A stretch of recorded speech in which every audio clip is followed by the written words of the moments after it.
For Rachel. Prologue. I gasp and stagger backward. My hand goes to my mouth, bearing down. My brain screams at me to run. Run! I can't at first. Shock and fear hold me captive. They keep me from moving, like a ship that's dropped anchor. I'm moored to this spot, my eyes gaping in disbelief. My breath quickens, and I feel the flailing of my heartbeat in my neck, my throat, and in my ears.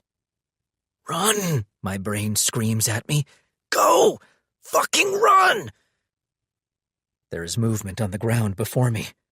The sound that comes with it is something heathen and raging, and some part of me knows that if I don't go now, I may never leave this place alive.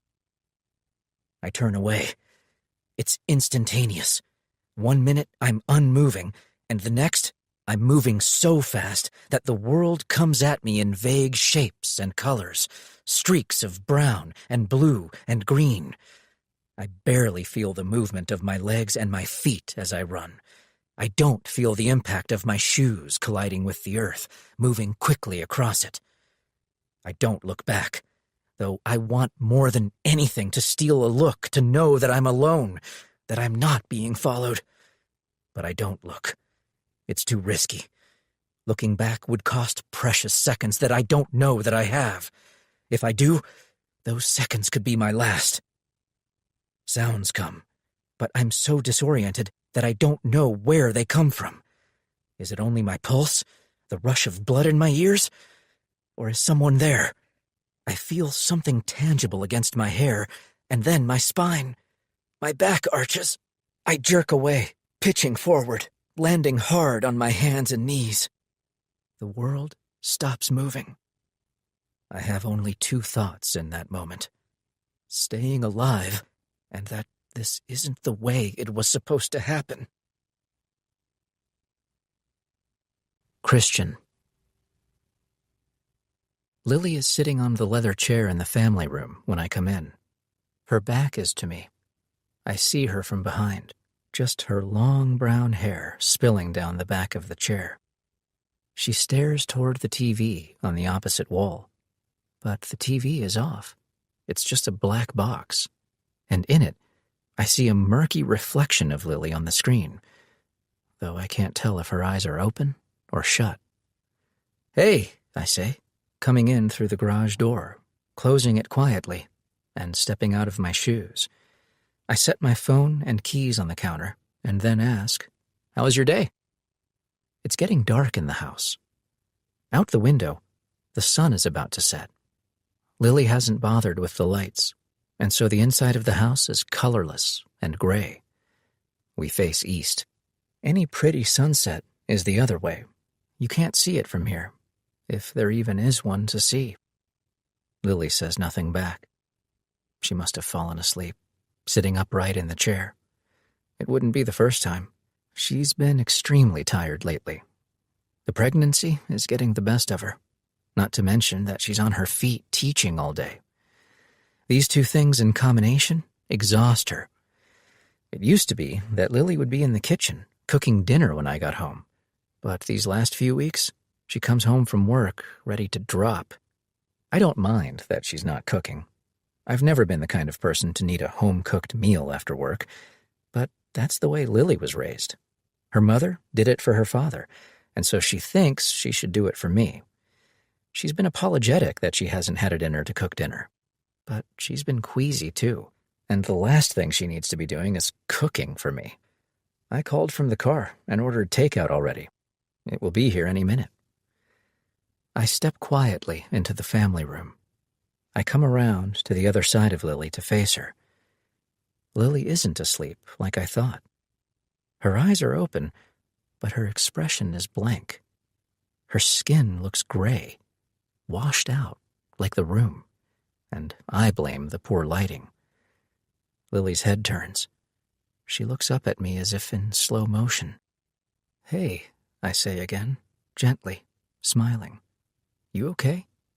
Did I wake you?" I flip on a side table light and she winces from the brightness of it, her eyes taking time to adjust. I apologize for it, realizing that her pale face had nothing to do with the lack of light. In the warmth of the lamp's glow, I see that Lily's hair is wet. She wears maroon-colored joggers and a sweatshirt. She's showered and changed since coming home, which is more than she usually does. Usually she falls flat on the couch and doesn't leave until it's time to go to bed. I drop to my knees in front of her. I reach forward and run a hand the length of her hair. You look exhausted, babe. Do you want to just go to bed? I can help you up. Takeout should be here soon. I'll bring it up to the room for you when it gets here. Lily blinks 3 times, as if to clear the fog. She finds her voice. It's husky at first, dry, like after a day of shouting at a football game, which is not that different than a day of teaching rowdy high school kids math. No, she says, shaking her head. I'm fine. Just tired. It was a long day. You sure? I wouldn't mind dinner in bed myself. I had a long day too, but it doesn't seem right to compare them when only one of us has another human growing inside of them. That sounds messy, she says. I promise, I'll be neat. Lily smiles, and my heart melts. I love it when she smiles at me. When are you ever neat? Never, I say, feeling better if she can still poke fun at me. I've done my research on pregnancy and childbirth. I've read that the fatigue women feel during the first trimester is maybe the most tired they'll feel in their whole lives. Growing a human is exhausting. Caring for one is too, but we're not there yet. You need anything? I ask, and she shakes her head. Takeout comes. I convince Lily to come sit on the couch with me, where we both fit. We watch TV, and as we do, I ask her about her day, and she asks me about mine. She's quieter than usual tonight. I do most of the talking. I'm a market research analyst, while Lily teaches high school algebra. We met in college over our shared love of math. When we tell people that, it makes them laugh. We're math nerds. When it's time for bed, Lily goes up to the room before me. From downstairs, I hear the sink run as she washes up. I clean up from dinner. I throw the takeout containers in the trash. There is a package waiting on the front porch. I step outside to get it, where the night is dark, though the sky is clear. It must be a new moon. Lily is standing at the top of the stairs when I come back in.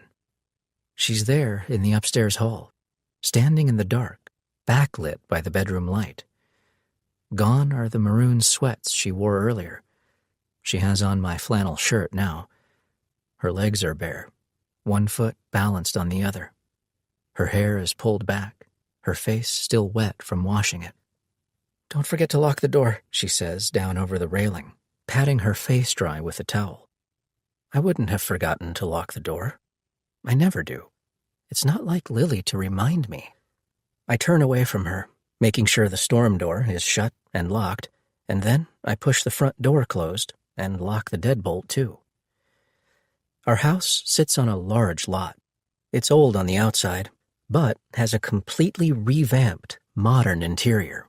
It boasts things like a wraparound porch, beamed ceilings, a brick fireplace, which Lily fell in love with the first time she laid eyes on the house, and so I knew I couldn't say no despite the price, as well as the more modern amenities of a sub-zero fridge, stainless steel appliances, heated floors, and a large soaker tub that I was more enthusiastic about. The house is aesthetically pleasing, to say the least, with an enormous amount of curb appeal. It practically broke the bank to buy, but felt worth it at the time, even if it meant being poor for a while. In the backyard, the river runs along the far edge of the property, bound by a public hiking and biking trail. We were worried about a lack of privacy when we first moved in, because of the trail. The trail brought pedestrians to us, strangers, people just passing by. For most of the year, it's not a problem. The leaves on the trees provide plenty of privacy. It's only when they fall that we're more exposed. But the views of the river are worth it for that small sacrifice. Done, I tell her about the locks, and she asks then if I set the alarm. We've lived here years and hardly ever set the alarm. I'm taken aback that she would ask. Is everything okay? I ask. Lily says, yes, fine. She says that we have an alarm. We pay for it. We might as well use it. She isn't wrong. It's just that she's never wanted to before. I set the alarm. I make my way around the first floor, turning off lights. It takes a minute. When I'm done, I climb the stairs for the bedroom. Lily has the lights off in the room now. She stands at the window in the dark, with her back to the door. She's splitting the blinds apart with her fingers and is looking out into the dark night. I come quietly into the room. I sidle up behind Lily, setting my hand on the small of her back and asking, "What are you looking at?" as I lean forward to set my chin on her shoulder to see what she sees. Suddenly, Lily reels back, away from the window. She drops the blinds. They clamor shut. I've scared her. Instinctively, her hands rise up in self-defense, as if to strike me. I pull back, ducking before I get hit. "Whoa there, Rocky," I say, reaching for her arms. Lily's hands and arms remain motionless, suspended in air. "Shit. Sorry," she says, knowing how close she came to impact. The realization startles us both. "What was that?" I ask, as I gently lower Lily's arms. Lily isn't usually so jumpy. I've never seen that kind of reaction from her. She says, "I didn't know it was you." "Who did you think it was?" I ask, as a joke. She and I are the only ones here. Lily doesn't answer directly. Instead, she says, "I didn't hear you come up the stairs. I thought you were still downstairs." That doesn't explain it. "What are you looking at?" I ask again, gazing past her for the window. "I thought I heard something outside," she says. "Like what?" She says that she doesn't know. Just something. We stand, quiet, listening. It's silent at first, but then I hear the voices of kids rising up from somewhere outside. They're laughing, and I know there are teenagers clowning around on the trail again. It wouldn't be the first time. They never do anything too bad, though we found cigarette butts and empty bottles of booze. I don't get mad about it. I was a stupid teenager once.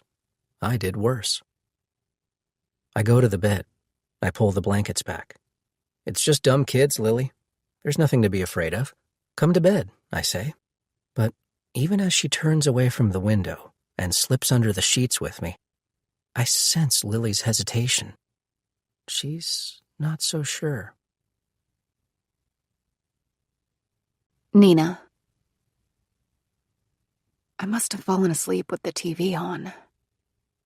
Whatever I was watching has given way to the 10 o'clock news, which glows garishly in the darkness of the house, the volume obnoxiously loud. Lying on my side on the sofa, my eyes half open, I watch it. Today, a mid-rise apartment building in the city caught fire and collapsed. There was a shooting on the south side. It's all bad news. The news puts this on because it's what people want to see. It's a sickness. It's not that the world is innately bad or that bad things happen more often than good things. It's that we're drawn to bad things. Death sells. I turn the news off. I hate watching it. I push myself upright on the sofa, into a sitting position, rubbing at a kink in my neck. I must have been lying on it funny. Despite the nap, I don't feel any more rested. If anything, I feel more tired. I just need to carry myself up to bed. But Jake isn't home yet, and I don't want to go to bed before he is. I want to talk to him. I want to talk things out. Things got heated last night, and I feel bad for it now. Looking back on it, it was mostly my fault. But in the moment, I was being stubborn. I didn't see it that way. I said things I shouldn't have said, and it's been eating at me all day. I thought over and over again about calling him at work to apologize, but I didn't want to interrupt him because he's so busy when he's at work, doing things that matter, like saving lives. He never likes it when I call him at work. The papers I was grading are fanned out on the coffee table. I only got through a few of them before nodding off. They're for my honors English classes. We've just finished reading 1984, and the kids were asked to write about ways in which our modern society is Orwellian. I love reading their responses. I didn't mean to sleep for as long as I did. I told myself I was just going to close my eyes for a bit, and then get back to grading. But I must have slept for hours. I feel guilty now because I promised the kids I would have them graded by tomorrow. They put so much work into them and are anxious to know what they got. The honors kids are hard on themselves. But now it's dark outside, and I'm tired, worried about what happened with Jake and needing him to come home so that we can talk. I stand from the sofa and go to the kitchen for coffee.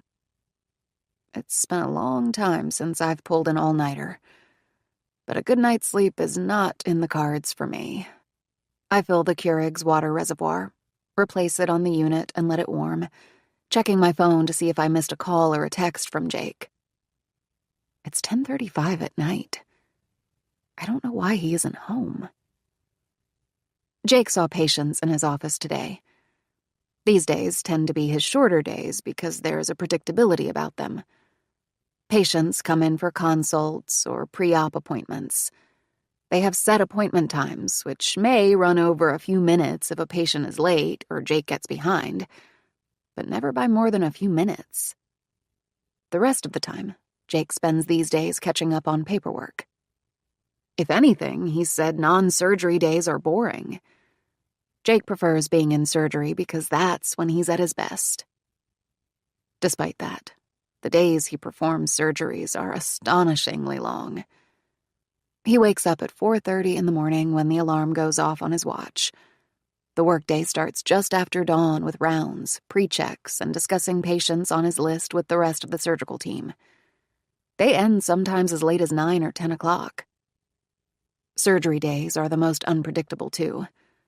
While surgeries are sometimes planned, like removing a tumor, sometimes, like last week, a patient comes in with a gunshot wound to the head, and Jake has to spend unanticipated hours trying to save a life. That gunshot victim died. She was practically dead to begin with. That's how Jake phrased it. There is a detachment in the way he speaks of his patients, because there has to be. He can't get all emotional about it, otherwise he wouldn't be a good surgeon. There is a whole psychology about how doctors like him get through the day. It started in med school for Jake, where he referred to cadavers as things, not people, so he could cut into them more easily. For most people, seeing a dead body is a defining moment in their life. For Jake, it's frequent. With this gunshot victim, Jake said that even before she landed on his operating table, before he cut into her, she was fucked. Her odds of survival were infinitesimal, something like 5%, with even smaller odds of her having a good quality of life if she survived. That must have been hard for you, then, knowing she was likely to die and still doing the surgery anyway. It must feel futile, I'd said, trying to be empathetic because there's been a rift between Jake and me these past few months. He says it's my fault, and I've been trying so hard to be present in the moment, to not be distracted by other things when I'm with Jake. He was drinking a whiskey sour. He lowered it to the table, his eyes watching me intensely over the glass. I think he took offense at what I'd said. I wasn't trying to suggest that what he did for a living was futile, but that was what he heard. What I did often felt futile, too. Talking for hours to students who were half asleep and not listening. How could you be so sure she wouldn't survive? I asked. With gunshot wounds. It depends mostly on the location and trajectory of the bullet, Jake said, sounding smart. This bullet entered her head at the anterior temporal lobe. It traveled from one side of the brain to the other, crossing the midline, which is not ideal," he said, as if there was an ideal way for a bullet to travel in one's brain. "The bullet went in, but it didn't come out. It tore through both hemispheres. All 4 lobes of the brain before getting lodged in there." "Did she die in surgery?" "After. "How?" Brainstem death." "What does that mean?" "The brainstem." I could see him thinking in his head how to dumb this down for me. I was grateful, not offended. Sometimes he throws out words like globulus pallidus and acoustic neuromas as if I should know what they mean. He's so used to tossing them around with ease among colleagues, he forgets I'm not one of them, that I didn't go to med school for years. "It's responsible for all the things that keep us alive. Breathing, blood circulation, digesting food. When the brainstem is dead, you are too." "Like being in a vegetative state?" I'd asked. "No," he said. He took a sip of his whiskey sour while I waited for an explanation. "It's different. Because a person in a vegetative state still shows signs of brainstem function." "How old was she?" 29. "Who shot her?" "Her husband." I wished I hadn't asked. I didn't want to know any of it. Unlike Jake, I couldn't be detached.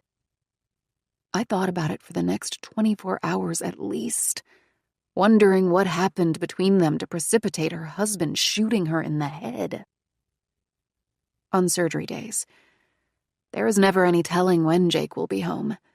If an emergency surgery comes in, he stays until it's done.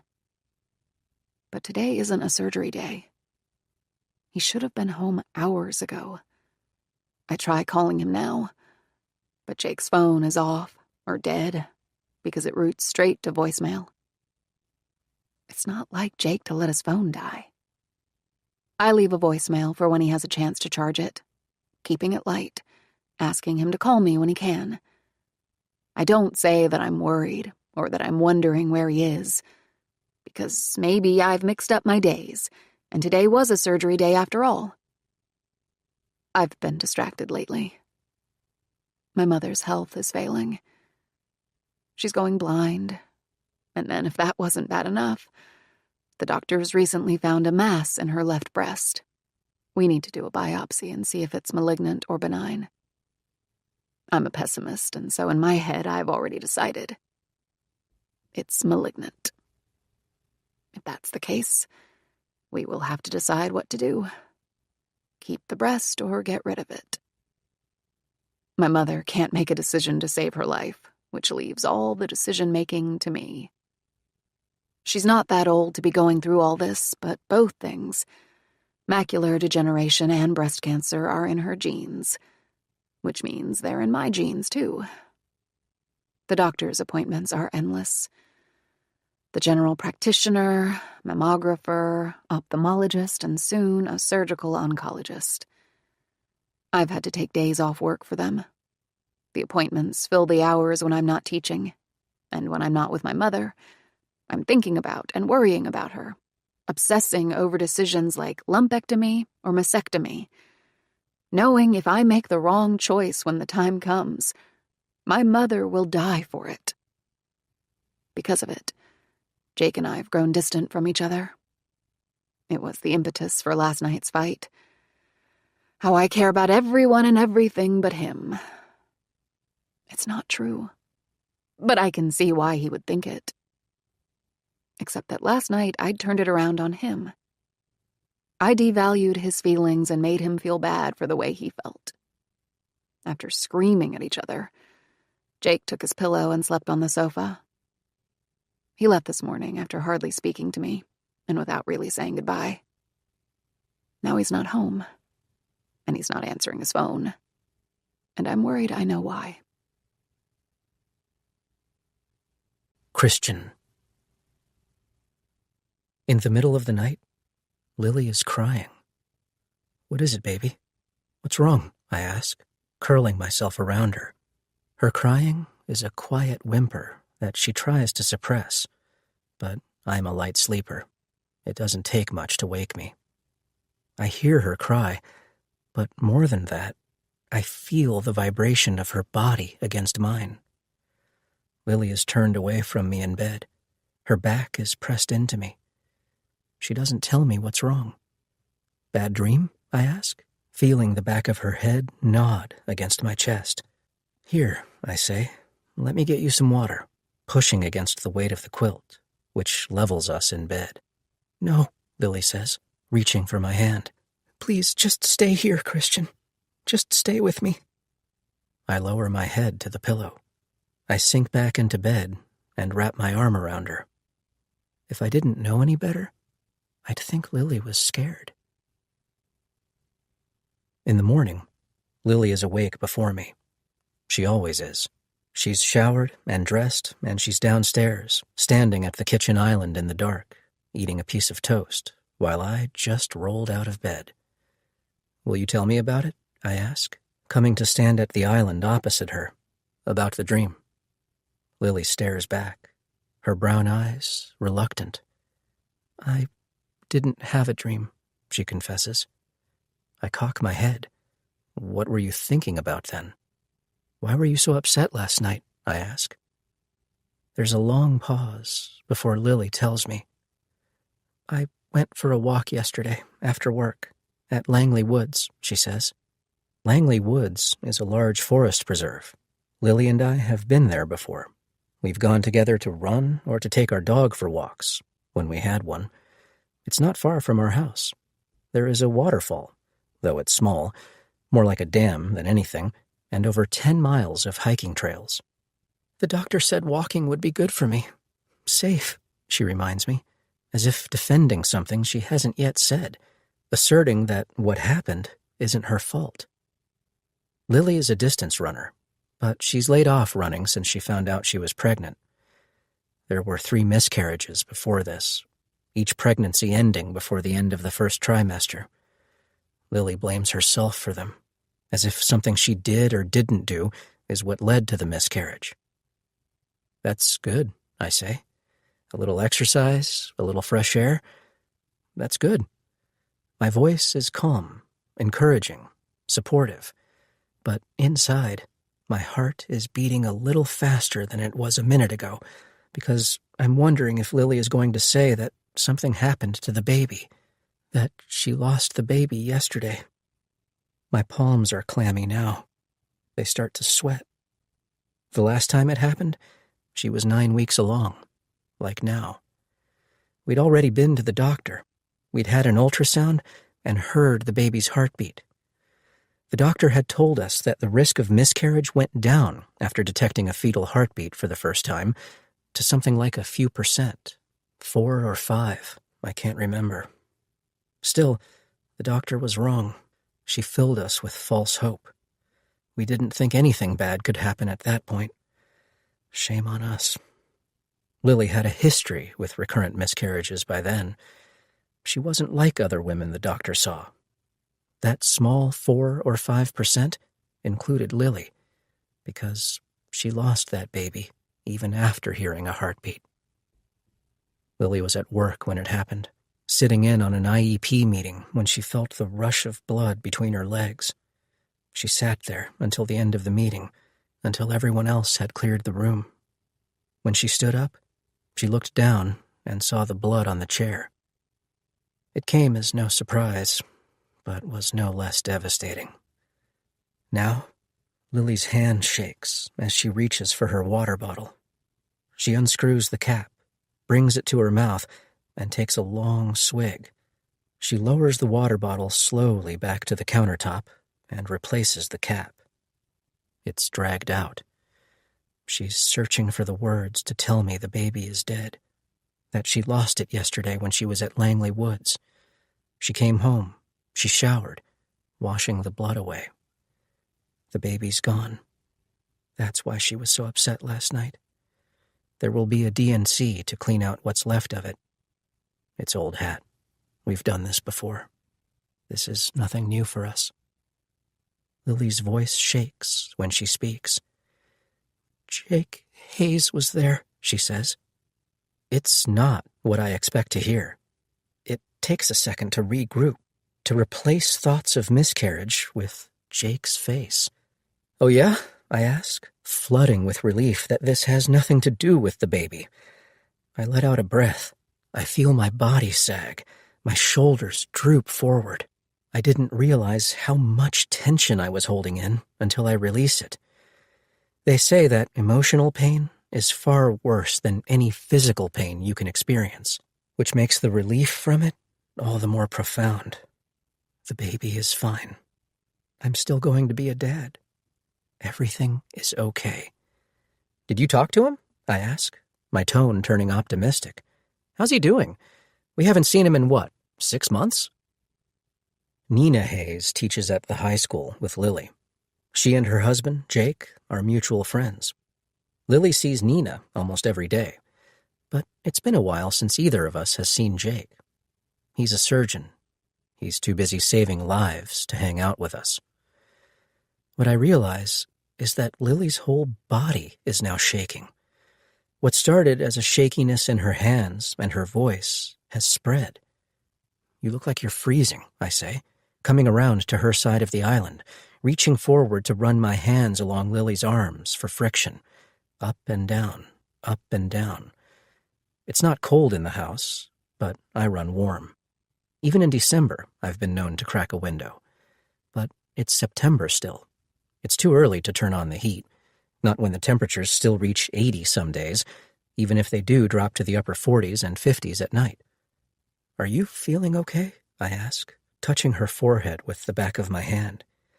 She doesn't feel warm, but still I say, "Why don't you call in sick today? Take the day off. Rest." "I can't," Lily says. "I'm giving a test tomorrow. I promised the kids we'd go over their study guides today, so they're ready for it." Lily is far too conscientious. It's her one weakness, if it's even a weakness. "Can't a sub do it?" I ask. Shaking her head, Lily says, "No, the subs are good, but they're not me. They don't always know the answers. They don't always explain it right. I don't want the kids to get stressed. If I call in for the day, I'll have to push the test back, and then we'll be behind." "So? It's not worth it. I'm okay," she says decisively, pulling away from my hand. "I can go. I'll just nap when I get home." "Tomorrow is Wednesday already," I say to try and brighten her mood. 2 days down, just 3 days until the weekend. And then for 48 hours, you don't have to get out of bed. I'm at your beck and call. Anything you need, back rub, foot rub, breakfast in bed, I'm your guy. 3 days until the weekend is almost the most pathetic consolation prize ever. But I'm trying. She humors me with a smile. "Sounds amazing," she says. Lily leaves her plate with half a piece of toast behind. She takes her water bottle and moves toward the garage door to leave. She mostly wears pants these days, as the days get cooler, and because she feels more comfortable in pants. Today, they're leggings with a stretchy waist. She's gained maybe a pound or two, the kind of weight gain noticeable to her, but no one else. She hasn't told anyone we're pregnant. The leggings look incredible on her, but then again, anything would look incredible on her. Lily picks up her bag by the door. She lifts it onto her shoulder. It looks heavy, and I go to take it from her, to carry it to her car for her, but she says she's fine. "You sure?" "Yes, I'm sure. Have a good day. Love you," she says. "Hey." "What?" "You never told me about seeing Jake," I remind her, remembering then. She stops with her back to me, her hand on the garage door handle. "Is he doing good?" I ask. Lily wheels slowly around. She looks at me, and then she looks at the clock above my head. I glance back over my shoulder. It's a big, oversized clock, the little hand pointing at the Roman numeral 6. School starts before 7 for her, which is ridiculous if you ask me. What high schooler is up and functional at 7 in the morning? It's black outside when Lily leaves for work, the only saving grace being that she's home before 3 o'clock, hours before me. I don't envy her in the mornings, but I do when afternoon comes. "I have to go," she says, "or I'll be late. I'll tell you tonight, okay? Okay, I say. Love you. Lily leaves. I move to the front of the house to watch her headlights pull out of the garage and off down the street. The day gets away from me. For the next 8 hours, I don't think again about Jake Hayes or what Lily was going to say to me about running into him. Nina. Jake never came home. It's all I can think about. I stayed awake until after 2 a.m, grading papers, or trying to anyway. But I didn't get through all of them. I had my phone beside me the whole time, in case he tried to call or text. He didn't. I wanted to call or text him again, but I'd already sent 3 texts and left the voicemail. I told myself that he would call when he was ready to talk. I didn't want to make things worse by annoying him. He didn't come home for a reason, and that reason was me. He didn't want to see me. He didn't want to talk to me. I messed up, but Jake is notorious for holding grudges. I worry what happens if he doesn't forgive me. Now it's 3rd period, and the kids are energetic and overexcited. Someone in the foods lab started a fire by accident that just triggered the alarm. The fire department came and we had to go outside. It was all relatively quick. We couldn't have been outside for more than 15 minutes. But now that we're back in the classroom, there's a frenetic energy to the room. Only some of the kids are in their chairs. The rest are moseying around the room, taking their time getting back to their desks, going the long way so they can stop and chat with friends. "Let's focus, people," I say, clapping twice, though I myself am anything but focused. I've practically given up on teaching for this period. Maybe for the day. And if it wasn't for the student teacher at the back of the room watching me, I'd put on a movie and be done with it. "We only have a few minutes to get through the rest of these notes." 3rd period is one of my regular English classes. They're good kids, but not as driven. Not as conscientious or well-behaved as my honors kids. I have to ask 3 times for them to get back to their desks, and another time for them to be quiet. It's a wasted effort. No sooner are they quiet than the bell rings. The kids bolt from the room for their next class. I head straight for my phone in the top drawer of my desk to see if Jake has called. At the same time, the teacher from next door, Ryan Schroeder, pokes his head in. "Sounded like a circus in here." I've already pulled my phone out of the drawer. I look at it. My face must give away my disappointment. I hear Ryan, but I can't look at him and I can't answer him because I'm so upset by the blank screen. It's just the home screen image. A photograph of Jake and me. Ryan gives me a minute, and then he asks gently, "Is everything okay, Nina?" Jake hasn't called.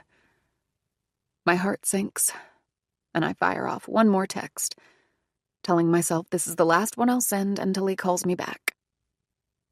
"Please call me, Jake. I'm so sorry. Let's talk about it. You were right. I was wrong. I miss you. I love you." Jake would have had to stay at a hotel last night. He isn't the type to impose and sleep on a friend's sofa or something like that. Not to mention that he isn't the type to air his dirty laundry. He'd much rather splurge on a nice room and room service.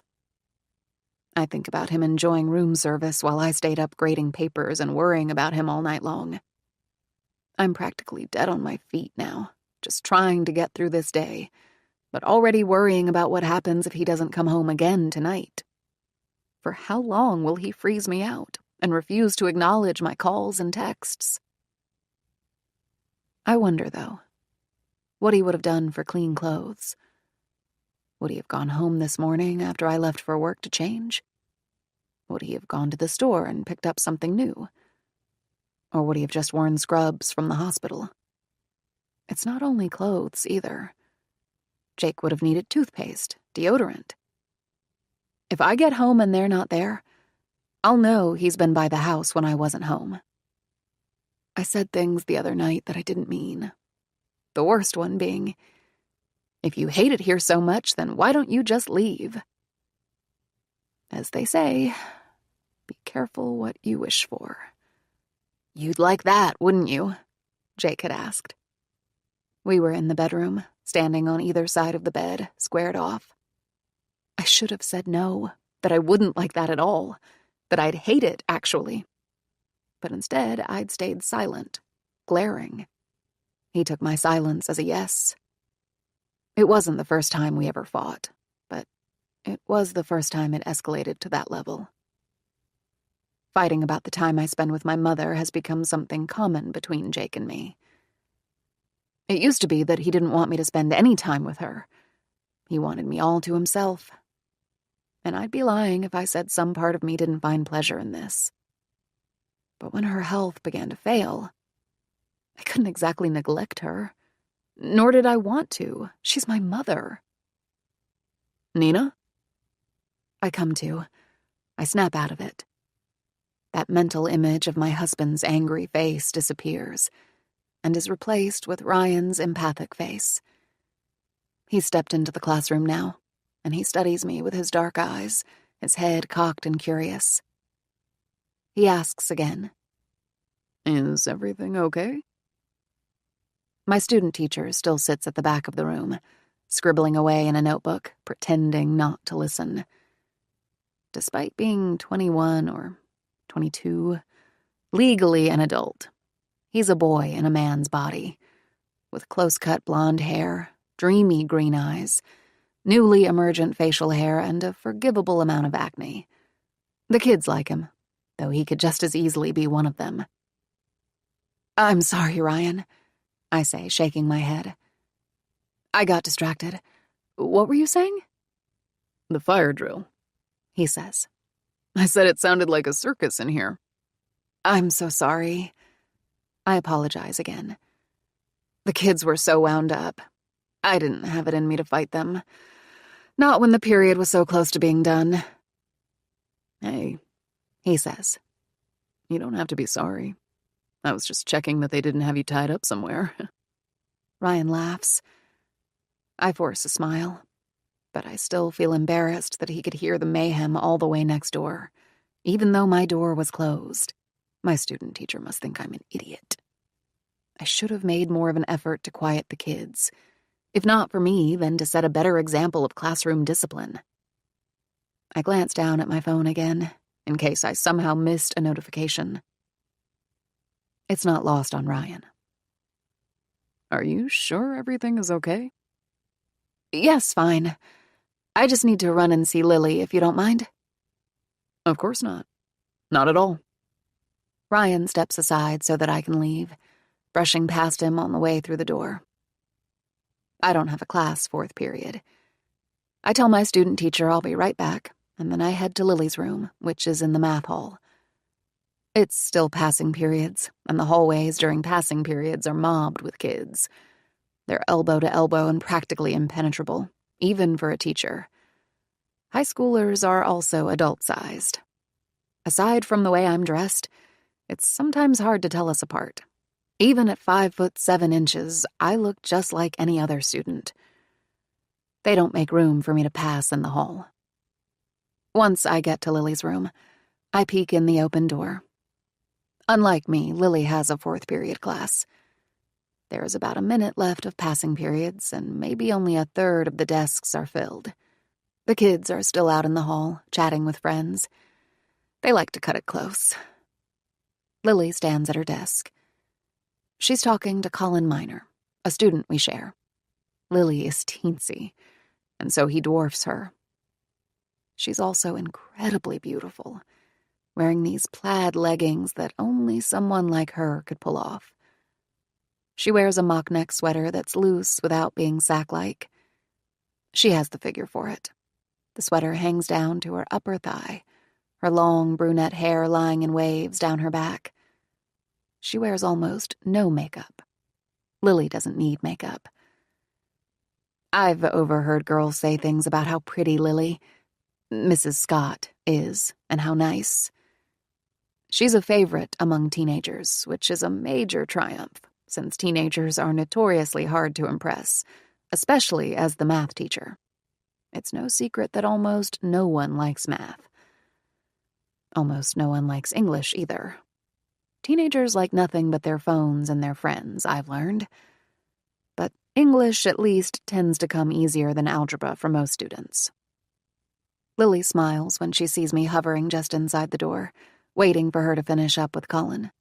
She tips her head and waves, and I see the concern in her eyes, the question.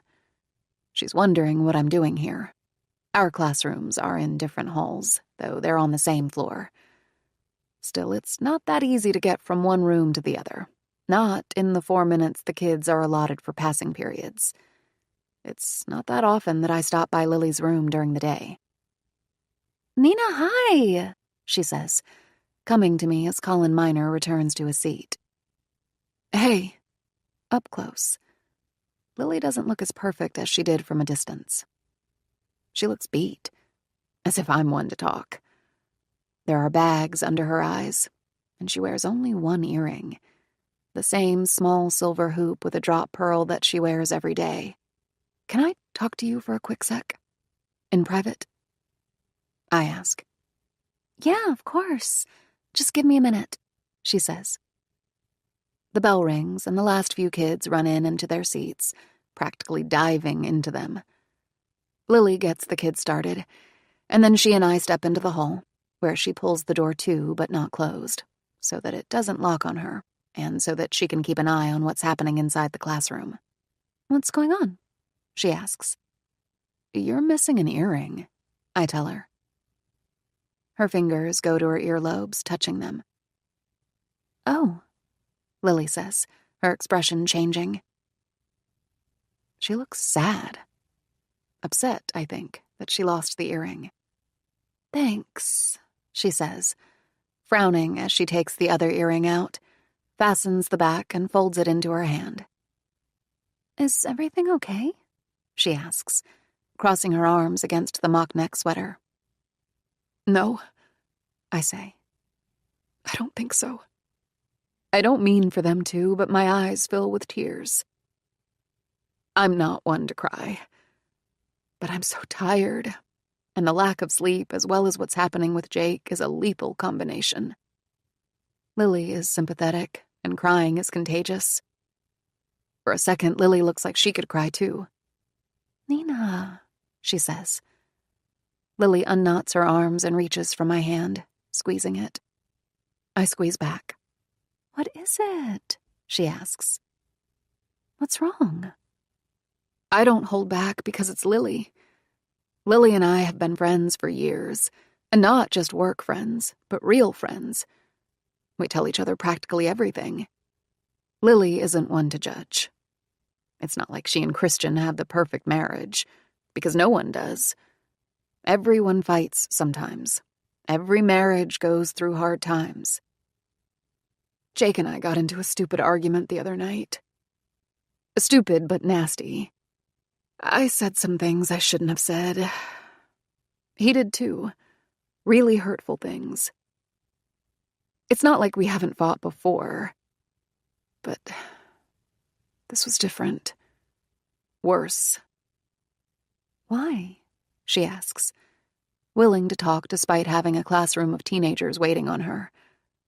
I'm grateful for that. "Because, Lily," I say, hesitating a beat, almost ashamed to admit it, even to Lily. And because saying it out loud makes it real. "He didn't come home last night." Lily's mouth parts. Her eyes get wide. She lets go of my hand, her arms going to hang stiffly at her sides. It's unintentional, I think, because she realizes quickly that she's made this very obvious reaction, and she tries reversing it because she doesn't want to make me feel worse than I already do. "Oh, God, Nina, I'm so sorry," she says, blinking slowly, and then she hides her surprise behind a sympathetic smile and reaches again for my hand. "It's bad, isn't it?" I ask. "That he didn't come home?" Lily goes to shake her head, to say no, when I ask, Has Christian ever not come home? Hoping her answer is yes. I mean, it can't be that uncommon. People fight, feelings get hurt. It's not like you want to see that person the next day and pretend everything is okay. You need time for the situation to diffuse. If he had come home, Jake and I would probably have just wound up fighting again because our emotions were still high. What good would that have done? Lily is brutally honest. No, she says. I'm sorry. I almost wish the answer was yes. But no, he hasn't ever not come home. But that's just Christian, Nina. He's always the first to cave when we fight. I don't even know that he's always sorry when he says he is. He just hates conflict. He would do anything to avoid it. That's sweet. It sounds like Christian. Christian is a good guy. But it makes me feel exponentially worse about myself and about my situation with Jake. I wish Lily would have just lied and said the answer was yes to appease me. How would I have known it wasn't true? Have you tried calling him? She asks. Yes, many times. It goes to voicemail. What were you fighting about? She asks. But before I can explain, there is an eruption of noise from inside the classroom. Someone must have done something, and the class exploded into raucous laughter. A few kids are out of their seats, and almost no one is doing what Lily asked them to do. Listen, she says. I have to get back to my class. Let's talk about this later, okay? She gives my hand a final squeeze, and I say yes, of course, that I'm sorry to have kept her so long. But later, at the end of the day when I go back to Lily's classroom to talk it out, she's already gone. Christian. It's 2:20 in the afternoon when Lily texts. I'm in the middle of a meeting. A handful of us sit around a conference table working on a survey for a client. I look down at my phone. Lily's text reads, "Can you leave early? Can you meet me at home? If not, that's okay." This is so classic Lily, to not want to put anyone out. Hey, I say to my colleagues, still staring down at Lily's text and thinking the worst again, that Lily has lost the baby. If not yesterday, then today. I push my chair back and stand up, glad this isn't a meeting with a client. It's not a huge deal if I leave. I hate to do this, I say, packing up my things and pushing my chair in, but I've got to run. I'm in my car, pulling out of the parking lot within 5 minutes. 2 minutes later, I'm heading eastbound on 88, where my speedometer reaches 85 miles per hour. Lily is in the leather chair again when I come in. It's a swivel chair. Today, it's turned to face the garage door, so she sees me arrive, having to use my key to unlock the door because it's locked, which it never is. We always leave that door unlocked. Lily must have locked it by mistake. "What is it? What's wrong?" I ask, tossing my keys on the island and practically running to her. As expected, the day got warm. As soon as the sun came out, the temperatures rose by 30 degrees. Now, the sun streams in the wall of windows on the back of the house, falling across Lily's lap. She's stripped down to a tank top and leggings because of the heat, and sits with her legs pulled into her, cross-legged in the chair. There are scratches on her arm and shoulder, some quite deep. This is the first time I'm seeing them. "What happened?" I ask, lowering myself to the floor, running a finger over them before gazing benevolently up at her, into her eyes. "Did you fall?" Her eyes are wet, and I know that she's been crying. Lily is reluctant to speak. I leave her and go for the antiseptic and antibacterial ointment, and then I come back and clean her arm. She's like a rag doll, lying limp while I manipulate her arm to get to the scratches. "Tell me, Lily," I say, as I take care of the wounds. "Tell me what's wrong." I think she must have fallen and landed on the baby. The baby is dead. It has to be. She doesn't say. Lily, I say, why did you need me to come home? I'm sorry. I should have just waited until after you were through with work. I shouldn't have asked you to leave. It's fine. It was a quiet day. But I'm here now. Please tell me. It wasn't exactly a quiet day.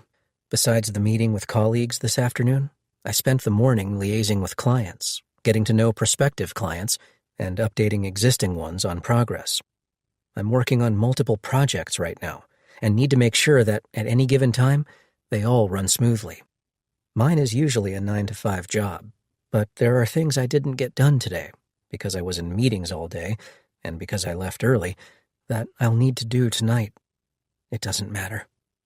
Lily is what matters. She closes her eyes. She takes a deep breath. Please, Lily. Her hands are on her lap, folded into fists. She unfolds one. There, on the palm of her hand, is an earring. I gave Lily those earrings years ago, on our 5th anniversary. The 5th anniversary is traditionally supposed to be wood, and so I hid the earrings inside a wooden jewelry box engraved with her name. She said she loved them. I think she's worn the earrings every day since, which is how I know she does love them, and is one of the many ways I know she loves me. I'm sorry, she says. I'm so sorry. I lost one. I look up at Lily in disbelief that she's so upset about the earring. It's fine, I say, shaking my head. It's no big deal. They were cheap, Lily, like $25 or something. I lie. They're white gold, with a small pearl. That pair of earrings cost $200, but it really doesn't matter as long as Lily and the baby are fine. I'll get you another pair. Is that what you're so upset about? I ask. But I realize it's not, because there are also the scratches on her arms and the empty look in her eyes. She shakes her head. I told you I saw Jake Hayes at Langley Woods, she says carefully. And again I'm thrown, because I thought this was about the baby. I thought something bad had happened to the baby. I'm surprised to hear Jake's name again. To be honest, I'd forgotten all about Lily seeing him yesterday on her walk. Yes, I say, nodding. Yes, you did. She looks away, out the windows at the river. The sun shines down on it, turning the water blue. There is a gentle breeze outside. Tiny ripples form on the river's surface. Seagulls fly above it, swooping down for fish. Lily won't look at me when she says, I didn't tell you everything. Okay, I say. I set the antibiotic ointment aside. I put my hands on either side of her face and force her to look at me. You know you can tell me anything, Lily. There's nothing you could ever say that would change the way I feel about you. I was just there walking, like the doctor said to do. She said gentle exercise might help with the nausea and fatigue. Right, I was there. I remember her saying that. It was such a pretty day, too. I was happy that I thought of taking a walk. I was happy I had a little energy for it, because I've been so tired, you know. I nod. I know. She's been so tired. I parked in the lot off Riley Road. I was just going to walk a mile or two, and then turn back. I didn't want to overdo it. There were other people there, you know. It wasn't crowded, but I wasn't alone either. There were a half-dozen other cars in the lot. I passed people on the trail. I didn't think it was unsafe. I swallow. What does she mean when she says, unsafe? My eyes go back to her arm. What happened, Lily? I see the movement of her throat when she swallows. I saw Jake, and at first I was glad to see him. Surprised, but glad. It had been so long. We started talking, and he got to telling me how it had been a bad day for him. A patient had died. He'd lost a few patients this week. I didn't know he ever lost patients. I thought he saved them all. I was wrong. It was getting to him, losing patience. He said usually it didn't, but the patients he lost this week were harder than most. Jake told me about it. It was why he was there, I think, to clear his mind, to blow off steam. We walked together for a while, just talking, catching up. And then, I don't know, he said we should go down one of those unmarked trails into the woods. He'd seen deer on the path earlier, and he wanted to see if they were still there, so he could show me. It was a mother with 2 spotted fawns, he said. I should have said no, but it's Jake, you know? I know Jake. It's not like he's a stranger. Lily pauses. The anticipation builds, the suspense killing me. I know what she's going to say, or at least I think I do. I still need her to say it. What did he do, Lily? Did he hurt you? I'm so sorry, Christian, she says. A spasm, a vibration to her voice as she says it. She isn't crying, but she is on the verge of it. Her chest is heavy when she breathes, her lungs falling into her with each breath, practically gasping. I cup her face in my hands. I tell her, you have nothing to be sorry for. Lily talks faster now, her words rushing out like water from the tap. He said he and Nina have been having trouble. He started telling me about it, about how she's been distant lately. Her mother has been sick. They found a mass, among other things. I think I told you that. It's an emotional burden, and Nina has been caring for her mother, which leaves her emotionally unavailable for Jake. Jake said that he needed affirmation and affection from Nina that she wasn't providing, that she couldn't provide because she's always with her mother. He understood. He was sympathetic, but that didn't mean that, as a man, he didn't have needs of his own. That's what he told me. I didn't know what to say. It was so personal, Christian. It was awkward. I didn't feel like he should be telling me any of it. Nina is my friend, not him. It's the kind of thing women tell their girlfriends. I said nothing back. I just listened. And then Jake told me what a good listener I was, how he was so grateful for me. If only Nina could be more like me, he said. She pauses. He tried to kiss me, Christian, she says, and I stand up and fly into a silent rage. Not at Lily, but at him. I know him. We've had dinner together a handful of times. I've been in their home, and they've been to ours. I recommended him to a friend whose wife needed surgery to have a brain tumor removed. I vouched for him, and then he makes a pass at my wife. That son of a bitch, I say, going to stand at the window, looking out. In my head, I think that I could kill him. I'd always mostly liked Jake. He'd been cocky, if anything, a little overconfident, but a good guy, I thought. The thing is, Christian, Lily says, rising up, coming to me, reaching for my arm, that I might have hurt him. What do you mean? I ask, turning away from the window to face Lily. Nina said today that he didn't come home last night. She doesn't know where he is. She hasn't seen him since he left for work yesterday morning. She's worried. Hurt him how? I pushed him away when he tried to kiss me. He didn't like that, being refused. He turned on me. You think you're better than me? That I'm not good enough for you? That's what he said. And then he said something like how I was sending the wrong signals and leading him on. He called me a whore. He was angry, Christian. So angry. And I was scared. We were down one of those paths, far away from the main trail. There wasn't anyone else there. He grabbed me by the arms. Like this, she says, fastening her tiny fists around my upper arms. And I see on hers now, when the light hits them, how there are the marks of Jake's hands. His fingerprints bruised on her skin, some made black and blue. Lily is upset as she describes how he pushed her and how she fell to the ground and how she wasn't sure that he might not try and rape her. She got onto her hands and knees and tried crawling away, but he grabbed her by the ankles and pulled her back so that she fell to her face, and not just her face, but her abdomen, where the baby, our baby, my baby is. I don't breathe, as she describes it for me. There was a rock. I could reach it. It was large, big enough that it fit my whole hand. It was partially buried, and I didn't know if I was even going to be able to get it out of the dirt. I didn't think about what I was doing. I just had to get away from him, you know? She asks, and she's crying now. And she doesn't have to tell me how she hit him with the rock. It's okay.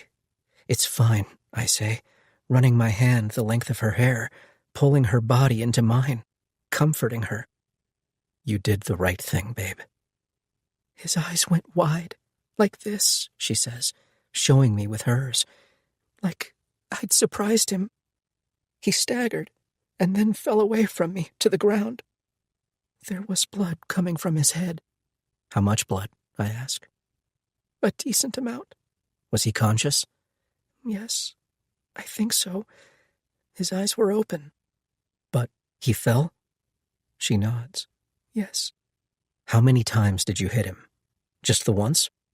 A few times, maybe, she says. It happened so fast. It was a reflex. I felt like I had to do whatever I could to get away. For me, for the baby. She's talking so fast now. I didn't think about what might happen to him. He fell, and then I ran as fast as I could. I kept running until I got back to the car. I didn't look back. I didn't know if he'd gotten up, if he was coming after me. Why do you think he didn't come home, Christian? Do you think I... And then she gasps, and her hand goes to her mouth. No, I say decisively. She didn't kill him. I take her hands into mine, only now seeing dirt wedged beneath her fingernails, the broken nails from where she'd clawed that rock out of the earth. No, Lily. I think that fucking coward was too afraid to go home. There would have been a gash on his head, a bruise, right? How would he have explained that? And he probably thought you'd tell Nina what he'd done. Did you tell Nina what happened? I ask, and she shakes her head erratically, her hair falling into her eyes, and says no, that she thought about it, but that she couldn't bring herself to tell Nina because she didn't want to hurt her like that. Nina would have been devastated if she knew what Jake tried to do. Later, she shows me the marks left behind from Jake. It's not just on her arms. Her knees and a shin are skinned from crawling away from him. A palm is bruised from where she caught herself when she fell, when he pushed her to the ground. The emotional wounds are worse. Lily is scared. She's haunted by what happened. She thinks he might be out there somewhere, angry, seeking revenge. I tell her no, but I don't know where Jake is, and I don't know why he didn't go home to Nina. You should have seen his face, Christian, she says, trembling. I've never seen anyone so angry. His face was red. He was sweating. There was spit coming from his mouth. He just... She shakes her head. There's fear in her eyes. She's reliving it. Lily, stop, I say gently, but she keeps talking. I don't know, Christian. He just snapped. Jake snapped. That's one way to put it. We've all been there before. We've all had those moments where we freak out, where we act aggressively in a way that feels beyond our control. It's a rage response. Once, I cursed out some 20-year-old kid on the side of the road who rear-ended me. I almost broke a computer because the page was loading too slowly and I didn't have the patience to wait. In high school, I punched my fist through wired glass after missing a shot that would have won us the conference basketball game. We lost the game. I needed stitches. I still have a scar. But Jake Hayes took it too far. As night falls, Lily moves away from the wall of windows that face the river, telling me she feels exposed in our home. I dim the lights, but short of turning them off, we're still visible from the outside. There is a vaulted ceiling in the family room, with 2 floors of windows. We couldn't figure out how to cover them when we moved in, so we didn't. We left them bare. We preferred the undisrupted view at the time, the river, the trees. But now, I wonder if it's possible that Jake is out there somewhere, watching her, watching us. There are really only two options. That Jake didn't go home last night because of Nina, and because he knew he could get into serious trouble, maybe jail time for what he'd done, if Lily pressed charges. Or that Lily hurt him so much that he couldn't go home. "Should we call the police?" Lily asks. "Why?" I ask. I don't mean it to be hostile. I'm wondering if she wants to call the police to press charges, or if she wants to call the police and confess to something she did. It's not a silly question. I'd been wondering it too, but I never came to a decision. I want Lily to call the police, to press charges. I want Jake to pay for what he did, or for what he tried to do, for his intentions. But if Lily hurt him, or worse, if she left him there bleeding, if she waited 24 hours to report what happened, then, on some level, she's also in the wrong. "Let's not," I tell her. "Not yet." "I should text Nina," she says. "Why?" "To see if he came home, to see if she's okay." I think it through. She's probably right, because that's what she would do if Jake was missing, and she had nothing to do with it. She would check on her friend. I go through the clothes in the hamper after she's in bed. I find what Lily was wearing yesterday, buried beneath other things. The pants are black, but the shirt is white. It has dirt on it, and debris, like from leaves. One of the buttons is missing. A white thread hanging loose. All of that enrages me. But the thing that worries me most is how the right cuff is wet with blood. Nina. I have to take my mother to the ophthalmologist after work. She has macular degeneration. She's losing her central vision, which is what she needs for things like to read and to drive. She's only 62. She's not old. She has trouble recognizing people's faces. That's how we knew there was a serious problem, though I thought at first that it was something like Alzheimer's. So when the diagnosis came in, I was somewhat relieved. She can't even go to the grocery store anymore without help, because she can't see well enough to get there or to find the items she needs. The thing that's totally infuriating is how capable and sharp she is despite the declining vision. She has her wits about her still. It's not fair. Until recently, she was completely independent, and now she relies on me for everything. It feels sometimes like that changed overnight. She has the wet form of macular degeneration, which is maybe worse. There is blood leaking into the retina. She receives anti-VEGF injections in the eye to stop or slow the progression. It's horrible to watch. It makes me never want to get old, to want to die young. My mother has her peripheral vision still. It's not that she's blind. She doesn't run into things. She can somewhat see. It's that, from the way she describes it, there is a blind spot in the center of her field of vision, like someone took a crayon and scribbled over it. I drive my mother home after her appointment. I walk her into her house. "Why don't you stay for dinner?" she asks. "I can't. Sorry, not tonight, Mom." "Why not? It's not like Jake will be home," she says, because Jake is at work, and because my mother knows how Jake gets when I spend too much time with her. Still, I say no again, that I can't, because I'm anxious to get home and see if there is any sign that Jake has been there. I don't tell my mother this. She doesn't know about Jake's and my fight, and I won't tell her about it because ultimately what we were fighting about was her. "I have too many papers to grade," I say instead. And my mother says okay, but she looks sad, as she always does when I go. I hate leaving her. I don't get back to my house until close to 6. When I do, there's no sign that Jake has been home. None of his clothes are obviously missing. and his toiletries look untouched. It comes as a punch to the gut. I stand in the bathroom doorway, holding on to the doorframe, not sure what to do with myself. It's getting darker outside. The sun is going down.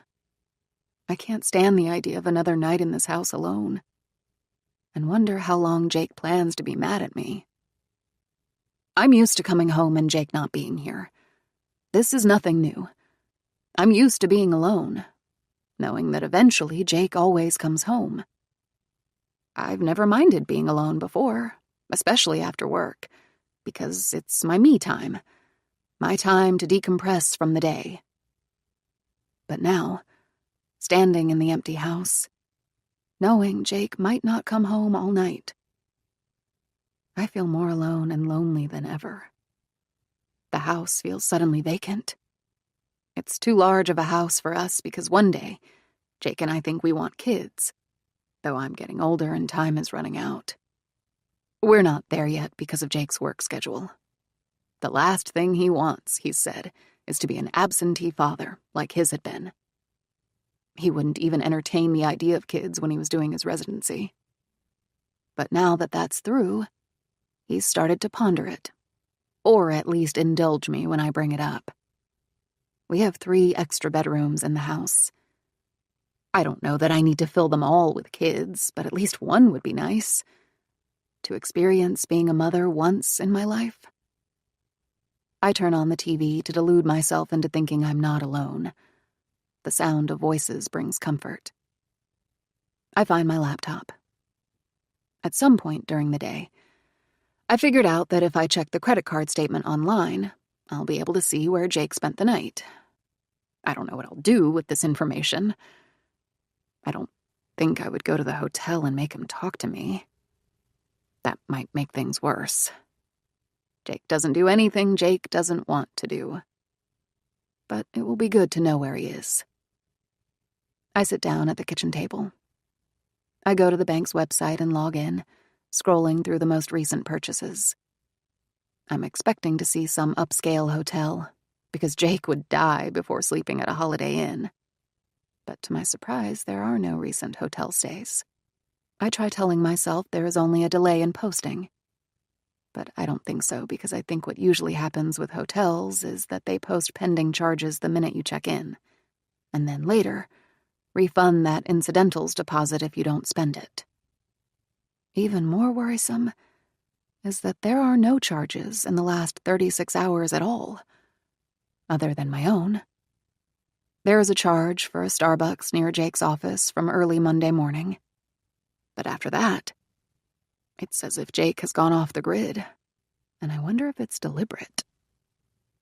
I navigate to the checking account to see if Jake took out cash. Maybe he's using cash so that I can't track him. Can you even pay for a hotel with cash? I feel sick inside at the growing possibility that Jake is trying to stay hidden. He doesn't want me to find him. He doesn't want to fix our marriage. What if Jake has left me for good? There are no recent withdrawals from the checking account. How can Jake be getting by without the use of cash or credit cards? How is he paying for things? I'm relieved to see our accounts intact, that Jake hasn't transferred our money to some offshore account to spite me. He doesn't hate me that much. I earn a teacher's salary. He is a neurosurgeon. It's no secret that Jake is the breadwinner in our marriage. I feel lucky for it, that I can do what I love for a living and still never have to worry about money. I grew up with a single mother who worked the night shift as an LPN. We didn't have much. Sometimes even the cost of gas was too much to afford. I started working when I was 15 to be able to contribute to the cost of groceries, the mortgage, and utilities. Since getting married to Jake, I've gotten used to being able to buy things without having to think twice about the price. I don't know that I could go back to the lifestyle I grew up in. Not that I would ever have to, because I have Jake. And because, even if, God forbid, he left me, we'd split everything down the middle. My cell phone rings. I practically fly out of my chair at the sound. It's the first time in 2 days that it's rung, and after all this time of begging and pleading with it to ring, it finally is. Thank God. Jake has come to his senses. He's ready to talk it out. He's forgiven me. I reach for my phone, lying face down on the table. I flip it over and look at the name on the display, expecting it to say Jake. My heart sinks. It's not Jake. It's our friend Damien. I answer the call, though my first instinct is not to answer, but to leave the phone free for if Jake calls. But maybe Damien knows something that I don't. If Jake would sleep on anyone's sofa, it's Damien's. Hi, Damien, I say. Hey, Nina, I'm sorry to bother you, he says. You're no bother, I tell him. You're never a bother. How's Anna? I move from the kitchen table to the butler's pantry for the wine fridge.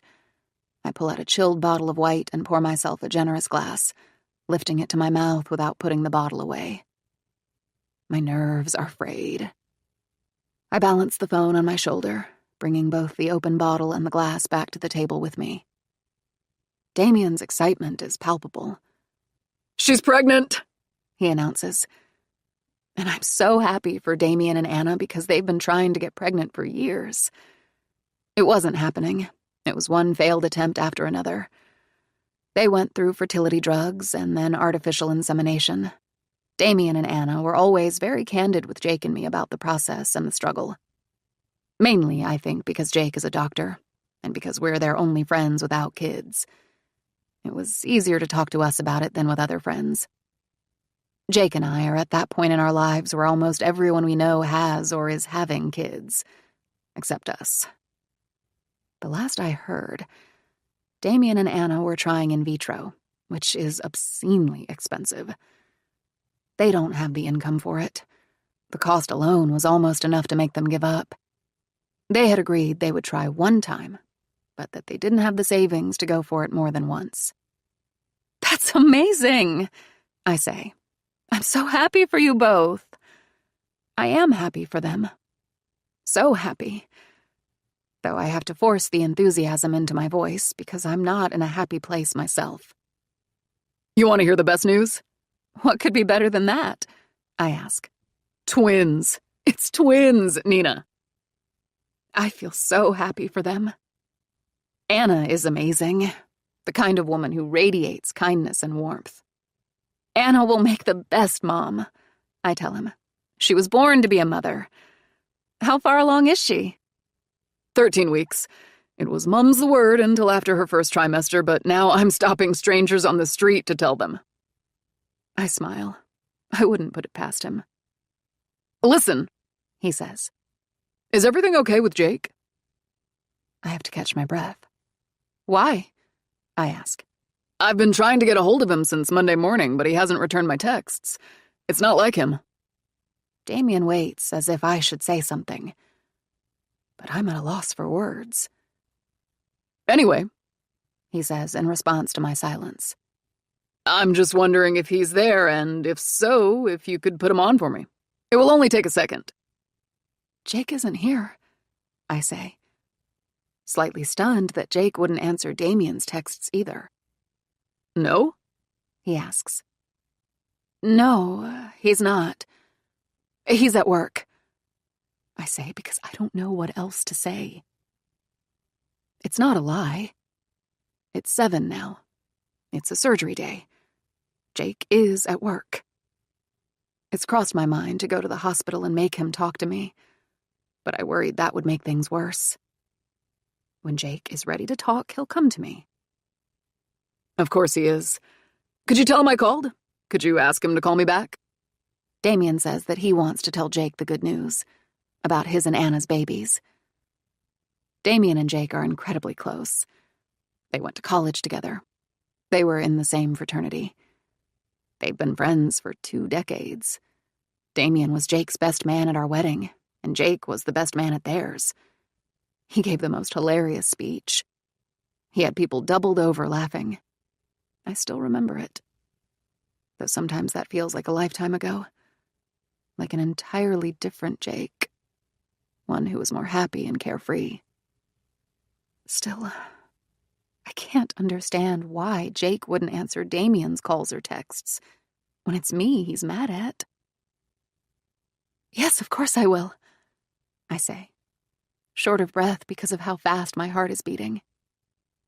He's just been so busy at work, I say, feeling like I need to make excuses for Jake's behavior.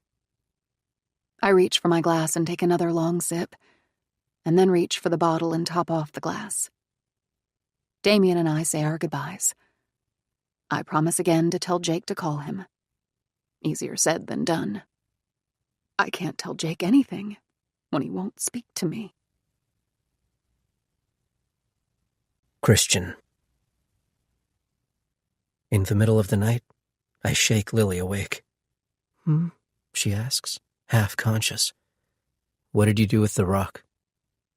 I've spent the night lying awake, wondering where it is, and if it has blood on it, like Lily's sleeve.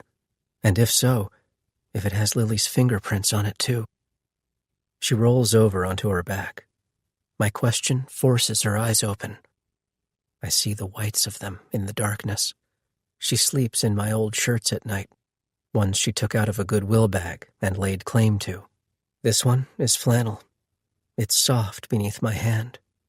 The shirts are long because I'm that much taller than Lily, who is 5'3", relatively petite. They hang down to her upper thigh, meaning her legs are bare. I press my leg against hers, feeling her skin next to mine. Under the weight of the quilt, she gives off heat. I dropped it, I think, she says, her voice slow with sleep. Would you remember where? I don't know. I say okay. I wait until Lily's breath slows and evens out as she falls back to sleep. I slip quietly from bed, careful not to wake her. I sort through the hamper in the closet for the clothes Lily wore yesterday. The white shirt, mostly, but also the pants, her underpants, a pair of socks.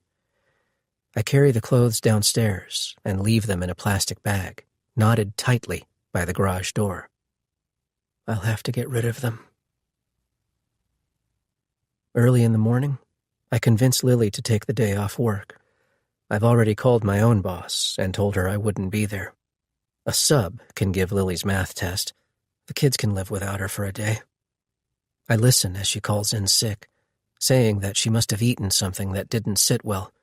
Her stomach is bothering her. Lily rarely, if ever, misses work. Whoever is on the other end of the line is understanding, sympathetic even. She can't use the pregnancy as an excuse because no one knows we're pregnant. Lily says that she slept better last night. I hardly slept. Still, she wears a bemused expression on her face, as if lost in thought, and I can only imagine what she's thinking about and if she's reliving the moment Jake Hayes pushed her to the ground. I pour myself a cup of coffee. I sit and watch from over my mug as Lily forces down a piece of dry toast. The key to staving off morning sickness, she's told me before, is to eat. Hunger is what makes it worse. I watch Lily from across the kitchen table. Even in this state, she's a sight for sore eyes. She has a round face and full cheeks with features that are soft, nothing overly angular or sharp, though her eyes are large. Her skin is like satin. I imagine it staying that way even when she's 60 or 70 and we're growing old and gray together. What? She asks, looking up from her toast as she catches me staring at her. I lower my mug to the table. If you did anything to him, it was only to protect yourself. I say it to soothe her, to quiet the voices in her head. I make it worse. I shouldn't have said anything. Do you think I killed him? She asks, her eyes widening, and I think of the blood on her shirt sleeve, the shirt in the bag by the door, trying to quantify it, to work out how much blood it really was, and if it only looked worse than it was. I minimize it, telling myself if Lily broke his nose when she hit him, that would explain the large amount of blood. Broken noses have a tendency to bleed a lot, and they're not fatal. I'm just saying you shouldn't feel guilty for anything you did or didn't do. He put you in a difficult situation. He left you no choice but to fight back. You know that, don't you? Her conscience deceives her. I keep thinking, she says, that if I had just screamed, someone might have heard me. If not, the sound of it alone might have scared him off. She shakes her head, her eyes getting wet, the toast in her hand shaking so that she sets it down before she drops it. I don't think I screamed, Christian. I keep going over it again and again, trying to remember. I don't think I said anything. Why didn't I just scream? Because you defended yourself, Lily, which is better than screaming. You didn't let yourself become a victim. She stares at me, saying nothing. She nods, but she doesn't believe me. I pack things in the trunk before we go. A shovel, gloves, garbage bags, just in case. Lily doesn't notice. As the sun rises, we leave the house and drive to the forest preserve just as traffic is starting to back up on the roads and expressway.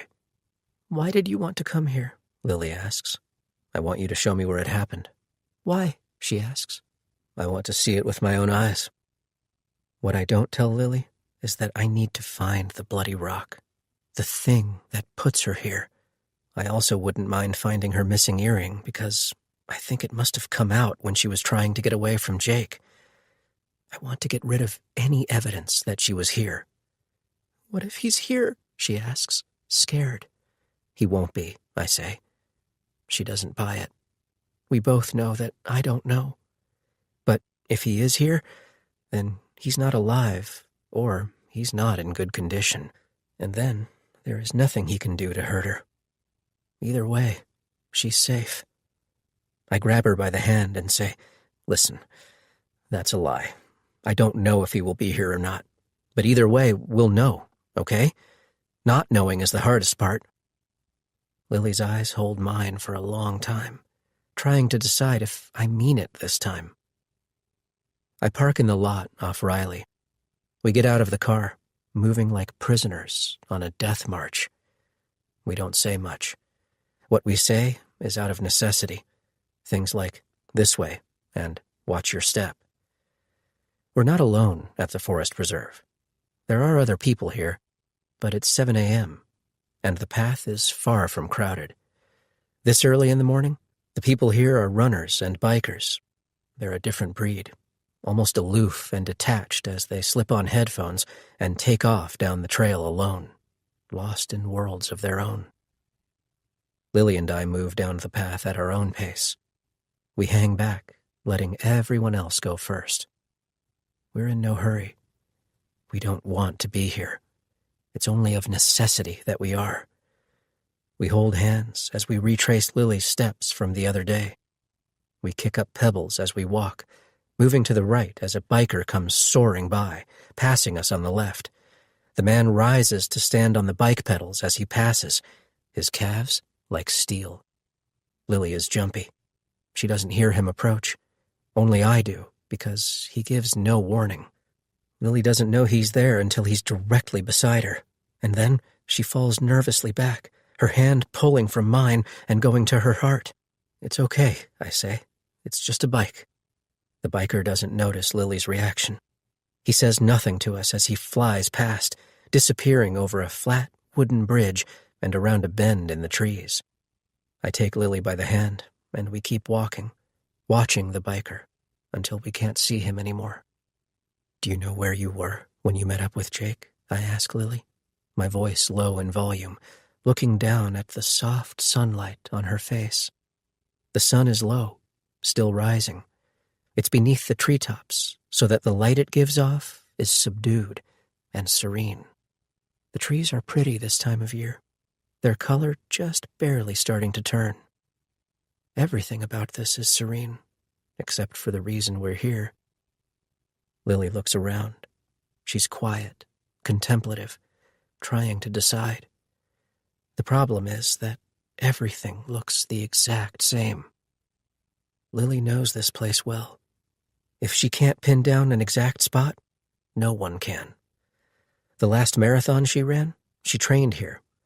That summer, it was her home away from home. Sometimes I came and ran with her, though I couldn't keep up, and I couldn't run as far as she could.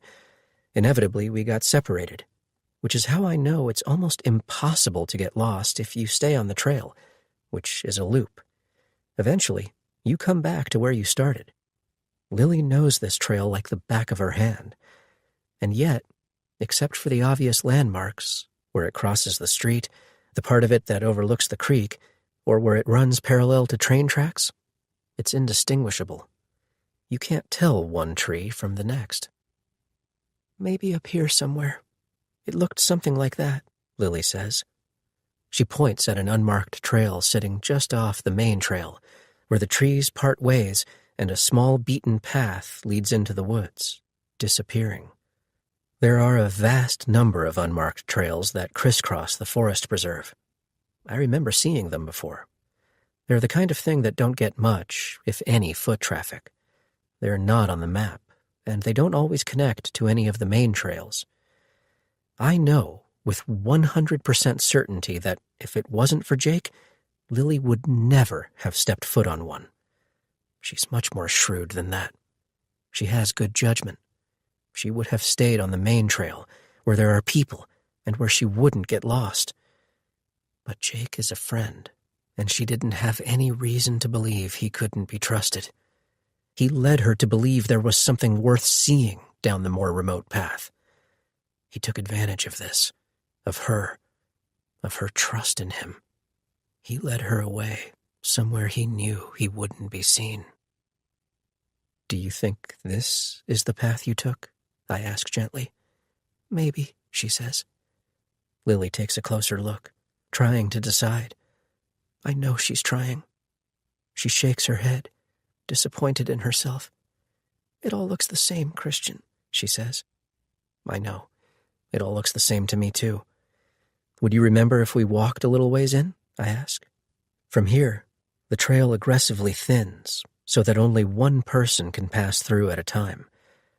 "Maybe," she says, but I can sense her hesitation. It's darker down the trail, chilling in light of what's happened. "I could try." "You sure?" I ask, and she nods. I don't want to make her do anything she doesn't want to do. "I'll be right behind you," I say. I hold the tree branches back with a hand and let Lily go first. We have to walk single file. I don't know that I want Lily to go first because I'm afraid of what we'll find. I don't want her to see something she can't handle seeing. I want to see it first, so I can prepare her and protect her from it. But I also don't want to lose her if she's the one following behind. The terrain is uneven.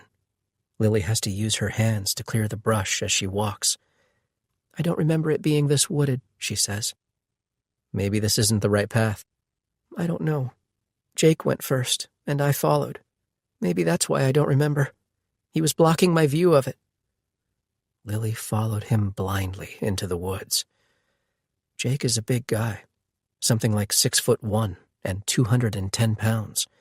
His body would have filled the path. He would have easily overpowered Lily. "You want to go a little further?" "Maybe," she says. "Just a little." Lily walks a while further. After some time, she stops walking and decides, "I don't think this is it." "No?" I ask. "It still doesn't look familiar?" "I just remember that after a while, there was a clearing in the trees. I don't see it." "Could the clearing be further down?" "I don't remember going this far." "Okay," I say. "I'm sorry." "There's nothing to be sorry for, babe. Let's go back. We'll try another path. We'll keep looking. It's fine." What are we looking for exactly? I don't know. A body? Blood? The bloody rock? Or maybe nothing more than peace of mind. I hang back and let Lily pass in front of me. We follow the footpath back to the main trail. From there, we walk further along the trail until we come to another one of these unmarked paths, about a quarter mile down. "What about this one?" I ask. "Maybe." Again, it's hard to tell. This one looks no different from the last. But we try. Same as last time, I let Lily go first, and I follow behind. This path is different in that it isn't narrow for long. 100 feet into the trail, it widens so that Lily and I can walk side by side. It's better this way. I like having her by my side. Lily is quiet, but there's a change in the way she walks. More mindful, more alert. You recognize something, I say. It isn't a question. Yeah, she says. I do. Do you think this is where you were? I ask. She never has a chance to tell me. My God, she says, and she stops. About 10 feet away, the grass is discolored. The discoloration is clearly blood. The redness of it is a disturbing divergence from the greenish-brown grass. There looks to be a large amount of it, enough that I swear under my breath. A small smear heads deeper into the woods, though the blood in the grass, like the blood on Lily's shirt, is still hard to quantify. It may just look like more than I think. Maybe. It's possible.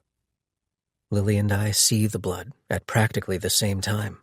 Lily just a millisecond before me. Our feet come to rest a few meters before it. We say nothing at first. We stare down at the blood. Lily's hand rising to her mouth like she might puke. You can't be sick, Lily, I say, offering her water, because vomit contains DNA. The last thing we want to do is leave any more evidence that she was here. She takes a tentative sip of the water, her hand shaking on the bottle. I help guide it. Are you okay? I ask, watching as she struggles to swallow. She nods. It was here, she says, as if that much isn't obvious. She takes another sip of water, and this one goes down easier. She can't bring her eyes back to look at the blood. I remember this clearing. This is it. The clearing is still thick with trees, but there's a small break in them. Still, the trees stop the sun from getting in. The sunlight on the ground is mottled, at best, patchy through the treetops. The land here is more wood chips and dirt than the soft bed of grass I'd imagined when Lily described how Jake pushed her to the ground and how she fell on her hands and knees. No wonder her knees were so torn up. The deer, he said, were in there, Lily says, crouching down and pointing to a place where the trees stand a little farther apart, and you can see inside, into the forest, like through a peephole. I come to stand beside her. I crouch down like her, following the direction of her finger. Did you see them? I ask, and Lily shakes her head, sad, because we both know there were never any deer here. He got close to me, she says, like this, pressing the side of her body into mine. He wrapped his arm around my waist, like this. Lily's hand wraps around me from behind, her cold fingers coming up under the hem of my shirt, touching skin, stroking me somewhere just above the hip. My whole body tenses, not because my wife is touching me, but because some man touched my wife like this. Lily is talking fast now, like she does when she's scared. I could feel my pulse in my neck, Christian. I wanted him to get his hand off me. I wanted to go back to the main trail, but I didn't know what to say, how to make that happen. He kept pretending he was looking for the deer, and I thought that if I just played along, he'd eventually give up on looking for the deer, and then we could go back. A noise from deep in the woods startles us. Lily flinches. She jerks, backing away from the trees, grabbing onto my arm to feel protected. Her fingernails leave little crescent moons in my skin. I press a finger to my lips to keep her quiet.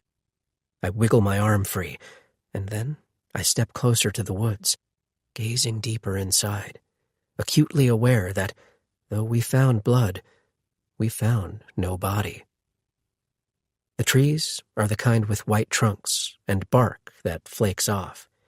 They stand in a line like soldiers. The trunks are even, equidistant from one another, like a man's legs. There is no end to the number of trees. I stare into them so long that they become an optical illusion.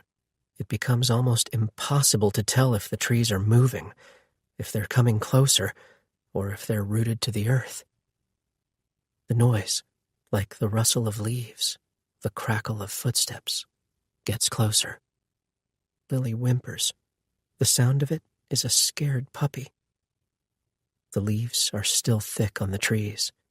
The trees themselves are thick, wide enough for a person to hide behind. It's dark and shadowy deep in the woods. I have no idea how far we've walked away from the main trail. Maybe a quarter mile. Our car is even further. I think of Lily tearing away from this place and how desperate and terrified she must have felt running back through these woods alone and away from Jake. I part the boughs of the trees with my hands. I take a step deeper into the woods. Branches reach out, scratching at my arms. The noise gets closer and closer until it's upon us, and yet I still can't see what it is. "Christian," Lily moans. And then, suddenly, a chipmunk beetles out from the trees. It crosses between us. I jerk back and almost step on it. "Shit," I say, exhaling loudly. Lily's hand is pressed to her mouth, holding back a scream. It takes a second to catch my breath. I let go of the trees and fall back. "Fuck. It's okay," I say to Lily. She's gone white. I go to her. I wrap my arms around her and pull her into me, feeling the beating of her heart against my chest. It's nothing, just a stupid chipmunk. What did we think was going to happen? "Christian?" Lily asks when she catches her breath. "What?" "Where do you think he is?" she asks. I release her so that I can see her face. "Honestly, I think he left. I think he's fine. But the blood," she says. "It's not that much. It's deceptive. It looks like more than there is." "You've donated blood before," I remind her. "They fill a whole bag with it. You can lose a lot of blood and still survive." I try to decide if the blood on the ground was more than a blood bag's worth. I don't honestly know. I spew bullshit. I have no idea if anything I'm saying is true. "What should we do about it?" Lily asks about the blood on the ground. I take what's left of my water bottle and pour it over the splotch, weakening it, watering it down. Lily and I gather leaves and lay them on the ground, hiding what's left of the blood. When we're done, it's not overly noticeable. On the way back to the trail, I say, "Let's look for the rock. We should try and find it, just in case." Lily catches me in my lie. She stops suddenly and turns to face me. "In case he's dead?" she asks point blank. "You just said he was fine, Christian." Lily isn't dumb, and she's much stronger than she looks.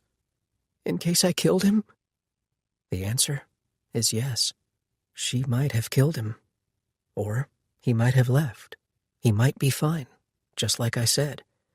Absent a body, I don't know.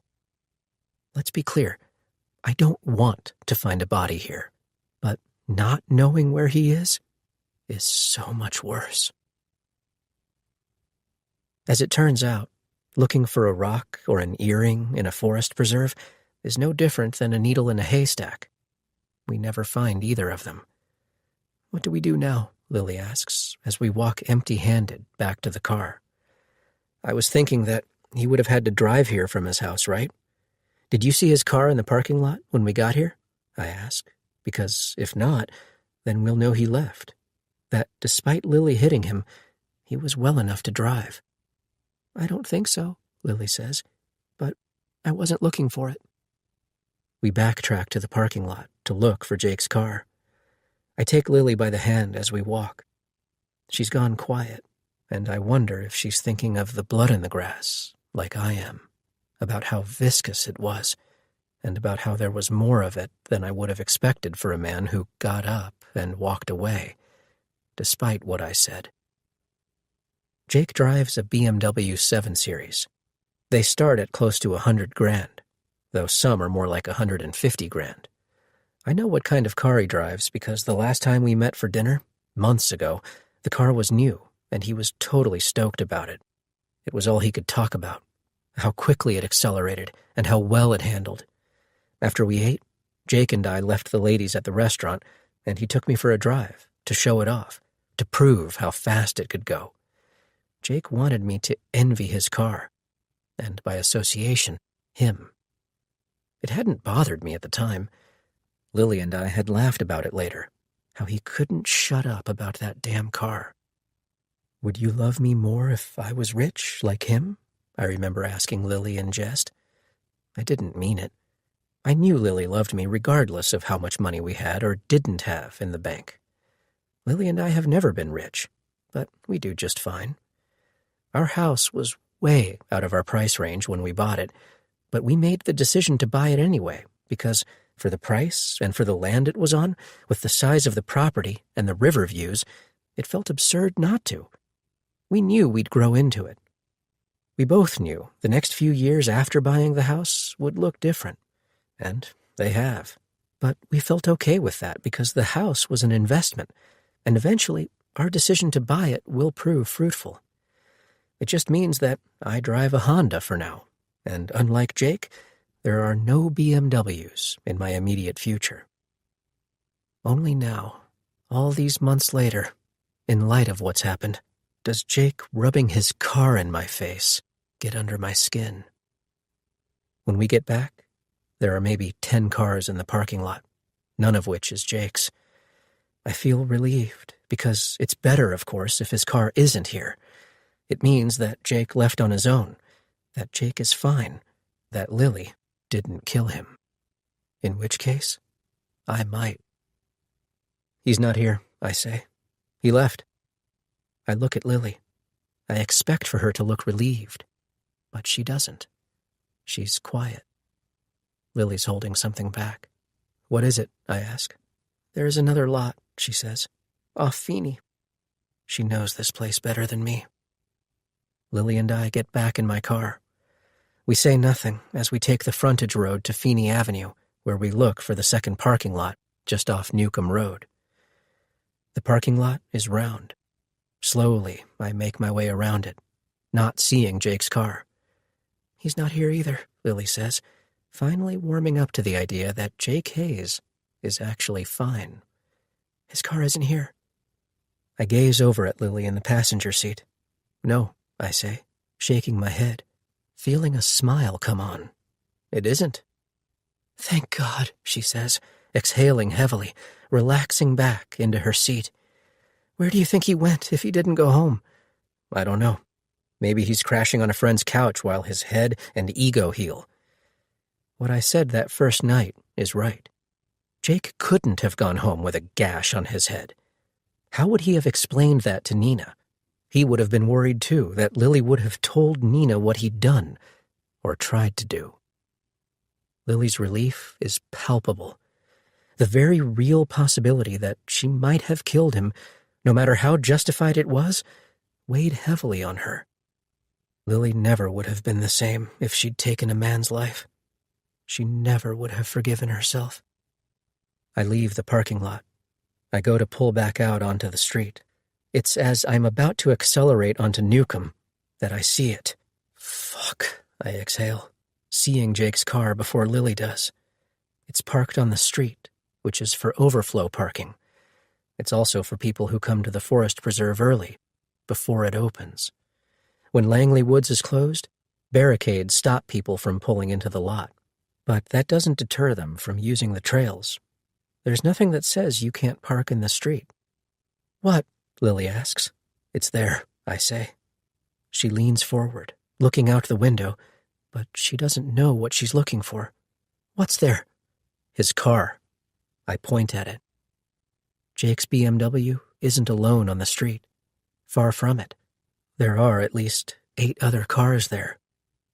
It takes a second for the realization to hit Lily, and then her hand goes to her mouth, and she falls back in the seat, quiet, deathly still. It doesn't mean anything, Lily, I say, but it does. Because Jake never would have spent the night. 2 nights now at the forest preserve by choice. I bring my hand to her thigh. It's been cold these last few nights. The temperatures get down to about 50 or 55 degrees at night, but it doesn't have to freeze for a person to become hypothermic.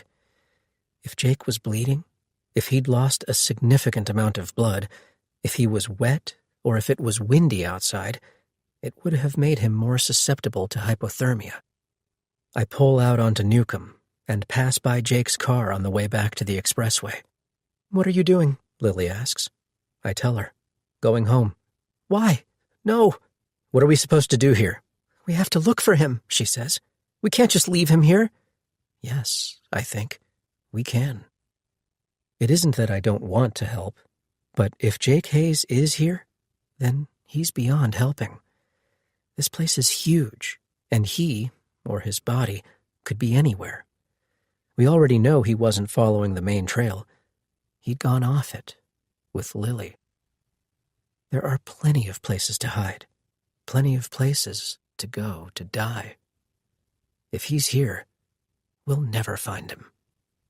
And yes, there is a small part of me that says he did this to himself, that he had it coming to him, that none of this would have happened if he hadn't done what he did. "Please, Christian," Lily begs, "please, can we go back and look for him?"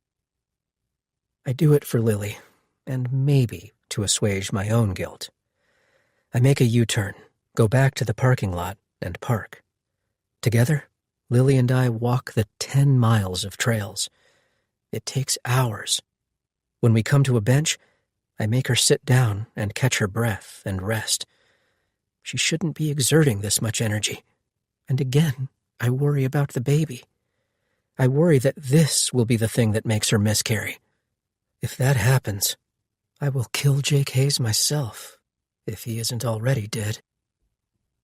We look for any sign of Jake, so that later, when we leave solemn, empty-handed, and alone, we can at least say that we tried. Nina. I wake up Thursday morning groggy and with a headache. I shower, and even as I step out of the shower, I feel warm, sweaty, feverish.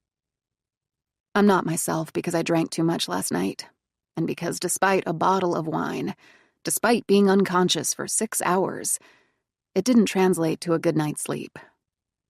I'm not rested. I feel like shit. I don't bother with breakfast because my stomach is off and my nerves are completely frayed. I run through a drive-thru on the way into work to get coffee because in my fraught state, I left mine at home, and I won't get through the day without caffeine. Where is Jake? It's all I can think about. Where the hell is Jake? Another day and night have passed, and still he isn't home. I tried calling him, texting. The calls go to voicemail. The phone doesn't even ring. Around midnight, drunk, I left another message for him, which must be something like the 5th or the 6th voicemail I've left for him now. The message must have been completely incoherent, too. I don't know what I said exactly. I don't know why I keep calling. But more importantly, I don't know why he won't call me back. The only text I received all night came from my friend Lily, asking if I was okay and if Jake was home yet. No, and no, I'd typed back with the sad face emoji, and she replied, "I'm so sorry. I'm thinking about you, Nina. Please let me know if there's anything you need or anything I can do. Anything at all. Hugs and kisses." I drive to school. I just happened to pull in at the same time as Ryan Schroeder, the teacher whose classroom is next door to mine. Years ago, Ryan and I were first-year teachers together. We've come up through the ranks together, getting tenure at the same time. I follow him around the lot to where we usually park.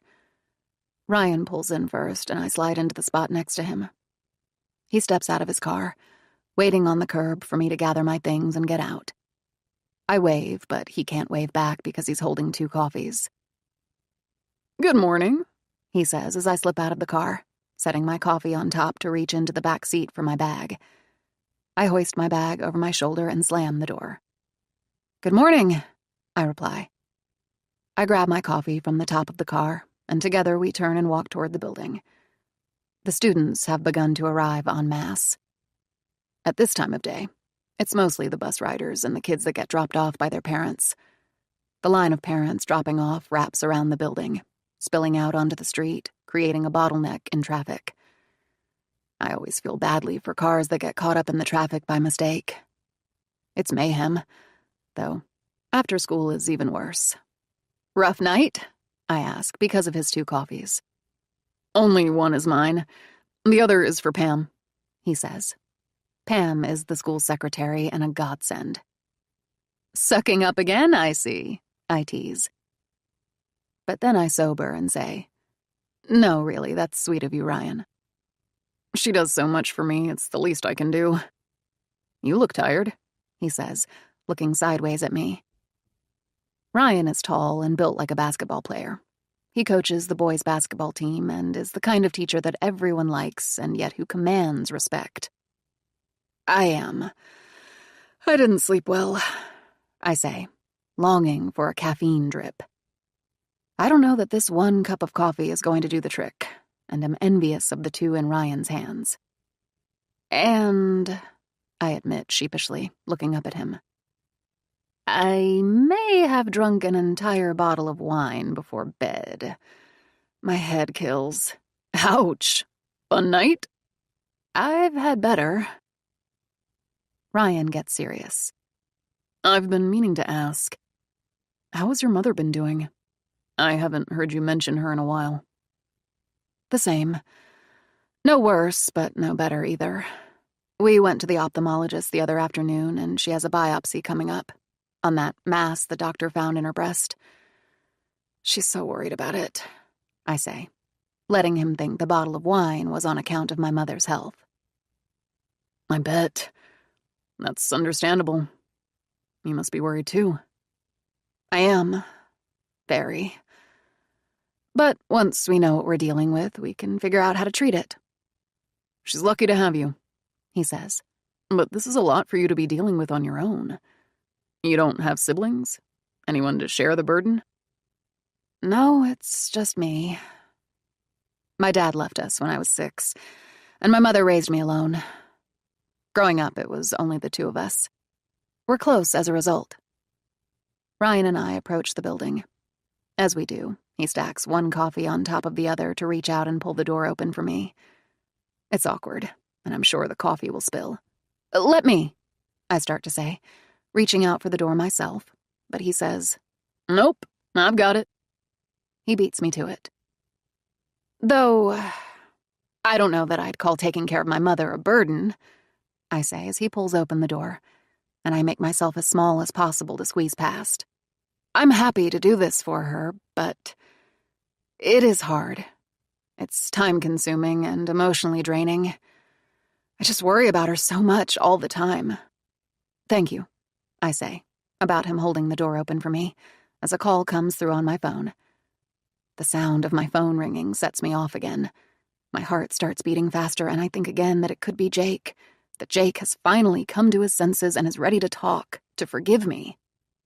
I drop back. Ryan keeps going, bringing Pam's coffee to her in the office so that he doesn't see at first that I've fallen behind. I reach into my bag for my phone.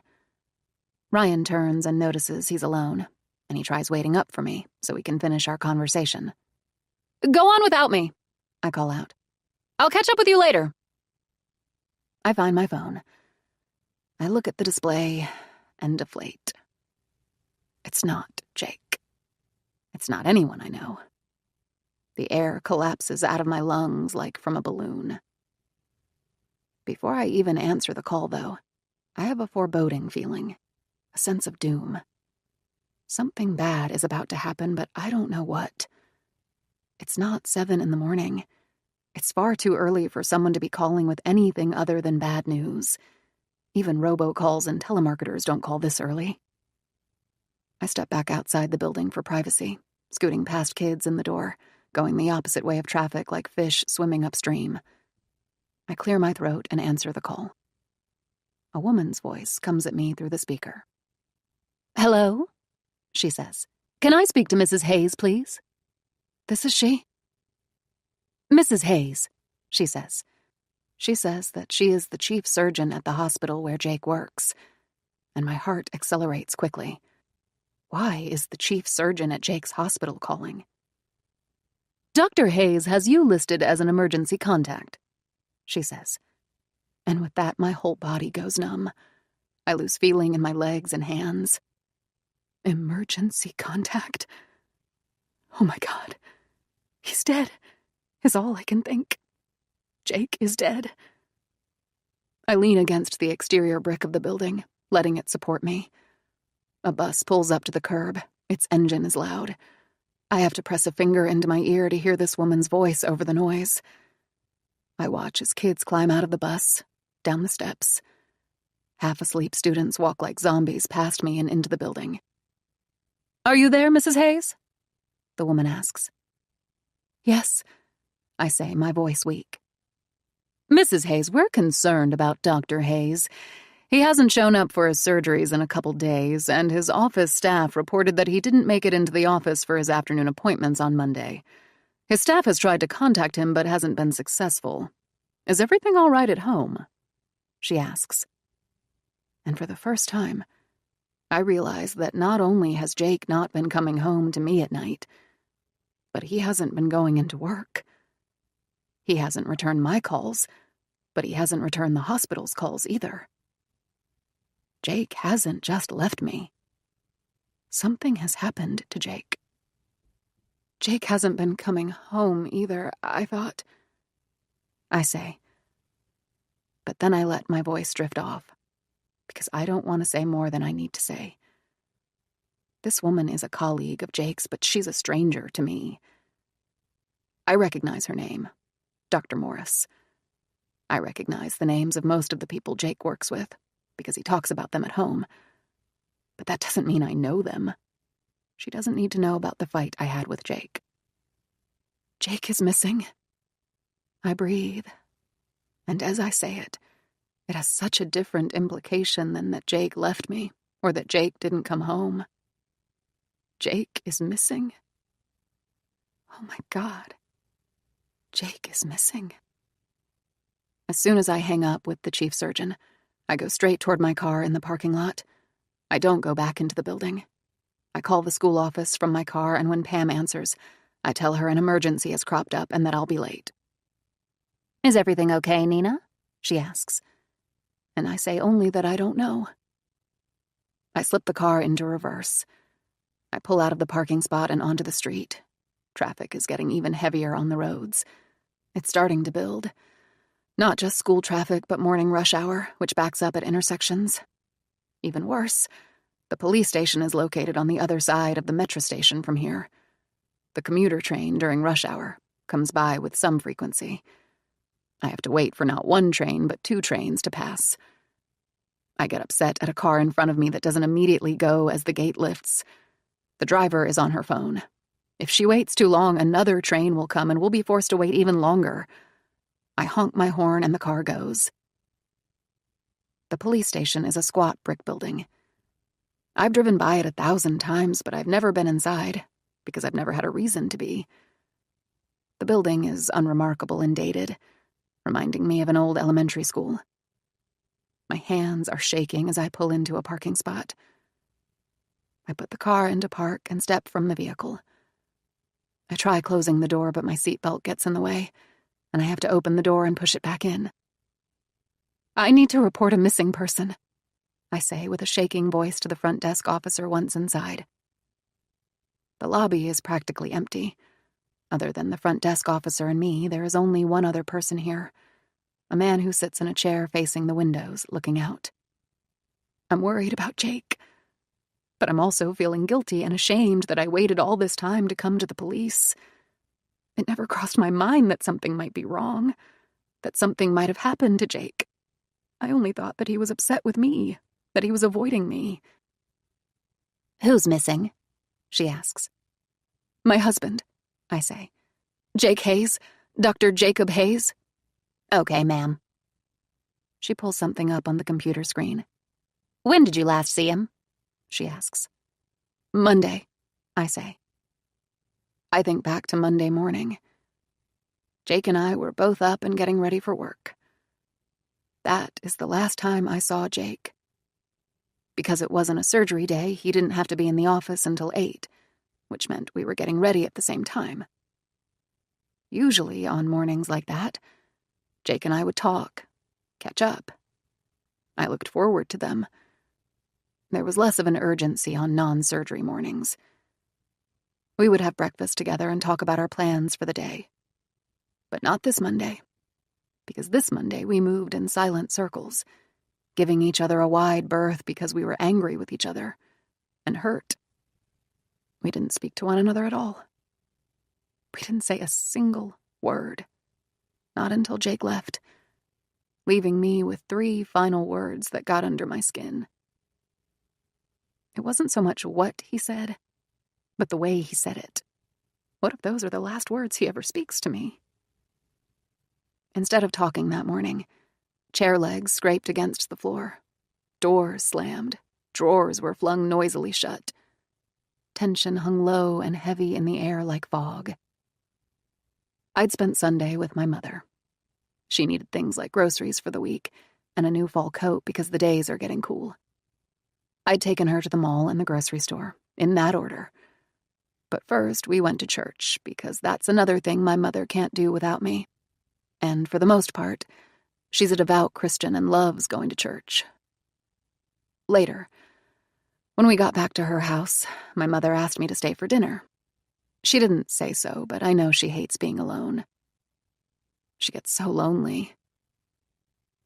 "Let me make you dinner to repay you for taking such good care of me," was how she phrased it. But I knew she wanted me to stay because she didn't want me to leave. She was desperate for company. I said okay, and I stayed. I texted Jake to let him know. He never replied to my text. My mother made my favorite meal, like she did when I was a girl and she had a rare night off work. I could tell she enjoyed having someone to cook for again, other than herself.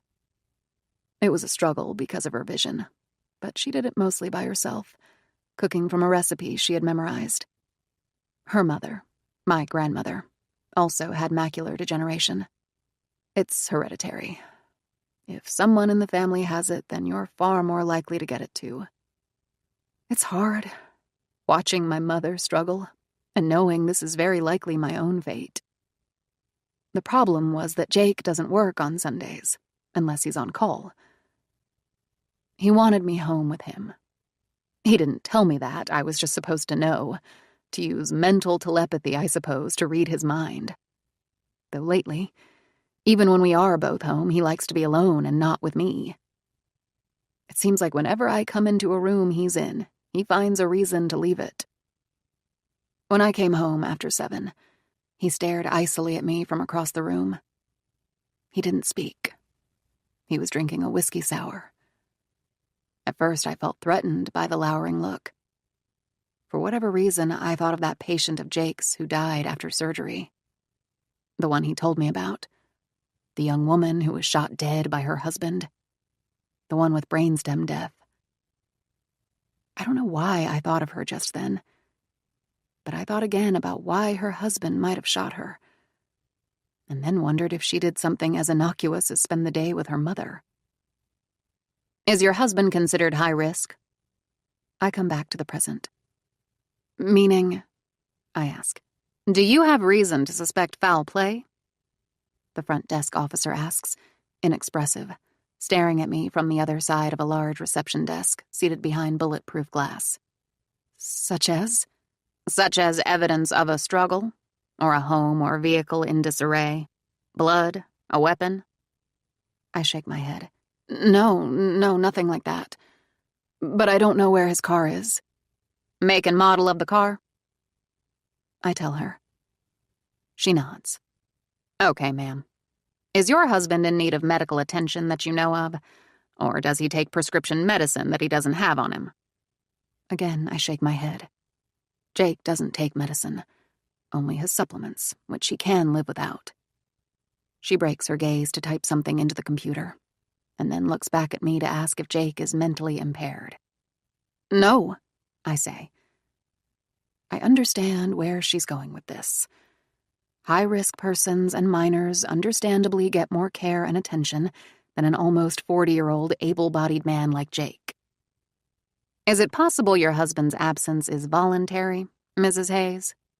She asks, looking up at me. What do you mean? I know exactly what she means. I don't know why I ask, other than to delay answering. Is it possible he willingly left? Yes, I say, being completely honest, because it is entirely possible Jake willingly left. Until that woman called from the hospital, I was sure that was the case. But it's uncharacteristic of Jake to miss work. In all his years of practicing medicine, he has never missed work. Even as a resident when he was working grueling 80-hour weeks and was exhausted beyond belief, he still showed up every day as scheduled. Jake's work means everything to him. It's the one thing more important to him than me. I take it back. I say, it is possible he willingly left, but I don't think he has because he hasn't shown up for work in days, and my husband would never not go to work. He's a doctor, a neurosurgeon. People's lives depend on him. He's extremely conscientious, but also he just loves what he does. He wouldn't do anything to botch his reputation at work. Something has happened to him, I think. Did you and Dr. Hayes have an altercation, Mrs. Hayes? She asks. And at first, the question comes as a punch to the gut. I'd hoped she wouldn't ask something like this. Still, I say yes because I have to be honest. But I worry as I do that if, God forbid, something terrible has happened to Jake, they'll think I did it now that I've confessed to an altercation with him. But finding Jake is what matters. Have you tried calling him? Of course. He's not answering his phone. Jake's phone is dead. It has to be. Jake wouldn't have just turned off his phone. She asks for a photograph of Jake before I leave. On my phone, I find my absolute favorite. And I find myself staring down at his blonde hair, cut short on the sides but longer on top, spiking upward. His chiseled cheekbones, the strong jawline that bristles with days-old, prickly facial hair, his breathtaking blue eyes. I'd taken the picture of Jake over a year ago, on a rare few days off. It was more of a staycation than a vacation because Jake couldn't get away for more than a few days. But still, we booked a hotel in the city and did things like go to expensive restaurants and charter a yacht and take it on the lake. He's on a boat in this picture. Lake Michigan surrounds him. He looks so relaxed, the blue of the lake and sky rivaling the blue of his eyes. The front desk officer also asks for things like an authorization to release dental and skeletal x-rays and a DNA sample, like from Jake's comb at home, which I'll have to bring later. My imagination goes wild. The words skeletal x-rays are perhaps what do me in, though I somehow manage to hold my tears back until I make it to the car, and only there, bent over the steering wheel, do I convulsively sob. I leave feeling more than a little disheartened. Because Jake isn't high risk, he won't be given the same attention someone else might, like, say, a diabetic or a child. Never was that explicitly said, but I'm not naive. It was implied. He'll be on the police department's radar, but I'm not certain they'll actively be looking for him. Most missing people come home on their own within 3 days, was the last thing the front desk officer said to me as I left, meaning there is nothing for me to do but go home and wait. It's third period by the time I finally make it into work. It was too late to call in a sub, and so other teachers divvied up and covered my morning classes for me. I thought about just going home after I left the police station, but I couldn't stand the idea of being in that big, quiet house all alone. I left my student teacher in the lurch, too. He's sitting at my desk when I come in, while Mr. Schroeder teaches my class. The student teacher isn't ready to be left alone with the kids. If he was, we could have gotten through the morning classes without a sub. Thank you for covering for me, I say to Ryan. I can take it from here. What happened to you this morning? He whispers back, as my student teacher stands up, making space for me to sit at my desk. I was waiting for you and then you were just gone. I tried calling you to see if everything was okay. Is it your mother? I shrug out of my coat. I set it on the back of my chair and hide my purse under the desk. I know, I'm sorry. No, not my mother, she's fine. I say, but I don't want to tell him what happened. I don't want to talk about Jake with Ryan, or in the presence of my student teacher, because I'm not sure I want everyone knowing what's going on. Gossip runs rampant in schools, not just among the students, but teachers too. I can't stand to think about them sitting around the teacher lounge, talking about Jake and me and our marriage. We don't have to talk about it, he says, seeing my reluctance, and I'm grateful. He reaches forward to give my arm a bolstering squeeze. Just know I'm here. I'm just next door and the door's always open. Anytime you need. Thank you, I say. For that, and for covering my class for me. I appreciate it. Anytime. I somehow manage to get through the rest of the day. It's not my best day. Physically, I'm here, but I'm not mentally present. The kids don't even notice. I'm glad. I assign them work and let them do it in small groups of their choosing. Half of the students don't even do the assignment, but I don't have the bandwidth to deal with that now. All I can think about is Jake. I'm a mishmash of emotions. I'm no longer only worried that Jake has left me. Now I'm worried something bad has happened to him, which makes me incredibly scared. But if something bad hasn't happened to him and he's just intentionally gone missing in spite, then I'm angry. I'm confused. I don't know what to feel. I race to see Lily at the end of the day before she leaves. The other day she left so quickly after work that I didn't have a chance to talk to her. And then yesterday she wasn't here. She'd called in sick. Other than exchanging a few texts, I haven't talked to her in 2 days. Lily is standing at her desk when I come in. She's putting things into her bag, getting ready to leave. Thank God I caught you, I say, short of breath from walking so fast to her class. Are you feeling any better? She turns to look at me. Lily looks drained, colorless. It could be the fluorescent lighting in the school, or it could just be Lily. Still, she says, Much. Thanks for asking. Stomach flu? Just something I ate, I think. But it's all better now. Good, I say, watching out the window as school bus drivers start their engines and get ready to leave. It's a process. The buses go first, and then when the buses are gone, the student parking lot empties, newly licensed drivers spinning out of the parking lot without looking where they're going. It's terrifying to watch. It's only a matter of time before someone gets killed. I was just about to text you and see if everything is okay. I thought I heard you weren't in school today, Lily says. I wasn't earlier, I say. I went to the police station. Lily stops what she's doing. Oh, she says. She lowers her papers to the desk and turns to face me. Why? She asks, looking concerned. What happened? It's Jake. He still isn't home, I say. But the police, Nina?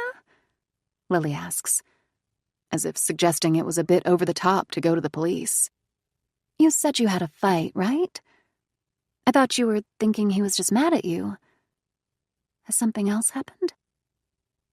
Yes, I say, pushing up on the sleeves of my shirt because it's hot in Lily's classroom. Something has happened, I say. I heard from the hospital this morning. They said that Jake hasn't been going to work, and a friend of his called looking for him. Jake hasn't been returning his calls or texts either. Why wouldn't he call him back? The temperature in this building is mercurial. The HVAC doesn't work right, so that it's hot as hell in some rooms, freezing cold in others. The kids always complain. Lily must be hot too. She looks suddenly flushed. Her expression changes. She knows I'm right. It would have been irresponsible not to go to the police after all that. Oh, wow. Oh my God, I'm sorry, Nina. What did the police say? She asks as she comes closer to hug me. You must be so worried. I shrug. The police didn't say much. Where do you think he is? She asks, releasing me and stepping back to look at me. Could he just need some space? If I knew, I'd go to him. At first, I wanted to give him space. It's the reason I never went to the hospital looking for him.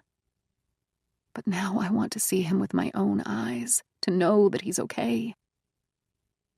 What are the police going to do? I don't even know, Lily, I say, on the verge of breaking down. I lower myself into one of the student desks, cross my legs, and say, maybe nothing. The truth is that people have a right to disappear, so I don't know if they're looking for him or not. They say that they are, but I don't believe it. I'm sure he's fine, says Lily. He'll come home. How can you be so sure? I ask. I know she means nothing by it. She's only trying to make me feel better. But her words are empty, meaningless. I don't hold it against her. She's trying to be kind. But her words ring hollow. Before Lily can respond, there's a light rapping on the small window on the classroom door. When we look, Denise Brady's face is pressed to the glass. Denise is another teacher at our school. I wave her in, giving Lily a look so that she'll know to keep what I've told her between just her and me. Just the two ladies I was looking for, Denise says, and I force a smile. Hey, Denise. Denise is older than either of us. She's married and has kids of her own who are in college now, making her an authority on teenage behavior. Now that her kids are out of the house, she has time on her hands and is the kind of woman who hates to be bored. Denise leads the faculty book club and likes to plan things like birthday dinners and the annual holiday and end-of-the-year parties. Today, she's here because one of the other English teachers is turning 50 in a couple weeks.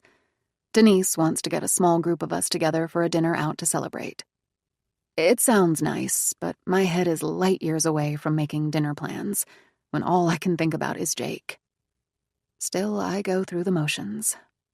I get out my phone and check my calendar for dates, and we settle on October 10th, as long as everyone else is free. Denise will check with the others and let Lily and me know. I put it down on my calendar in case. But even as I do, I'm wondering things like if Jake will be home by then, or if he will still be missing. Or worse. And either way, I don't think I will go. It's a date then, says Denise before waving goodbye and moving toward the door to leave. She almost gets to the door. Oh, hey, she says. And then she turns back to Lily. I almost forgot to tell you, Lily, she says. My husband Jim says he saw you the other day. Lily makes a face. No, I don't think so, she says. No, he did. He saw you, but he didn't want to be a nuisance, and so he didn't stop you and say hello. That's silly. He should have just said something. I'm surprised he even knew who I was. I can see Lily running through her mind the places she's been this week and trying to picture Jim there, because that's the same thing I would do. I'm terrible with faces. I don't know that I'd know Jim if I saw him. I only met him once. He remembered you from that holiday party a few years back. The one at our house. He remembered both you and your husband. Christian, isn't it? Lily nods. He had a long conversation with Christian that night. He remembers it still. He really enjoyed talking to him. People say kind things about Christian and Lily all the time. Everyone thinks they're just the nicest couple. Where did he see me? Lily asks.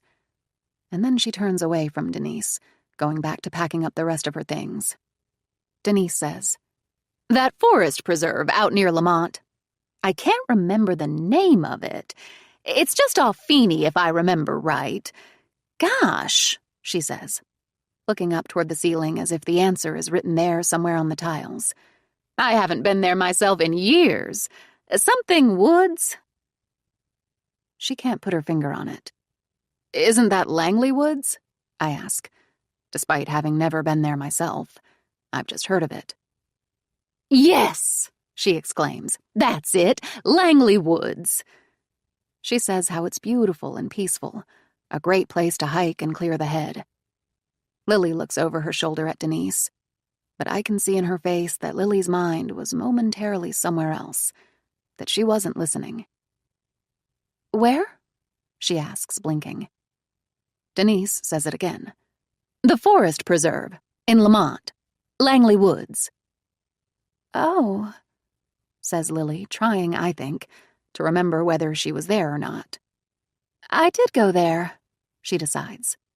The other day, for a walk. It was such a pretty day, but I don't remember when. Denise knows. It was Monday, she says. The days of the week are starting to blend together. I have to think through what day it is. Tomorrow is Friday. Today is Thursday, which means that Monday was 3 days ago. Monday was also the first night that Jake didn't come home. I walk back toward my classroom to get my things and leave. Already, I'm dreading the thought of going home to an empty house. It makes me physically sick to think about. I don't know what I'll do with myself, how I'll pass the time. The hallways are vacant now. The kids are gone and practically everyone else has left. The building is much different at this time of day.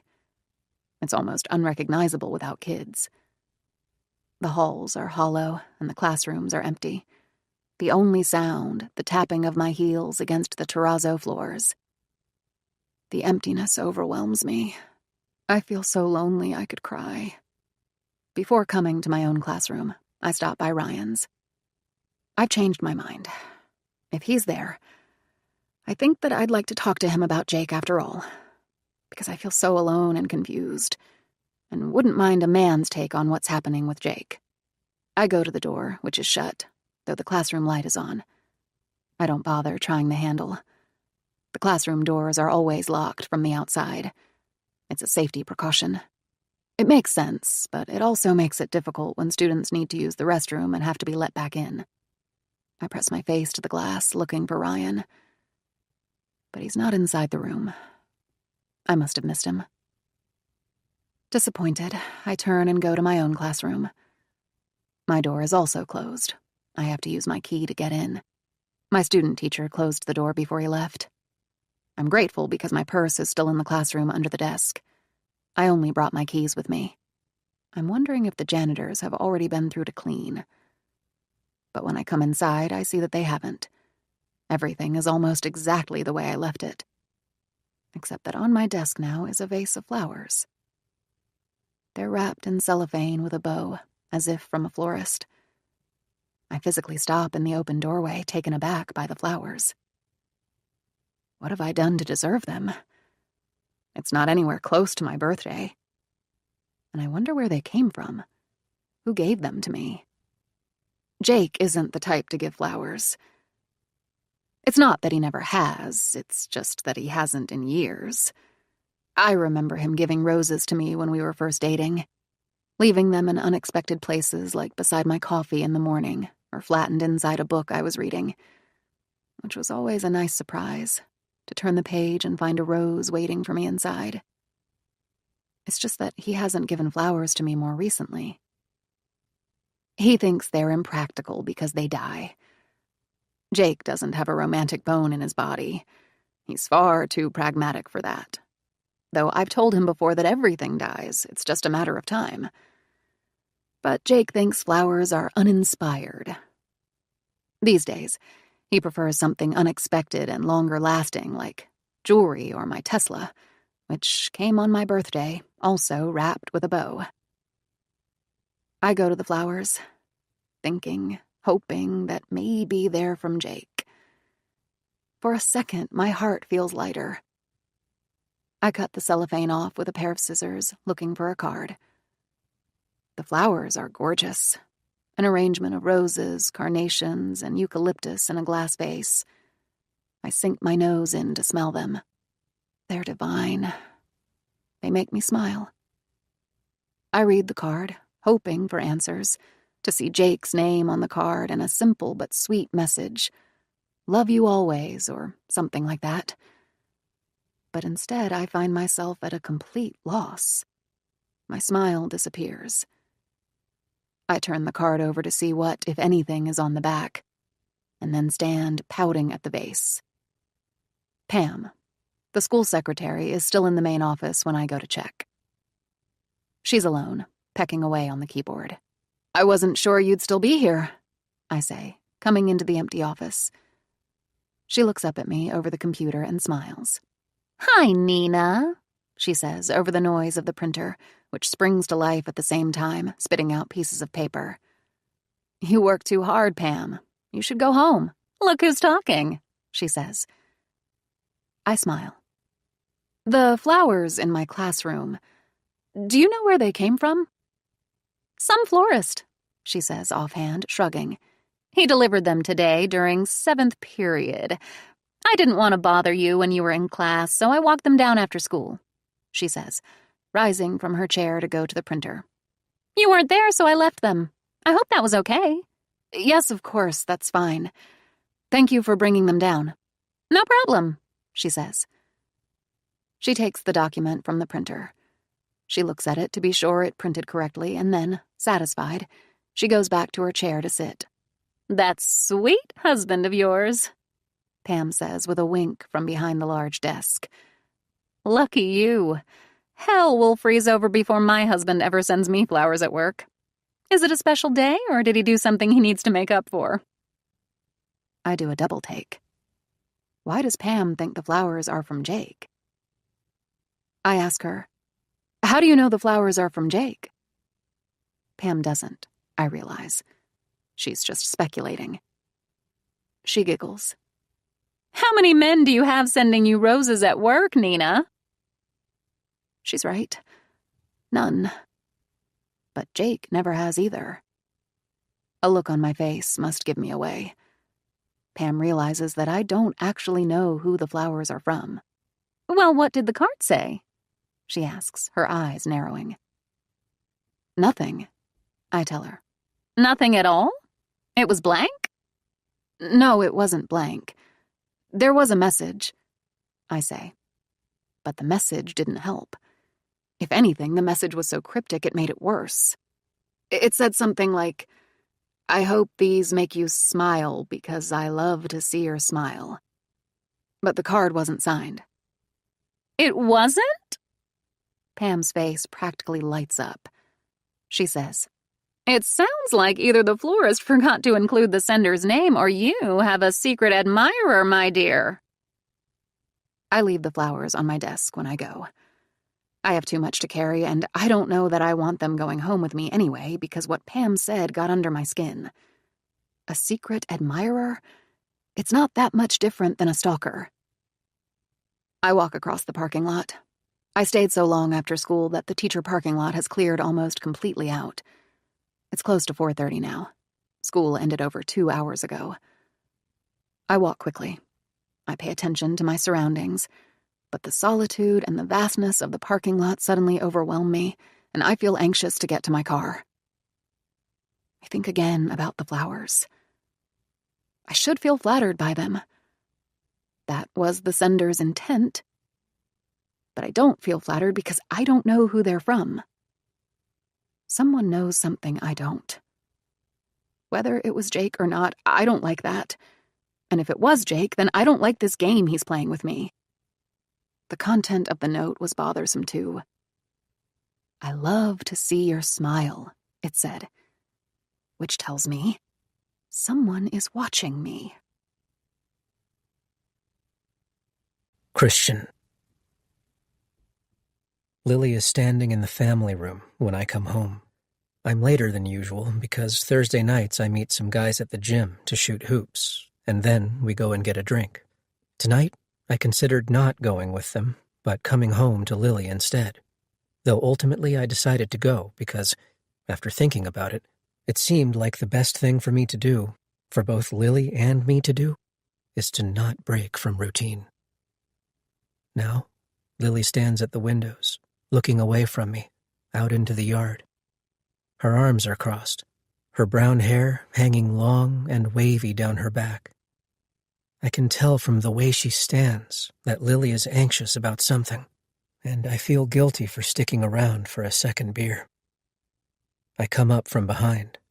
I set my hands on her shoulders and massage them, feeling the tension she carries in her shoulders and neck. "Hey," I say. Lily turns around, and I know something is wrong, but for the first time in a while, my initial thought is not that something terrible has happened to the baby. "What happened?" I ask. "Nina went to the police," she says. "And?" I ask, slowly, drawing it out. "She told them that Jake is missing." "Okay," I say. "And what did they say?" "They weren't too worried about it. They think he may have left voluntarily." "Okay," I say again, nodding. "That's good, right? For us." I smile. I reach for her hands. I try and stay optimistic. I'm not actually worried about this at all.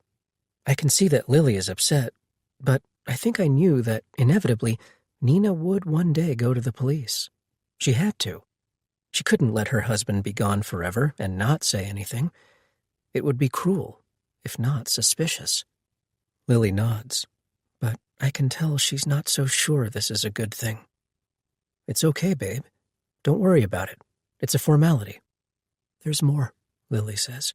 "What?" I ask, growing serious again because the tone of her voice scares me. "Someone saw me there." "Saw you where?" "At Langley Woods." A knot rises up to my throat. I swallow it back. It takes effort. I can feel my heartbeat in my ears, pounding. This changes things. A witness now puts Lily at the scene where Jake was killed. My words are slow, thought out, and staccato-like. What did they see? She shakes her head. "Nothing," she says, quiet as a secret, as if someone might be listening to us. "I don't think. Just me, walking alone. I guess because nothing was ever said about me being with someone. It must have been before," she says, stopping there, leaving the rest unsaid. Before she met up with Jake. Before they went walking together.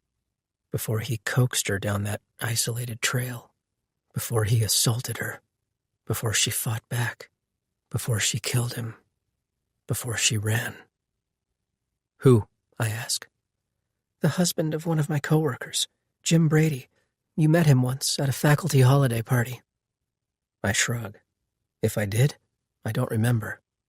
Lily's faculty parties happen with some frequency. Sometimes I remember colleagues of hers or their spouses, but sometimes I don't. "You didn't see him?" I ask. "No. I don't even remember what he looks like, Christian. I wouldn't know him if I did see him." "How do you know he saw you?" I ask, and she tells me how this coworker came to see her when Nina was in her classroom this afternoon.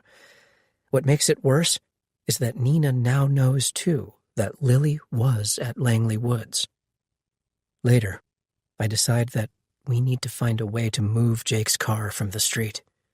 His car on the side of Newcomb Road is the only thing that puts him at Langley Woods, and it's only a matter of time before his car rouses suspicion and people go there looking for him. That, in and of itself, wouldn't be a big deal. But the fact that a witness now puts Lily at Langley Woods on the same day Jake disappeared worries me. Presumably, Jake's key is on him, wherever he is. Lily keeps a copy of my car key with her in case a need arises. It's possible Nina does the same. We're eating a late dinner, or trying to, but neither of us has the appetite for it. I make an attempt to eat, but Lily only stabs at hers with a fork, pushing her food to the sides of the plate like I used to do as a kid and didn't want to eat something my mom had made. "Do you think you could get into Nina's bag at work to look for a key?" I ask. Lily's head comes slowly up. She stares at me from across the table. It's dim in the house. We only turned on a couple lights, and even those glow amber, not white. "Why?" she asks. "I think it would be smart to move Jake's car." She sets her fork down on the side of her plate. "What do you mean? Move it where?" "I don't know exactly. I'm thinking that if I just move it to a parking garage or to some other random street, we'll throw the police off when they go to look for him. They'll be looking in the wrong place. We can get ahead of this." Lily chews over the next words in her head before letting them out. I see her wheels spin. "What will happen if they find him dead? Will I go to jail?" My saliva turns thick. I swallow it back with effort. "Of course not," I say, but I'm lying. She knows that I am. I have my tells, like how I can't make eye contact when I lie. I think there is a very real possibility she could go to jail. I know lawyers, but it's not the kind of thing I can outright ask somebody without it raising alarm. If Lily hit Jake so forcibly with that rock that it gave him a traumatic brain injury that he later stumbled off and died from, she did so in self-defense. But there is no actual evidence to this. It's only her word that she fought back in self-defense. And skeptics would ask, if it happened like she said it did, why didn't she call for help when she got back to her car? Why didn't she go to the police? I know why. She didn't think she had hurt him as badly as she did. She thought she'd only slowed him down so that she could get away, and she didn't say anything because she didn't want to hurt her friend. It wasn't until the next day at work, when Nina said how he didn't come home, that Lily started to worry. But by then, 12 or 16 hours had passed. It was too late to call for help. These things in combination make her look guilty. I think about what might have happened when Lily hit Jake with the rock. I've thought about it many times, a repeating circuit in my mind. Lily said that she didn't hit him just once. She hit him repeatedly. She said he fell. He may have lost consciousness. But even if he didn't, if he remained conscious, he may have experienced symptoms like blurred vision or a ringing in the ears. Symptoms of traumatic brain injury can set in within seconds, hours, or days. Without medical intervention, they get worse. He would have been disoriented, uncoordinated. Confusion with TBIs can be profound. What happens is that there is bleeding in the brain from blood vessels getting hurt. The blood collects in the space between the skull and the brain. I know because these last 24 hours, I've spent an excessive amount of time researching brain injuries. That collection of blood is called a hematoma. It expands, putting pressure on the brain, causing death. But it's not always instant. Even for someone perfectly fine, that path into the woods is easy to get turned around on. It's easy to get lost. The trees limit the view. There are no landmarks, and it's easy to misjudge distances. I, perfectly fine, felt disoriented walking in the woods. Jake may very well have stumbled off in the wrong direction, going deeper into the woods instead of back to the marked path. Who knows how far he walked before he collapsed? It's hard to imagine a person could just completely evaporate somewhere around here. It's the suburbs of Chicago, and not the wilds of Alaska. But still, the forest preserve encompasses 2,500 acres of land. You can fit something like 1,800 football fields in that space, and most of it is heavily wooded, which means that I could search for Jake for years and never find him. The thing is that Jake is an upstanding citizen. He's a doctor. He's never been in trouble with the law, as far as we know. There is no reason for anyone to believe he's a predator. Lily has physical wounds, the scraped knees and the impressions of his hands on her arms. But even that is circumstantial at best, and healing. It's only a matter of time before they're completely gone. Jake's blood and bone fragments on a rock with Lily's fingerprints also on it? That's evidence. Her blood-soaked clothes in the bag still hanging on the garage door handle? That's also evidence. What Lily did isn't murder. It's maybe manslaughter. There was no intent to kill him, but manslaughter comes with jail time, and I won't let my wife and the mother of my child go to jail. I can't live without her, no matter for how long. Years ago, Lily's identity was stolen. It was a nightmare. Whoever did it opened credit cards in Lily's name and bought expensive but ridiculous things with them. They changed her address so that the credit card bills went somewhere else, not to us. We had no idea any of this was happening until we went to apply for a loan for a car and realized Lily's credit rating was incredibly low. It took years to restore.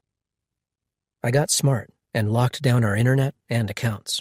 I downloaded VPN software and figured out how to go undetectable on the web so that we couldn't be hacked.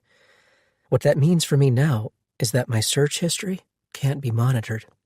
I can Google things like what a BMW 7 Series key looks like without it being traced back to me. I show Lily the image. It's not your standard key, but a key fob. I tell her that it would have the BMW logo on it, and then remind her what the BMW logo looks like.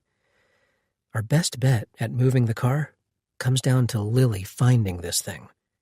That's what you'll be looking for, I say. Check a keychain or purse pockets. Lily nods and says, okay, but I can tell that she's nervous. She doesn't know how she's going to pull this off. Lily isn't used to breaking rules. She's rule-abiding to a fault.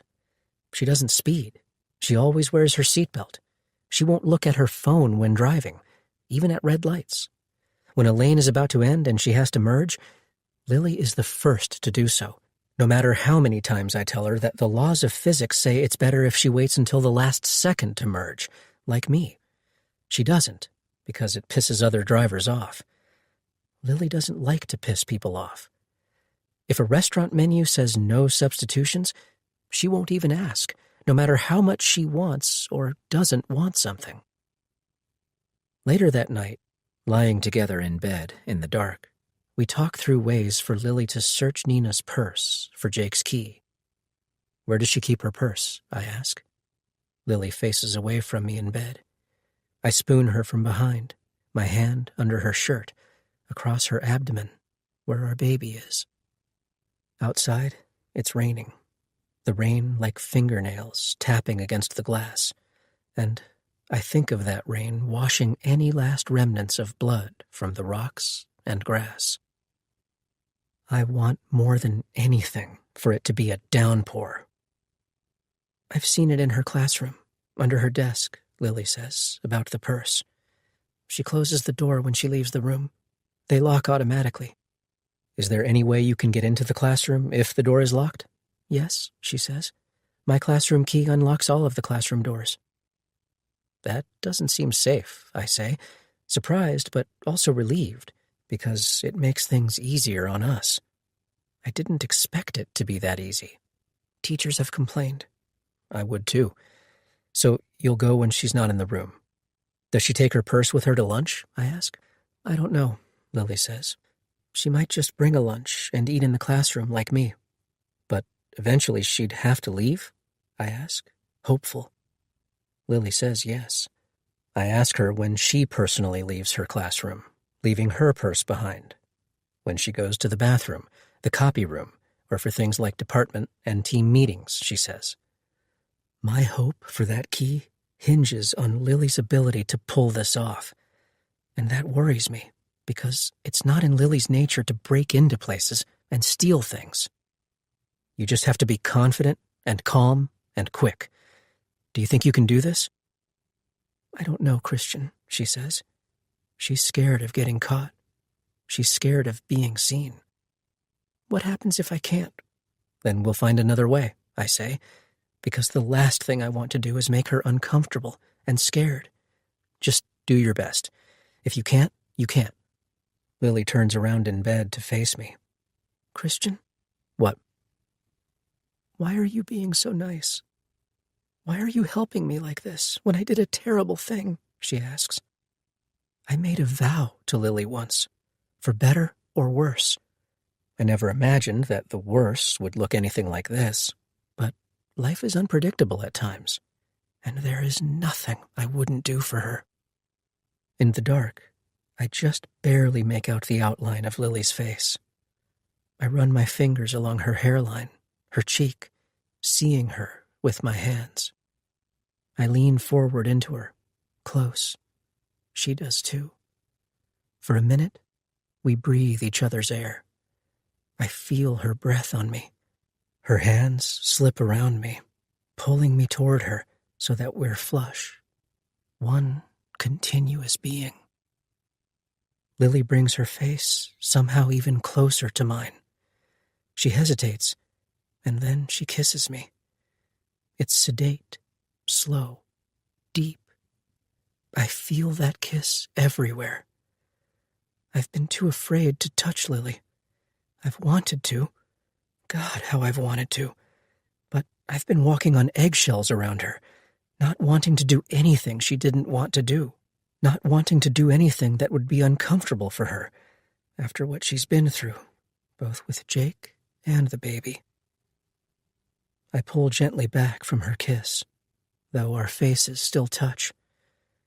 Because I love you, I whisper, sliding a tentative hand beneath her flannel shirt, stroking her softly, and she sighs quietly at my touch, like a breeze moving through leaves. Her body responds. Lily rolls onto her back. Her legs fall open. She reaches for me. I rise above her, slowly lowering myself between her thighs. Because I would do anything for you, I say, and because what you did wasn't terrible. It was necessary. It was necessary. I just don't know that everyone would see it that way.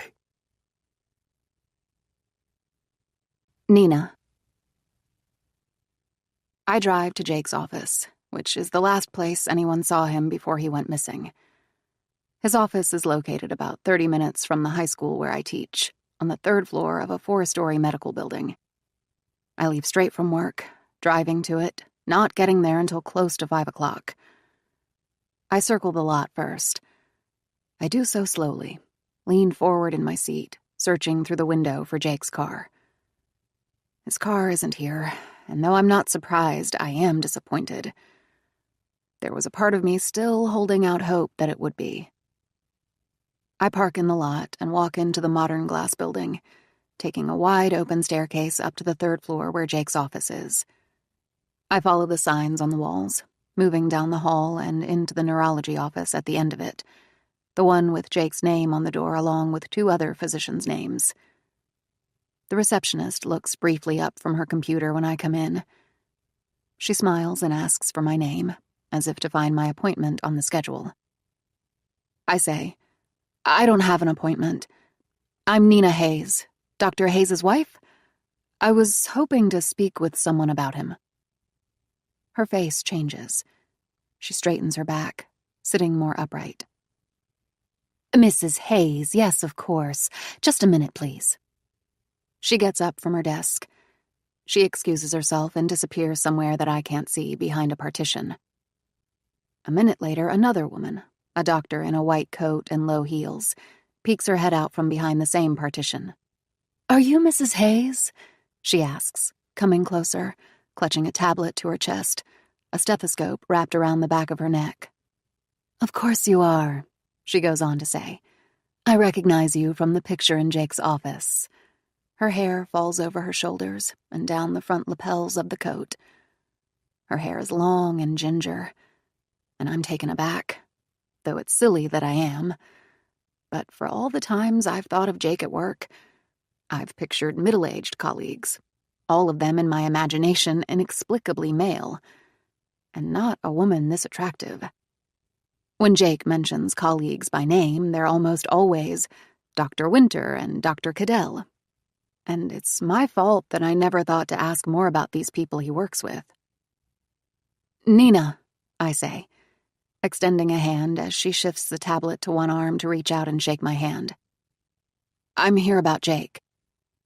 Andrea Cadell. Andy, she says. And I realize my mistake. I just assumed the Andy that Jake sometimes mentions was a man, and not the short form of Andrea. Dr. Hayes isn't here, Mrs. Hayes. I thought someone from the hospital called and spoke to you, she says. Yes, I say. They did. I'm sorry, I should have clarified. I know Jake isn't here, but that's why I've come. I was hoping to speak with someone who would have been working with him on Monday. I'm trying to figure out where he might be. No one has spoken to him since Monday. No one has seen him either. She nods. Yes, of course, she says, softening. Let me grab his nurse. We've been trying to reach him for days, she says, as the receptionist returns, slipping back into her chair. Everyone here is just so worried about him. I know. I appreciate that. I'm worried about him too. You must be completely beside yourself, she says. I am. Have you spoken to the police? Yes, I've been to see them and I filed a missing persons report. I just hope that wherever he is, he's fine. Let me see if I can get Tricia, Dr. Hayes' nurse, for you. I wasn't working on Monday, but she can tell you more about what happened that day. The last I saw, she was in with a patient, but maybe she's through. The receptionist takes me to Jake's office to wait, so that I don't have to stand in the waiting room with patients. Thank you, I say, as she unlocks the door and lets me in, and then leaves me alone with Jake's things. His office is bland. The furniture, a desk, a slender bookshelf with books and potted plants that someone else must be watering and keeping alive, is laminate and ordinary. If I know Jake, he probably hates it. It's nothing like his office at home, which is high-end and done by a professional designer. I haven't been to this office of Jake's before. I've been to the building only once to meet him for lunch, though Jake met me in the lobby that day. It's not strange that I haven't been here before, I don't think. But it strikes me now how Jake and I have the life that we share, and then we have entirely separate lives. It takes a minute, but Dr. Cadell finds Tricia. Hi, Tricia, I say as she comes into Jake's office wearing light blue scrubs, her hair pulled back into a ponytail with loose, curly pieces that fall from her hairline. I'm Nina Hayes, Dr. Hayes' wife. I was hoping I could talk to you for a few minutes about Jake. Sure, she says. What did you want to know? Dr. Cadell tells me you were working with Jake on Monday. She nods. I was. Can you tell me anything about that day? Was it a typical day? She thinks back. Yes, for the most part. Dr. Hayes worked Monday morning as scheduled, but then around, I don't know, maybe 2 or 2:30, he said that he needed to run out for a while and that he'd be back. Was that unusual? I ask. For Jake to run out in the middle of the day? She considers this. Yes and no, she says. Dr. Cadell stays and listens, leaned against the wall. Her tablet is gone now so that her arms are empty. She crosses them against herself, nodding slowly, listening intently. He doesn't do it often, but he's done it before. He had a cancellation, too, so there was a gap in his schedule. His next appointment wasn't until 4, and the morning had been so busy that neither of us had time for lunch. I didn't think anything of him leaving. I thought he was just going to get a bite to eat or that he had an errand to run. But then, I ask, leading. But then, she says. The next thing I knew, it was 4 o'clock. Dr. Hayes' patient was here, but Dr. Hayes wasn't. The office manager, I believe, tried calling him, but as far as I know, he never answered. Someone told me he hasn't come home. No. It's so unlike Jake, Dr. Cadell says. It is, I say, because Jake is always so punctual and so conscientious. How did he seem when he left? I ask. my eyes going back to his nurse, Tricia. Fine, Tricia says. For the most part. He had a difficult appointment in the morning, a follow-up meeting with the family of a patient who died. Dr. Cadell says, those are never easy. I can imagine they're not. Was Jake upset about it? I ask, looking to Tricia. But again, it's Dr. Cadell who speaks. With every surgery comes risk, which is why patients are required to give informed consent before we operate on them. Sometimes a surgeon can do everything right. The surgery can be incredibly routine and still a patient dies. Despite his efforts, Dr. Hayes could not stop that particular patient from bleeding out. From what I've heard, the family was devastated and they took it out on Jake. For as hard as we try, it's impossible for a surgeon not to feel shaken when something like this happens. So he was upset then, I suggest, and she nods. Though Jake is a master at keeping his emotions at bay, of not letting on to what he's thinking or feeling inside. After I leave, I drive to the hospital where Jake also works and where he operates on patients. The hospital, like most, has a parking garage, and it worries me because parking garages have notoriously lousy security. Generally, they might have a camera at the entrance and exit, but within the garage itself, there are too many blind spots, too many obstructions to install cameras everywhere. As I circle the multi-story garage, climbing the endlessly round ramps, not finding Jake's car, I think of everything terrible that could have happened to Jake. My imagination is my worst enemy in this moment. Friday afternoon, after work, I decide to call the florist to see who sent me flowers. They sat on my desk staring at me half the day. I tried not to think about them, but they were there within my line of sight. No matter how much I tried, I couldn't stop thinking about them or wondering where they came from. I didn't want to get rid of them, because what if they were from Jake? But after lunch, I moved them to a shelf on the other side of a tall cabinet so that my view of them was obstructed. The name of the florist is on the card. Cell phone service inside much of the school building isn't great. It has something to do with the thick brick walls and the insulation. My classroom is practically a dead zone. I take my phone just outside, waiting until the student parking lot has emptied so that I don't have to contend with the noise of cars and kids when I call the florist. I dial the number, and a woman answers. "Hello," she says. "Hi, I was hoping you could help me," I say.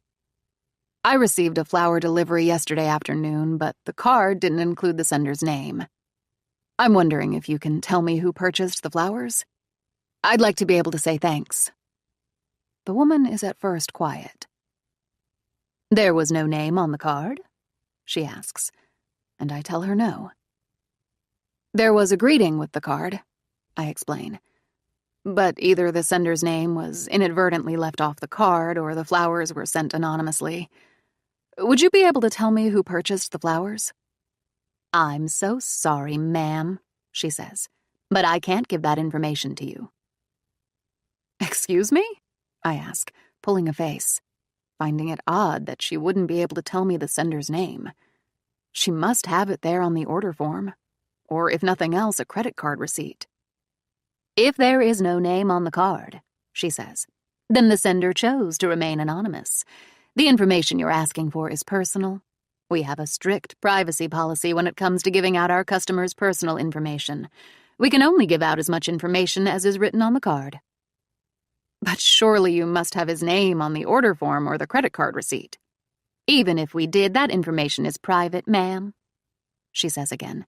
"I can't disclose the customer's name without his or her permission." "There must be some way to get that information," I say. "I'm sorry, but no." "I'd like to speak to your manager then, please." "Ma'am, I am the manager. I own this shop." "This is ridiculous. I'd just like to say thanks to whoever gave them to me.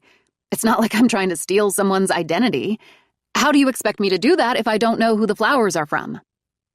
"Well," she says, You could ask around and see if anyone you know will admit to the flowers, but the only way I'm able to give you that information is with an order from the police." I actually laugh out loud. "You can't be serious," I say. "You want me to go to the police to find out who sent me flowers?" "I'm sorry, ma'am, but I am serious. The information you're asking for is private." I hang up with the florist. I let myself back into the building, feeling agitated as I walk down the hall for my classroom. I turn a corner, and there is Lily. Her back is to me, and she's moving quickly away from my closed classroom door. "Lily!" I call out for her. She turns to face me. "Hey," she says. "There you are. I thought you'd left." "I was outside making a call. Did you need something?" I ask. "Yes," she says. "I had something to tell you." "What?" I ask. Lily racks her brain, but already she's forgotten what it is. Christian. Lily has no luck finding the key. She's visibly upset when I get home from work. She's pacing barefoot when I come into the house, having to use my key to unlock the garage door because Lily locked it again.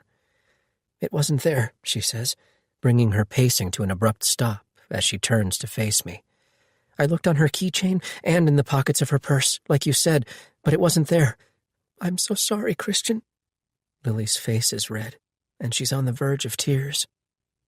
She thinks she's let me down. "It's okay, babe," I assure her, reaching for her. "It's not your fault she didn't have the key on her. We'll figure something else out." "What's she saying about Jake?" I ask. "He's still not home," she tells me. Of course he's not home. I don't say that aloud, but I think it. I also think that Lily still harbors some hope that Jake might actually come home, that he's not dead, that she didn't kill him. I know she wants to believe that. "I thought of something as I was driving home," Lily says. "What?" "I know their garage code. I watched their cat when they went away for a few days last summer, remember? Unless they changed it, I can get into the house. Maybe the key is there. I can get it when she's not home." It's brilliant. I take Lily's face in my hands and kiss her. "You're a genius, Lily," I say. Except Lily shouldn't be the one to do it. Lily should be a decoy. She should be the one to make sure Nina doesn't come home while I go inside to search for the key. I tell Lily this. "Text her," I say, "and see if she wants to meet for breakfast in the morning. Tell her you're worried about her and thought it would be good for her to get out for a while and talk about Jake."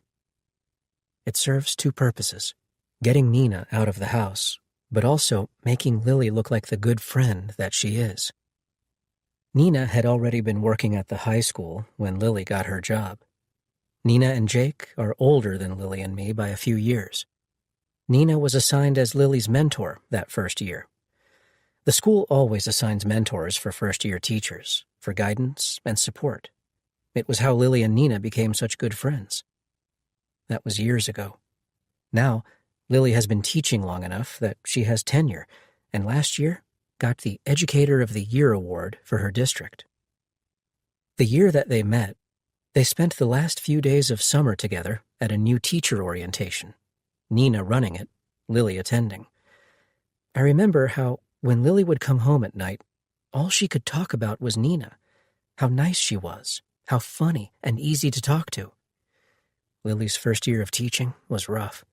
She went into it with the best intentions. By the end of the first day, she'd discovered that learning to be a teacher and being a teacher were two very different things. It was harder than she expected. Burnout was very real that first year. Lily would cry when she came home, and more than once said she wanted to quit. Teenagers are jerks. They're little assholes. No matter how many times I told her that, it didn't make a difference. I didn't have to deal with them every day. They didn't listen to her. The girls, especially, were mean. She would overhear them, whispering about her and making fun of catty things like her clothes. Somehow, Lily persevered. She and Nina commiserated with each other about how hard it was and the asshole kids they had in common. It helped. Nina got her through it. Lily grew stronger, more tenacious. She made the kids respect her somehow. By her second year of teaching, Lily was a pro. When all this is said and done, Lily and Nina's friendship will be over. It makes me sad for Lily, for how much she will lose before this is through. But you can't have a relationship built on secrets and lies. Do you know if they have a home security system? I ask Lily before she leaves. I've been up for hours. I got up early to catch up on work from the week. I took one day off and left early another. And even when I've been physically there, I haven't been mentally present. I sat at the kitchen table preparing for a meeting with a focus group on Monday. And then, when Lily woke up, I went back up to the bathroom to shower.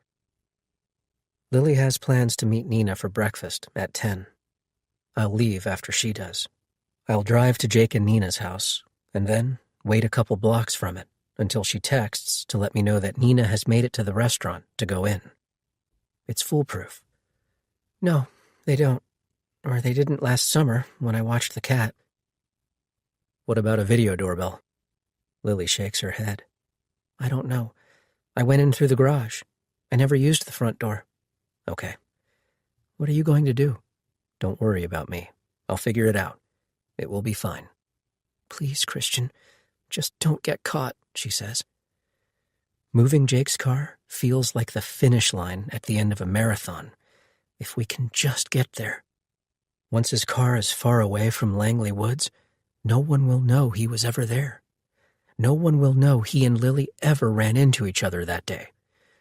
For all intents and purposes, Lily was there, but Jake was not. I won't, I promise her. The stakes are high. This isn't some high school prank. I'd be lying if I said I wasn't nervous as hell, but the last thing I'm going to do is tell Lily that. Lily is nervous. She's so worried that she'll slip up at breakfast and say something she's not supposed to say. She's been trying to avoid Nina as best as she can this week. Now, she has to talk to her, without interruptions. She's worried Nina will see right through her, and that, even if she doesn't verbally slip up, that her eyes, her body language will somehow betray her. It took longer than normal for her to pick out something to wear. She was indecisive, doubtful, as if there might be some hidden message, some unspoken truth, a confession in a pair of jeans. Deep breaths, I say to her now, forcing her eyes on mine. We breathe together, in and out. I make her hold her inhales. It helps the oxygen settle in the lungs. We do it 3 times, and I watch as Lily visibly calms before me. Just be you. If you start to panic, excuse yourself. Go to the bathroom and breathe. Lily nods. She hasn't talked much about the nausea or the fatigue this week. I guess it's hard to distinguish between pregnancy nausea and what it must feel like knowing you've killed a man. Lily has nightmares. She doesn't say it, but she makes sounds in the middle of the night, like she's running, gasping for air, trying to get away. Sometimes she cries, and I think that's for what she's done. Lily would never intentionally hurt anyone or anything. I myself have been having heartburn. It feels like there's acid pooling in my abdomen and chest, weakening the abdominal wall, forming a hole. Lily and I are running on adrenaline, but it's running low. I can't wait for this to all be through. For a long time, before we go our separate ways, we hold on to each other. I take the bag of Lily's bloody clothes with me when I go, the ones I pulled from the laundry that first night after she told me what happened. For the last few days, the bag has hung on the garage doorknob, in full view. Lily first noticed the bag hanging there last night. "What's this?" she asked. I said nothing back, though in retrospect, I should have just said it was garbage and been done with it, because then Lily wouldn't have had to look for herself what it was. Lily asked, "Christian, when I said nothing because I couldn't think of a lie fast enough. My silence roused her curiosity. "Lily, don't," I said, as she took the bag from the garage doorknob, untied the handles, and looked inside to see for herself what it was, because I still hadn't told her. Lily's face turned white, and her body recoiled. "What is this?" she asked at first, and then, taking the items out of the bag, recognizing her own clothes, "Is this—" I could almost see the passage of bile going from her stomach back up through her throat. It wasn't necessarily the sight of blood that did it, but the knowledge of where the blood came from. She went to the sink for water. As she did, I reached to take the bag from her, and she let me, glad, I think, to be free of it. "You don't need to see that," I said. "I'm sorry. I didn't want you to see that." I looked in the bag myself to see what she saw. Blood gets darker over time, turning it more brown and less red. Still, there was no denying that what was in the bag, all over Lily's clothes, was blood. Jake and Nina Hayes live in an upscale neighborhood that's all custom homes, each house trying not to be outdone by someone else. They must be something like 4,000 or 5,000 square feet, with brick and stone exteriors, turrets, cathedral doors, things like that, which make me think of castles. It's the kind of place that also makes me wonder how, exactly, people can be this rich. It's envious, but it makes me think about people in developing countries dying from things like starvation. The discrepancy is shocking. And I think if the Hayeses or their neighbors gave more instead of keeping it all to themselves, this world might be a better place. The only thing that I find surprising is how small their lots are. If I had the kind of money that Jake and Nina have, I'd want privacy and land. The weather today is advantageous. It's a windy, gray day. It's not raining, not yet, but there is a threat of rain, which keeps everyone inside. I park a few houses down from Jake and Nina's house. I wait a second, and then I get out of the car and walk back along the sidewalk. It's late September. The days are getting cooler, but the trees are mostly still green, only a meager few leaves starting to turn. Over the next few weeks, the rest will change colors and fall. I wear a baseball cap. I pull it down low. I walk confidently, with my hands in my pockets, as if I have as much right as anyone to be here. When I get to the Hayes' long driveway, I go straight to the front door. I don't hesitate.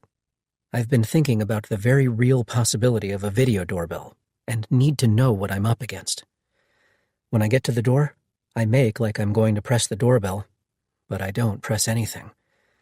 For a second, I stand on the stoop, accessing the button. Ring, Nest, and the rest, they all look the exact same. Part doorbell, part camera. The cameras are meant to be visible, not hidden. The intent is to deter people from vandalizing property or breaking in, rather than to catch them in the act. If the Hayeses have a video doorbell, I need to know. I have a story in my back pocket for if I get caught on camera now, ringing the doorbell. One I made up about how I misunderstood and thought Lily was here. I'd come looking for my wife because I needed her for some reason. Family emergency. She wasn't answering her phone. I didn't have all the details worked out, but I could make them up on the fly if I needed to. I won't need to.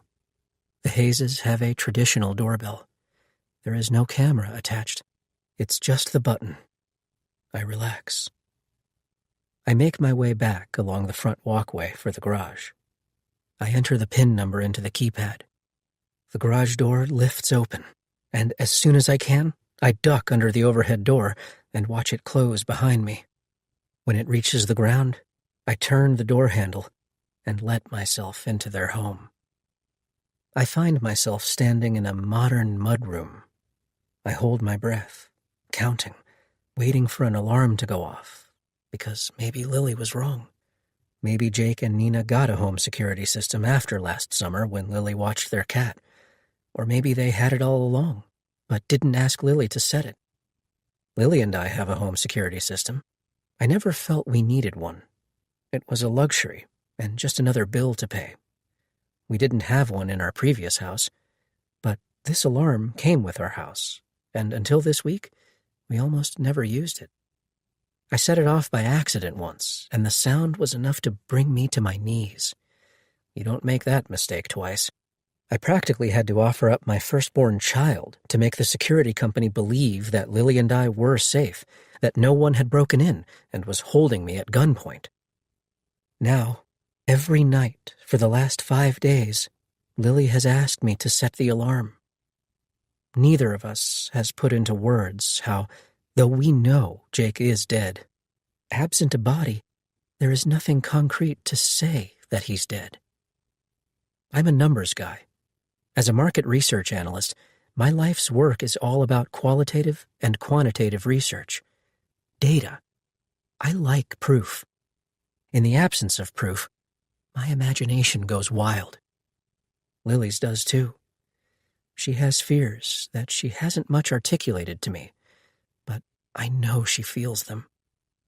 Last night, as we made love, I caught a glimpse of her face in the moonlight. Lily was beneath me. She suddenly stilled, and I looked to see if she was okay, if I had lost her. Lily's eyes were open. She was staring somewhere over my shoulder. She wasn't with me. She was somewhere else, her eyes on the open bedroom door, and she was waiting, I think, for him, for Jake to come in when our guards were down. Lily shows signs of PTSD. There are times she goes mentally back to that moment with Jake in the forest preserve. She thinks about it still. Sometimes, she's said, when she closes her eyes, she can see his face. She can see the rage in his eyes. She hears him spitting his words at her. She feels the spit on her face. It terrifies and traumatizes her all over again. In her head, she knows that he's dead. She just can't make the rest of herself believe it. Sometimes she wakes up crying from nightmares. In her dreams, she can't run fast enough. He catches her this time, yanking her by the ankles, pulling her back, dragging her face down across the hard earth. She feels it on her skin, on her face, as he hauls her over rocks and debris, further into the trees where it's dark as night, the sun eclipsed by trees. He uses the palm of his hand to press her face into the earth. She inhales dirt as she tries to breathe. She's always gasping for air when she comes to. When I'm convinced there is no alarm in the Hayes' house, I walk further inside, into a kitchen, which is overwhelmingly large and modern and white. I've been here before. I've stood in this very kitchen, around the island, talking to Lily, Nina, and Jake, laughing and drinking to excess. I'm no stranger to their house, but still, it's peculiar to be in someone else's house when you haven't been invited in. It feels as if the walls have eyes. I feel a phantom presence, like I'm not alone, though I am. I tell myself that no one else is here. It's not possible. Nina is at breakfast with Lily, and Jake is dead. Neither of their cars was in the garage or on the driveway. I am alone. I just don't know why it feels like I'm not. Maybe it's my guilty conscience. In the kitchen, a cat comes from out of nowhere, meowing at me. It curls itself around my ankles. I go to touch it, and it hisses at me. I jerk back, my elbow knocking into a glass of water by mistake. The glass slips from the edge of the countertop and falls. I catch it on the way down. I don't even know how. Quick reflexes. The glass doesn't break, but the water spills, running down the face of the cabinet and pooling on the floor. Fuck, I mutter. The cat runs away. I've never liked cats. They're mercurial. One minute they're your friend, the next they're biting you. I quickly unroll paper towels from a holder by the sink. I sop up the mess. I can't throw the paper towels in the trash because I have to leave no evidence that I've been here. I force the paper towels in my jacket pocket so I can take them with me when I go. I look at my phone. Lily said she would text when they left the restaurant. They haven't been gone long enough to be seated, much less have eaten. I have plenty of time. Still, I don't want to be here. I want to find what I need and leave. Lily and I made a plan before she left our house. We talked about it. I told her I didn't want her texting things like, "leave now," or "Nina is on the way." Anything that would make us look guilty of wrongdoing or suggest that I was here, in case later someone, like the police, looked at our texts. I'm trying to be smart about this, to think 5 steps ahead. Lily and I have code words. Pizza tonight means Nina is on her way home, but that I have a couple minutes to spare. Tie is a code red. In other words, get out now. It's like we have our own secret language. I think about where, if Lily didn't carry my spare key, we would keep it. A junk drawer comes to mind. I search the kitchen drawers for a junk drawer, finding one, but without a key fob in it. Instead, batteries, an eyeglass toolkit, birthday candles, and matches. The dining room or living room don't make sense. I step back into the mudroom and sink my hands into the pockets of a jacket on a coat rack, coming up with only gloves. A bag also hangs from the rack. I unzip the pockets of the bag one by one, but they're mostly empty inside, with things like tissues and coins. The master bedroom, maybe. My dad used to keep his wallet and keys on his dresser at night. Jake could too. I start to head for the stairs when I remember that Jake has an office. It's toward the front of the house. It's one of the rooms you see when you first come in through the front door. The first time we had dinner here, he showed me his office. He and Nina had just moved in, and we were getting the grand tour of the house. The massive master bedroom, the finished basement with wet bar, the workout room. Jake was most proud of his office. It was masculine and luxurious, and more importantly, all his. Like a man cave, but with prestigious diplomas and a bar cart full of top-shelf liquor. I remember that Nina and Lily skipped the office part of the tour. They went back to the kitchen for more wine and appetizers, which they took out onto the patio that overlooks a golf course. Jake and I stayed for a while in his office, him sitting at the incredibly large executive desk, and me on the small leather chair opposite it, feeling just as small as the chair. We sat there, sipping some kind of gin that he told me sold for almost $300 a bottle.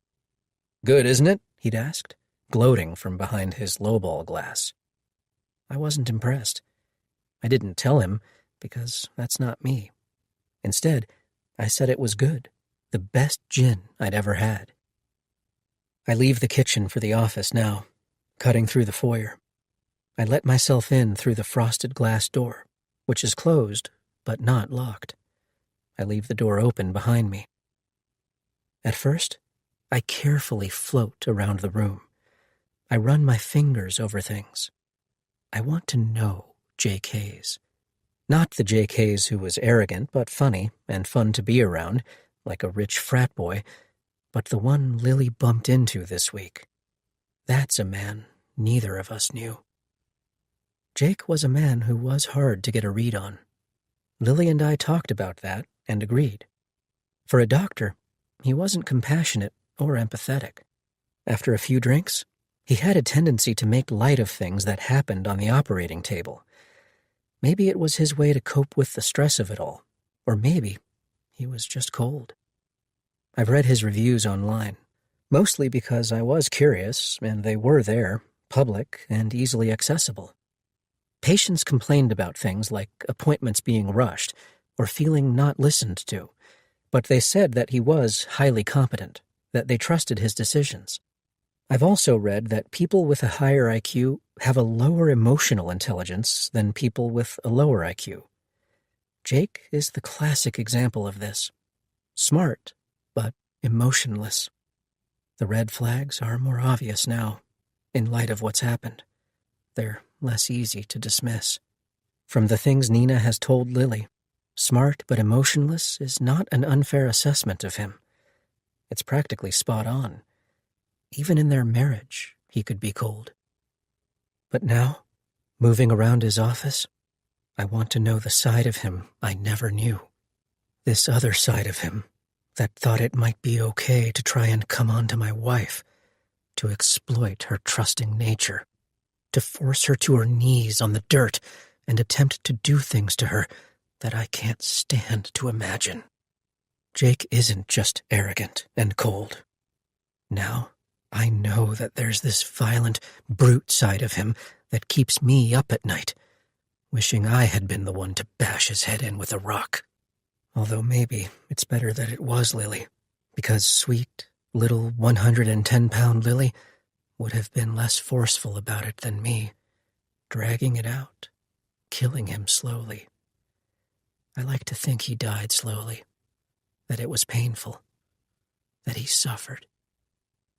I don't try to be particularly quiet as I riff through the desk drawers, sliding my hand along the inside of them and beneath piles of notebooks and paper, feeling for the key. I take things out, looking under and behind them. I keep thinking I might find something damning among Jake's things, but it's all harmless, files and such. I sit in his executive chair for a second, swiveling around, letting my eyes wander around the room, considering the file cabinet or a safe. Is a key fob the kind of thing you keep in a safe? If you don't want to lose it, maybe. I rise up from the desk to go to the file cabinet. It happens at the same time. The phone, in my pocket, vibrates against my thigh. I take it out to look. It's Lily. Tie tonight? From upstairs, above my head, comes a noise like footsteps. It crosses above me and then stops. I hold my breath. Not 10 seconds later, I hear the rush of water, like through pipes. My eyes follow the movement of water as it snakes across the office ceiling and then descends behind the wall, down to the basement. Someone, upstairs, has flushed a toilet. My instincts were right. I'm not alone in the house. Someone else is here, with me. Nina. The restaurant where Lily and I meet is one of my favorites. It has a rustic farmhouse feel to it, while still being modern at the same time. The decor is all black and white and wooden, with things like white shiplap walls, wide wooden floorboards, painted black exposed pipes that run along the ceiling. The fabric of the chairs and booths is all black and white, in geometric designs. It's visually pleasing, and the food is divine. A line of people wait for a table, but Lily was smart. She thought ahead. She made a reservation so that we're able to skip the line, much to the chagrin of those who see us come in and get immediately seated. "Thank you for suggesting this," I say to Lily as we settle into a small table, sitting across from each other. "I can't tell you how much I appreciate it." "Yes, of course. I wanted to talk to you, just to make sure you're hanging in there and that you're okay. It's so hard to talk at work, when we're always in a rush or getting interrupted." I put my bag on the floor beneath me and say, "I'm sure this comes as no surprise, but Jake still hasn't come home." Lily sighs, sympathetic, as she reaches across the table to set her hand on mine. "I'm so sorry, Nina. Have you heard anything from him?" she asks. "Nothing," I say. "I spoke to his colleagues the other day and drove around looking for his car at both the hospital and his office. I don't know where he is, Lily. It's like he's just completely gone." "I wish you would have told me you were going to Jake's office in the hospital," Lily says.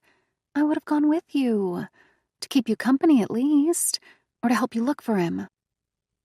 "That's sweet of you." "I can't imagine how hard this must be, Nina." Lily offers a commiserative smile. She is a good listener. She's always been. It's one of the reasons I find it so easy to talk to her. Lily's secret, I think, is that she actually listens. She doesn't offer advice like other people feel the need to do. People always want to fix things. They want to make them better, which is sweet and well-intentioned, but not everything can be fixed.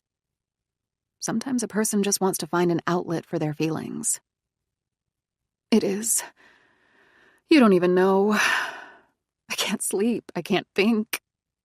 All day and all night I think about him, wondering where he is and if he's okay, if he's dead or hurt, or if he's just intentionally avoiding me. I don't even know what would be better, I admit. If he's hurt or if he's avoiding me. Because if he's hurt, then at least maybe he doesn't hate me. I'm sure he doesn't hate you, Lily says. The waitress appears and asks if we're ready to order. Lily asks for toast and scrambled eggs, and I get an omelet. We order coffee. Lily asks for decaf. When the waitress leaves, Lily says, "Have you heard anything more from the police?" I went back to the police station last night. They had told me when I filed the missing persons report that most people come home on their own within 3 days. It's now been 5. Do they have any leads? She asks. Not yet. Have they tried tracing his phone? Last night, I asked the police the same question. Phones can be traceable. But from what the police told me, it can be hard to find a phone if the battery doesn't retain some of the charge. Even if Jake's phone isn't somehow dead, which I'm sure it is, the carrier can ping the phone, asking it to reply with its location, but still, the results are imprecise. They can track a phone to a broad area, but not a specific location. But that doesn't matter because Jake isn't a minor. He isn't high risk, and he isn't on my phone plan. The cell phone carrier won't perform a warrantless search, and only now have the police issued a warrant. They were reluctant to do so because it's not a crime to disappear. Though, now that so many days have passed, and Jake hasn't once accessed our bank accounts, gone to work, or spoken to anyone, the police have started taking his disappearance more seriously. I say, they're working on that now. But every time I call Jake's phone, it goes to voicemail, which tells me it's dead. I don't think the police will ever find him that way. I'm so sorry, Lily says, as the waitress drops off our coffees with a little bowl of cream and a sugar dispenser. I reach for my cup, emptying cream and sugar into it. I know you are. I keep wondering if something has happened to Jake, or if Jake just doesn't want to be found. He'd been so different lately, Lily. He was stressed at work and distant with me. We'd been fighting for a while before this happened. Why was he distant? She asks. Because of my mother, I think. Because I've been spending so much time with her and not enough with him. He didn't like that. But your mother needs you, Lily says. And I'm glad that she at least understands. I know. I tried to make him see that it was all beyond my control. I felt torn, like I can't be in 2 places at one time. Have you talked to anyone else about Jake? Family or friends? I've called his parents, his brother, and some friends, but honestly, Lily, I don't know what else to do. I feel helpless. Jake has to be somewhere. I feel like someone somewhere has to know where he is. What did his family say? Lily asks. That they don't know where he is. That they haven't spoken to him. Lily asks, do you think they're telling the truth? Honestly, I don't know. I can see Jake's parents lying for him. I suppose he could be staying with them. They say no, but I don't know what to think or who I can trust anymore. Lily gives me a genuine smile and says, you can trust me. I appreciate that. I know that I can. I say, you're a good friend, Lily. I'm really so grateful that I have you. A few minutes later, the waitress comes back with our meals. Can I get you anything else? She asks. No, I say. Thank you. And she leaves. I reach for my fork, though I don't know that I'll be able to eat. My eyes were bigger than my stomach, and I don't have much, if any, appetite of late.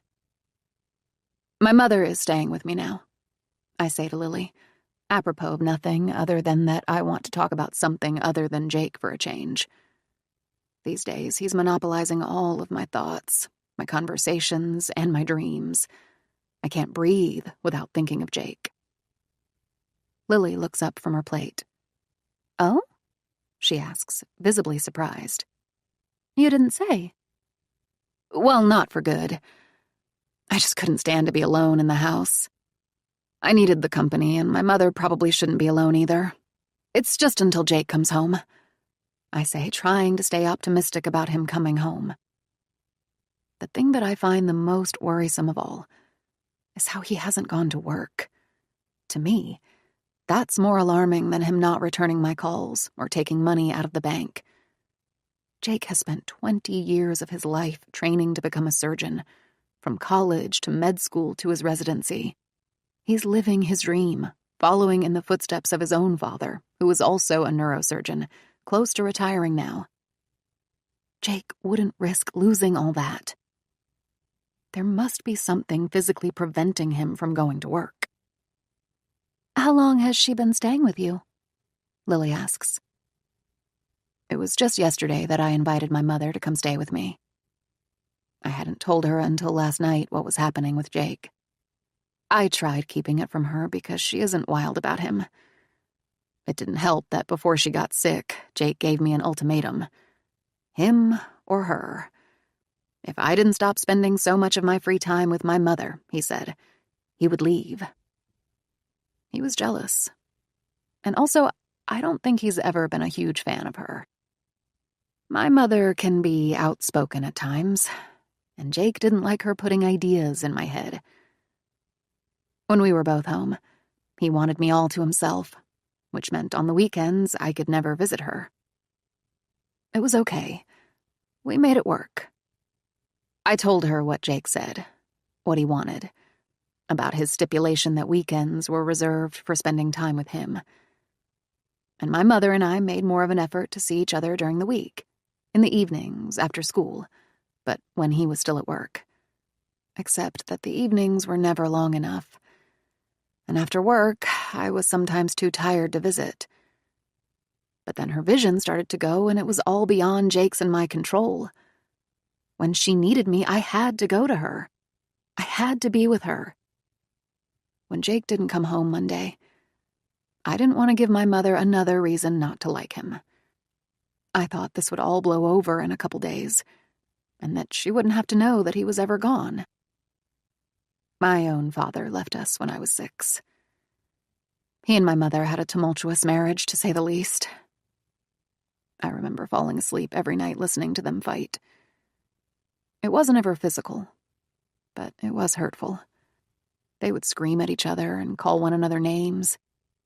And then one night, in the middle of the night, my father left because he'd fallen madly in love with some other woman, and he wanted to be with her. Growing up, my bedroom faced the front of the house. I remember waking up that night to the sound of him leaving and creeping to the window to watch him go. For a while, he would send me cards on my birthday or Christmas, but eventually that stopped.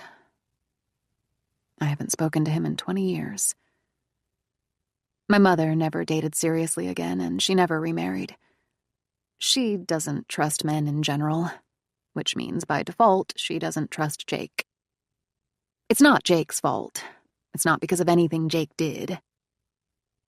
After going to the police the other day and filing that missing persons report, it was time to come clean.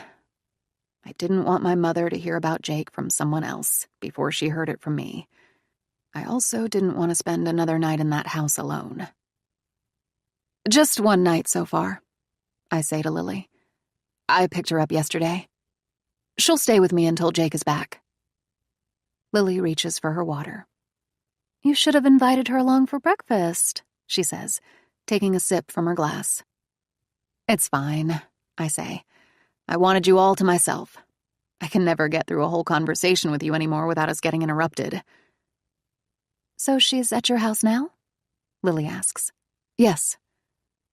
Lily takes another sip of her water and sets the glass back down. Would you excuse me? She asks. And as she stands up from the table, I see that her face has lost color. Yes, of course. Is everything okay, Lily? I ask, concerned that she might still be sick from earlier in the week. I just need to use the restroom, she says. She gets the attention of a waitress to ask where it is. The waitress points her in the right direction.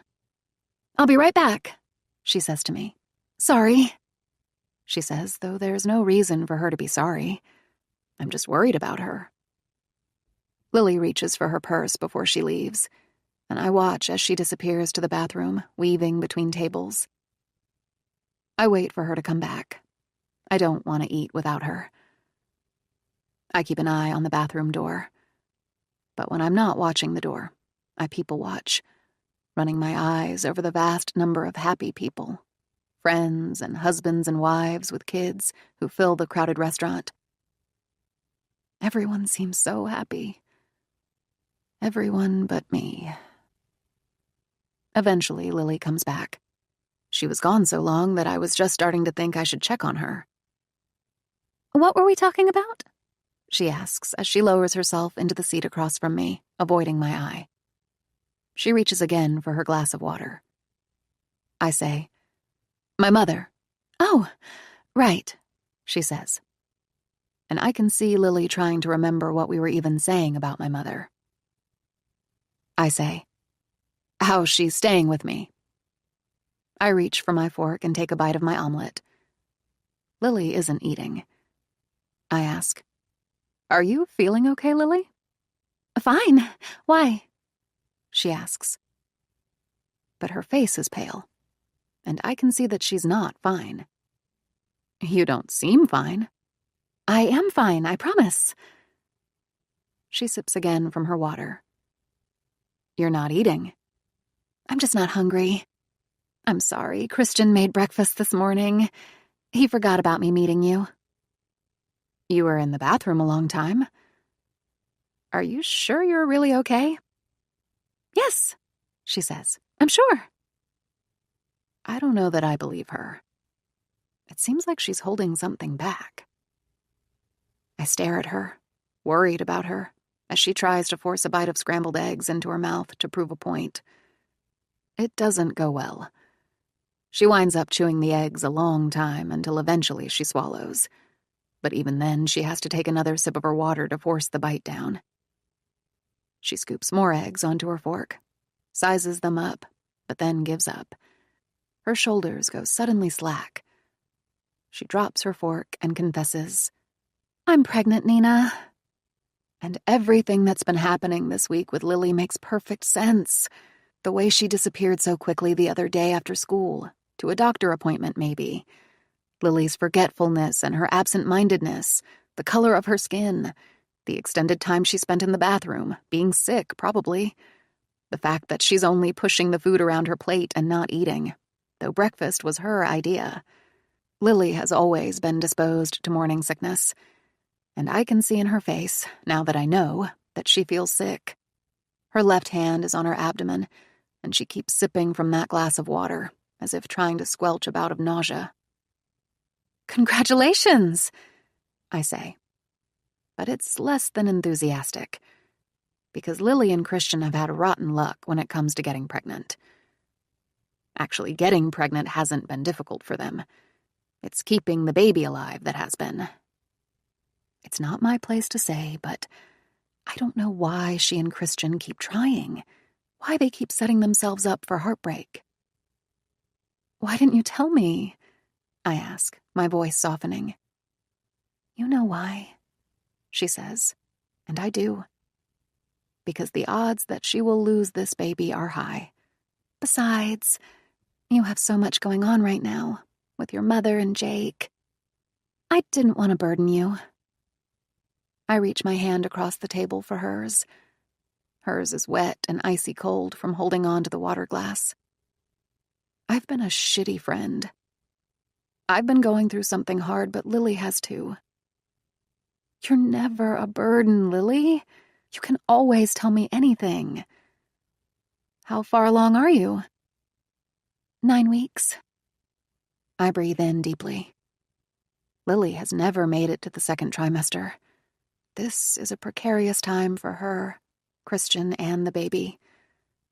Life is precious but fragile. What is the doctor saying? That everything seems to be fine. So far. But then again, it always is. It's like with Jake. Things are fine until suddenly they're not.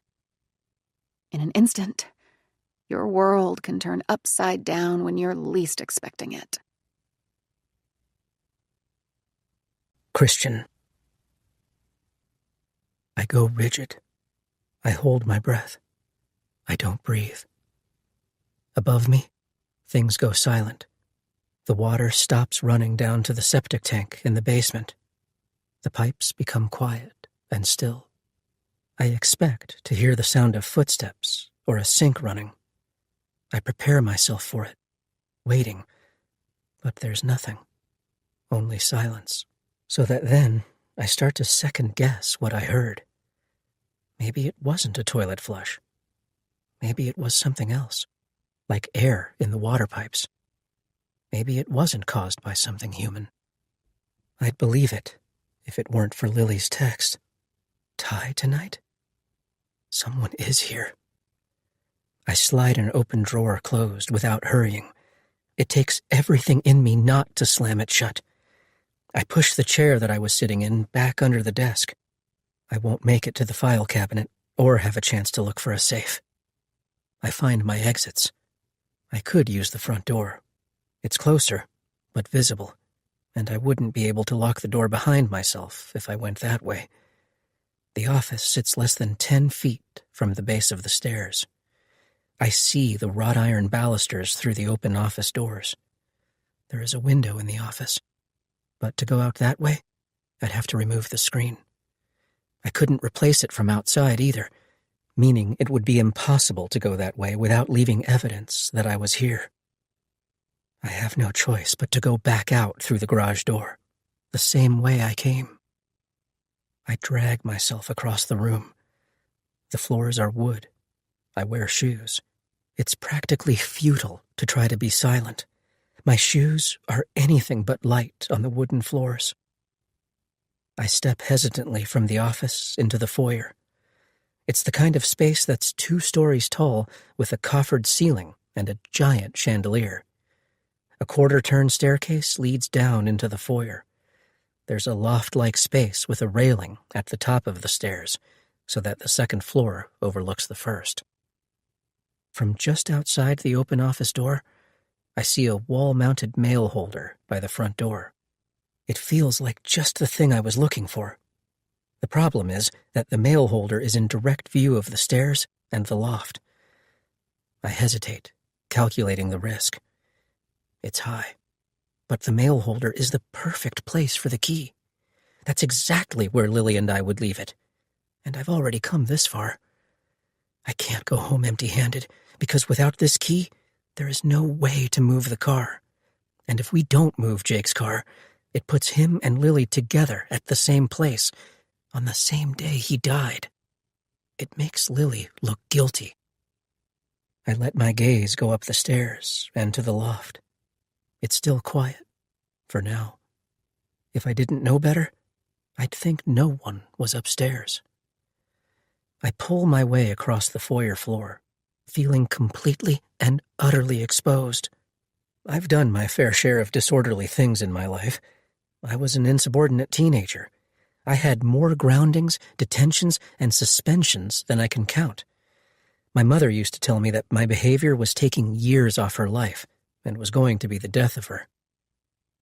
But now, I'm an adult, and this is breaking and entering. It comes with serious consequences, like jail.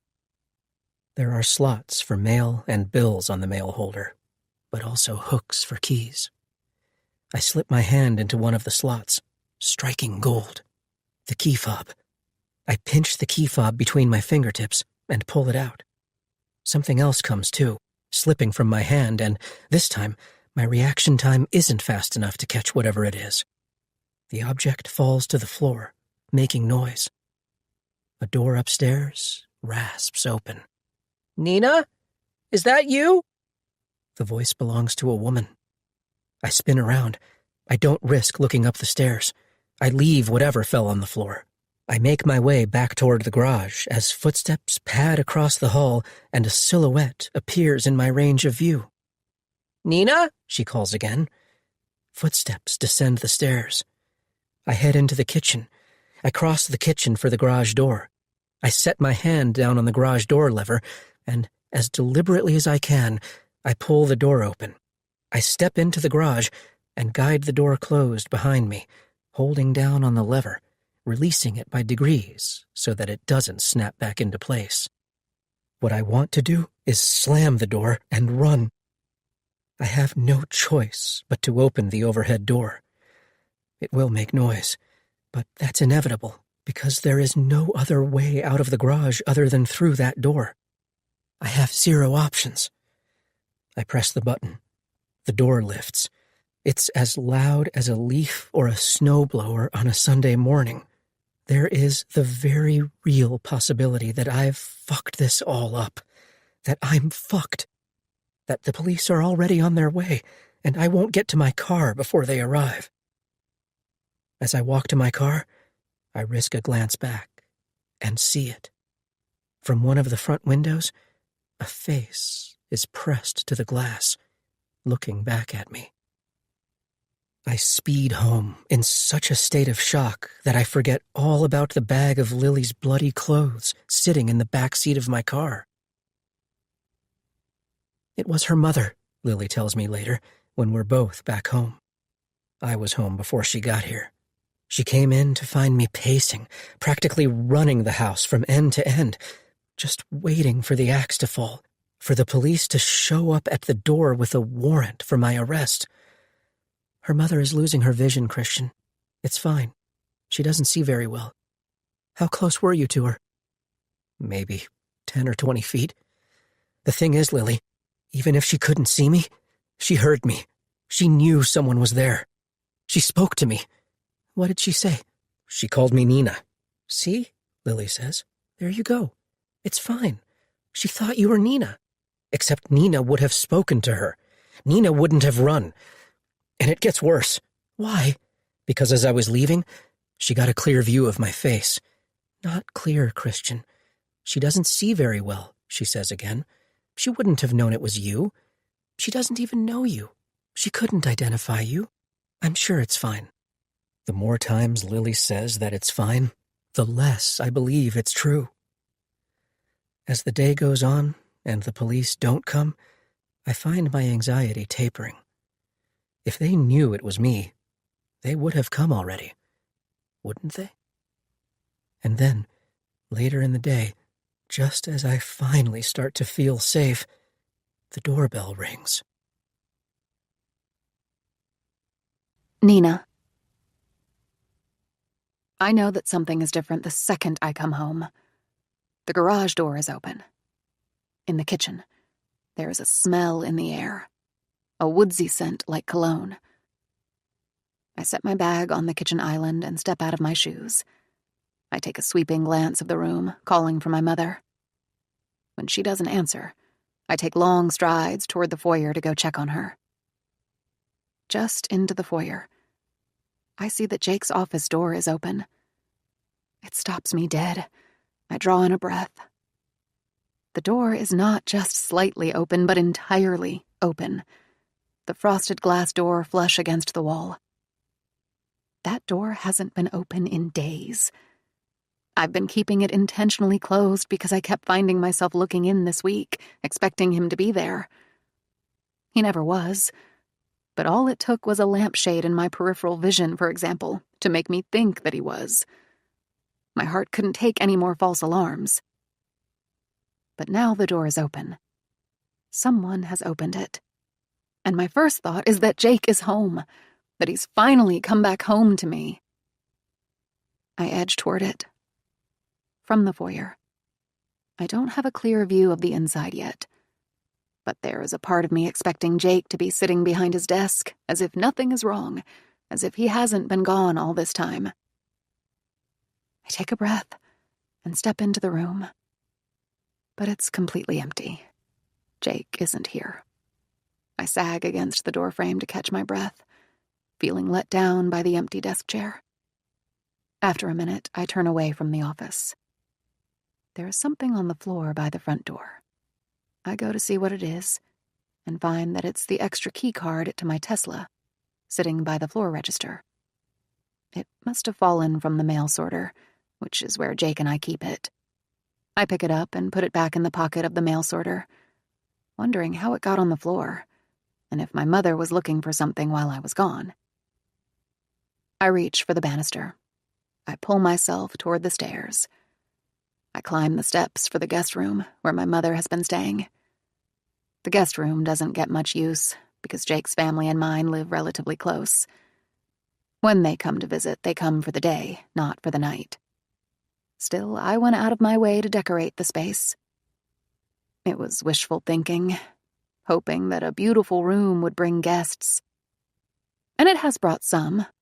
Old college friends mostly, but not as many as I imagined. For now, I'm grateful I have a place for my mother to stay. The room is modern chic, but simple, with dark walls and white bedding and drapes. I find her sitting in the armchair in the corner of the room, with our cat curled up at the end of her bed. She's looking out the window at the street. Her back is to me, and she's listening to an audiobook in her earbuds, which is why she didn't hear me calling for her. She's lost in the audiobook. She's consumed with audiobooks these days, because it's practically all she can do now that she's losing her vision. She can't read a physical book, she can't watch TV, and she can't drive. Because of what's going on with her eyes, she's no longer able to do what she wants to do when she wants to do it. She has to rely on me for everything. It's so hard on her, who's used to being independent. "Mom?" I say, and I go to her and set a hand on her shoulder. She turns, taking the earbuds out of her ears.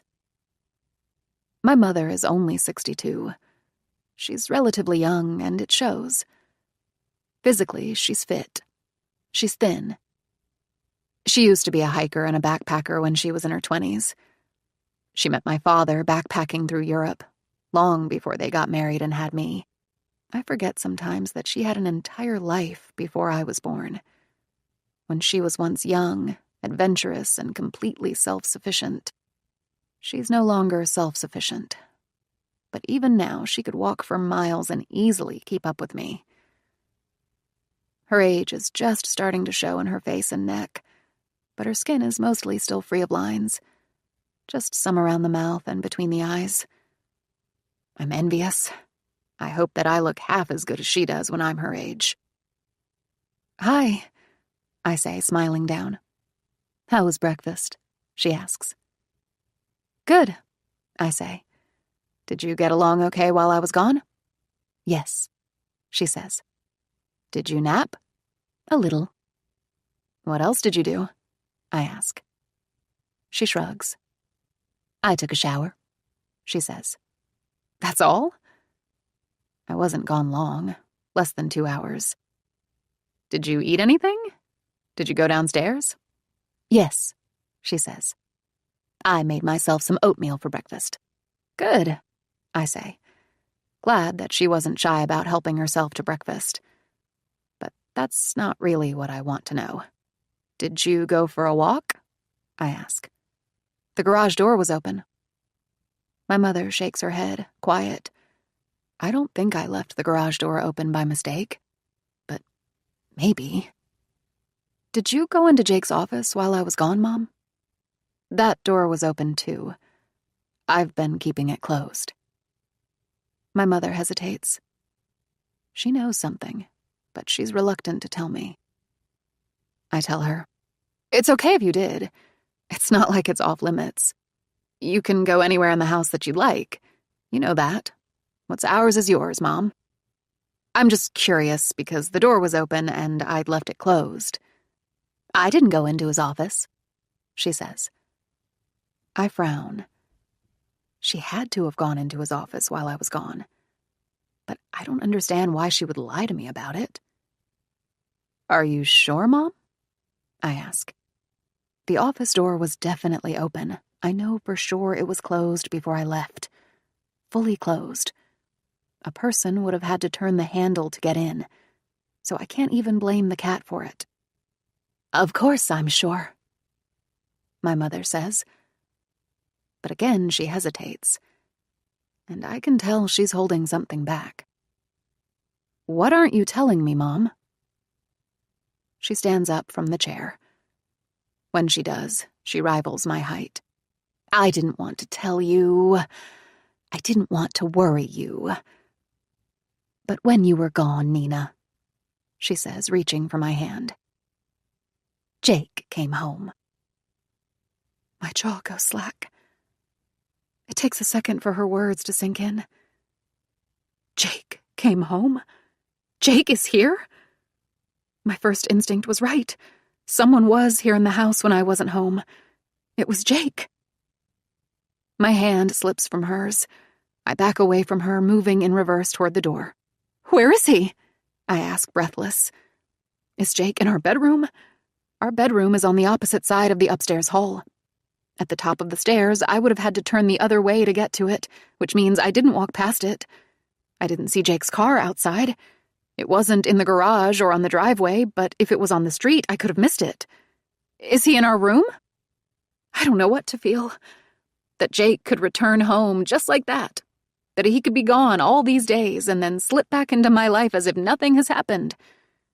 Jake would never forgive me if I disappeared for 5 days and then came home. That said, I'm eager to see him, to talk to him, to put this all behind us and move on. I back toward the open door to go to Jake.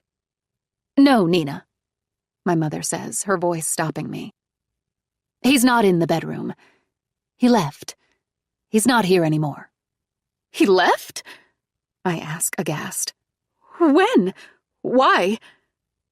I don't give her a chance to respond. I don't understand. Jake was here and then he left again? Why would he do that? What did he say? I ask. Where has he been staying all week? Is he still mad at me? Nothing, my mother says. I don't know. He didn't say anything to me. I can't believe this. I can't believe what I'm hearing. What do you mean, Mom? You didn't talk to him? No. Why not? I tried to. He didn't give me a chance, Nina. He thought he was alone, I think. He didn't know anyone was here. He ran out the door as soon as he found me here. How did you know he was here? I heard him downstairs, just outside his office. Doing what?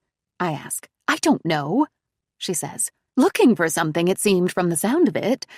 I thought it was you coming home early. I thought maybe your breakfast plans had changed.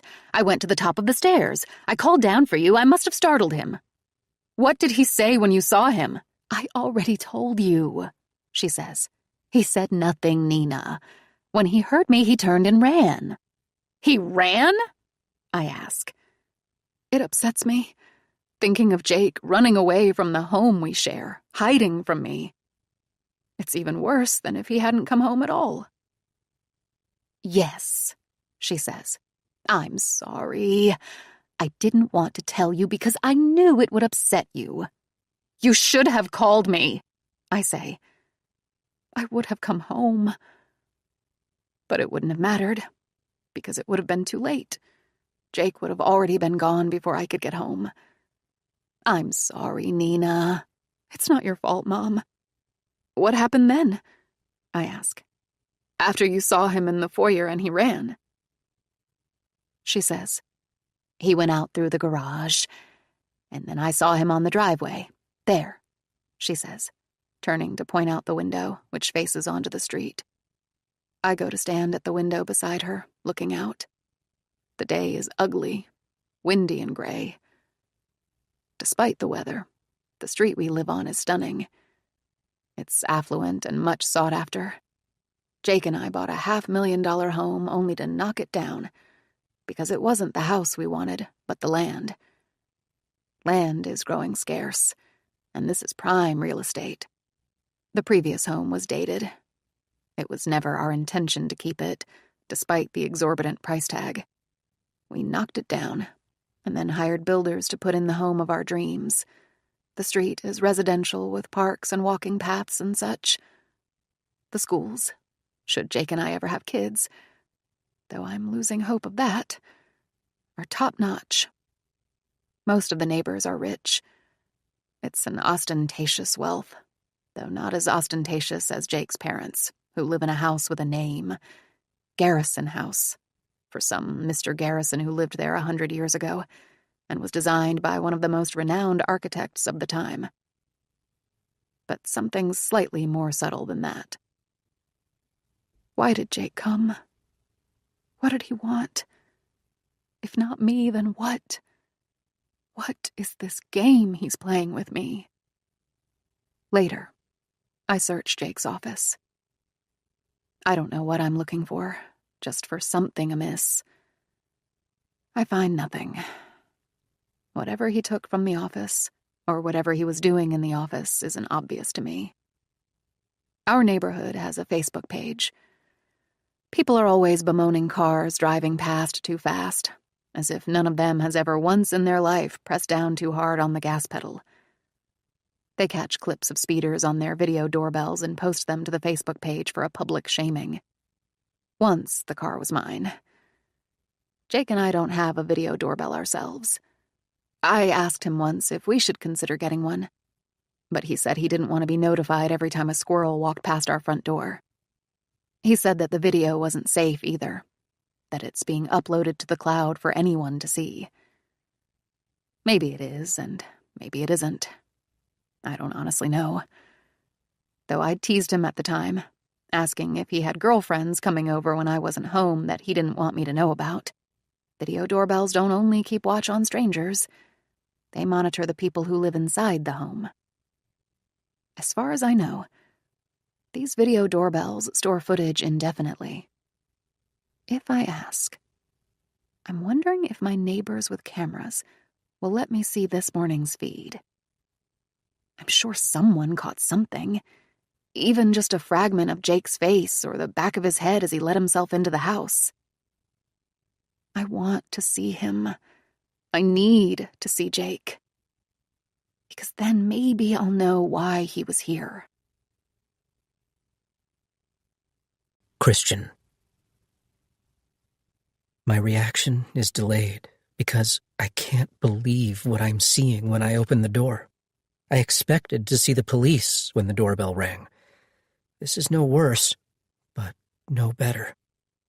Outside, it's still gray. The wind has picked up. The trees blow in something like 30-mile-per-hour winds, the more insubstantial of them bending. You can hear the wind howl as it enters the house uninvited. Her hair whips around her face. She gathers what she can in a hand and holds it at the side of her head, by her neck. It's Nina Hayes. I haven't seen her in maybe 6 months, but she hasn't changed much. She's almost exactly the same as the last time I saw her. She's a brunette. Her brown hair goes just below the shoulders. She's a pretty woman, but she can't hold a candle to Lily. Nina's expression is flat, if not frowning. It makes me wonder what she knows, if she knows something. It's so unlike her to just show up at our front door like this. My heart goes wild inside of me, and I feel like something feral and caged, a lion at the zoo, trapped and desperate to get out. "Nina," I say to her, but my tone and the delivery are too cheerful, too tinny. The smile plastered to my face is fake. Nina's face is darkened. She stands on the porch in the wind. She has no interest in small talk. She's come for a purpose. "It's windy out here, Christian," she says. "Can I please come in?" "Oh, God, of course. I'm so sorry." I pull the door open more widely. Her arm brushes against me as she steps in, the wind pushing her through. Lily told me about Jake, I say, my cheerfulness lessening, becoming almost somber. I'm so sorry, Nina. If there is ever anything we can do to help, or if there's anything you need, thank you. I appreciate that, Christian. If you don't mind, I need to talk to Lily, please, she says, cutting me off, and my first thought is to lie, to say that Lily isn't here.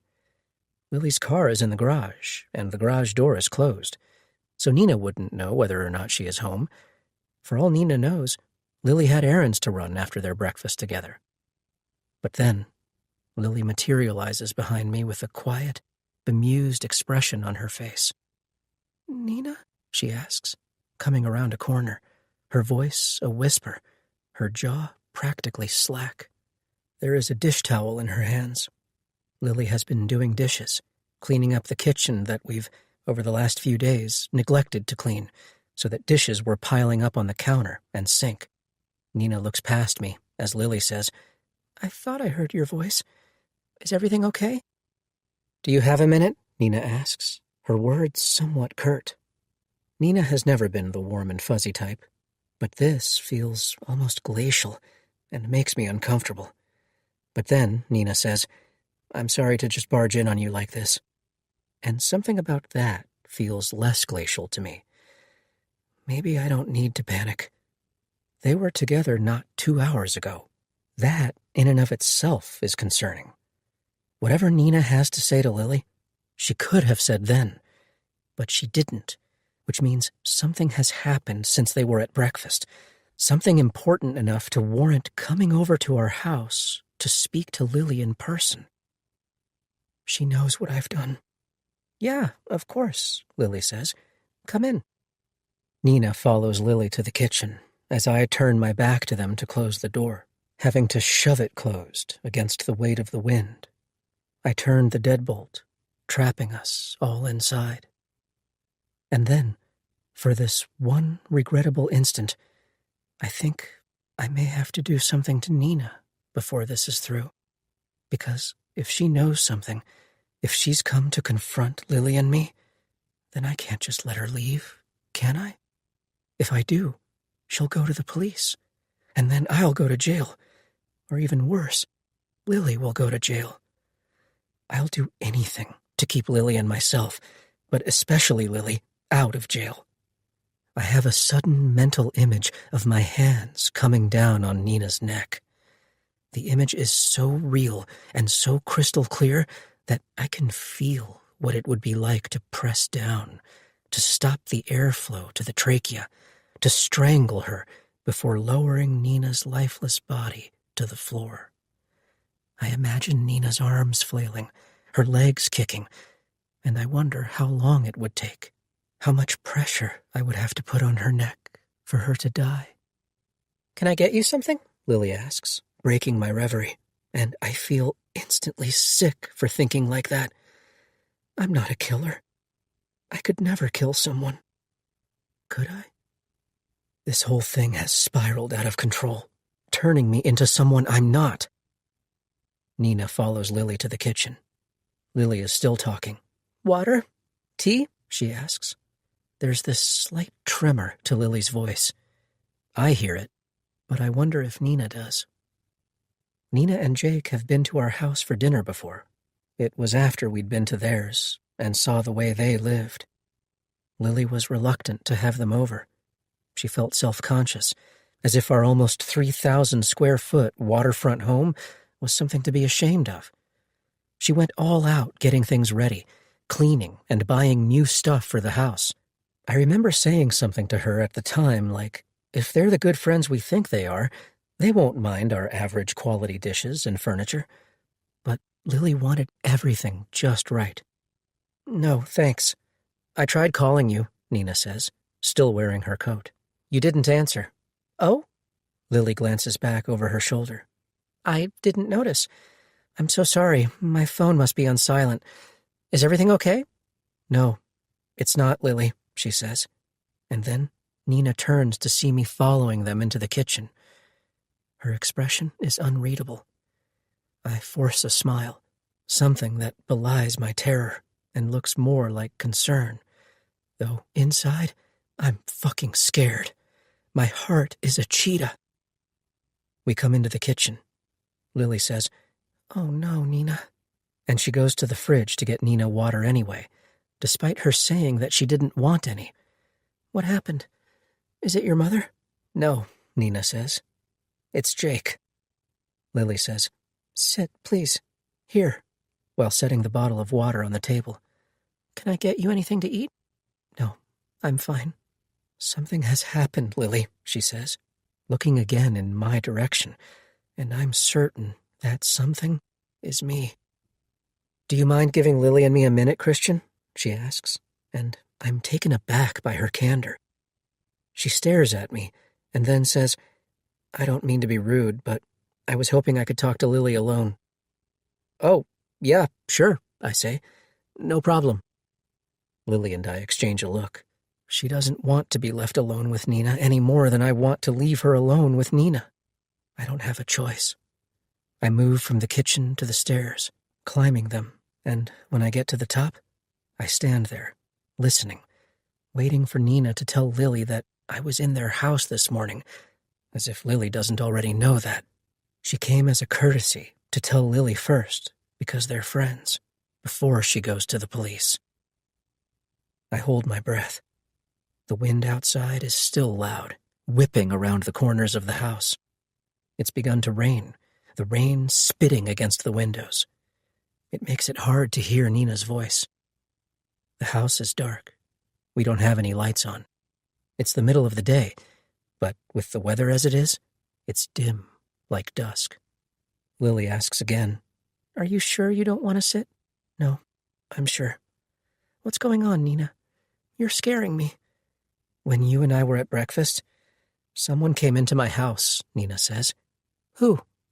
"It was Jake." My knees practically collapse. I'm floored. Not being able to identify me is one thing, but mistaking me for Jake is something I hadn't expected. "Jake?" Lily asks. She's unable to keep the shock out of her voice. But it's okay because her shock is warranted. It would be shocking if Jake came home when they were at breakfast, after being missing for all these days. "Yes," Nina says. "Jake." "How do you know?" "My mother. She saw him." "What did he say?" she asks. "What was he doing there?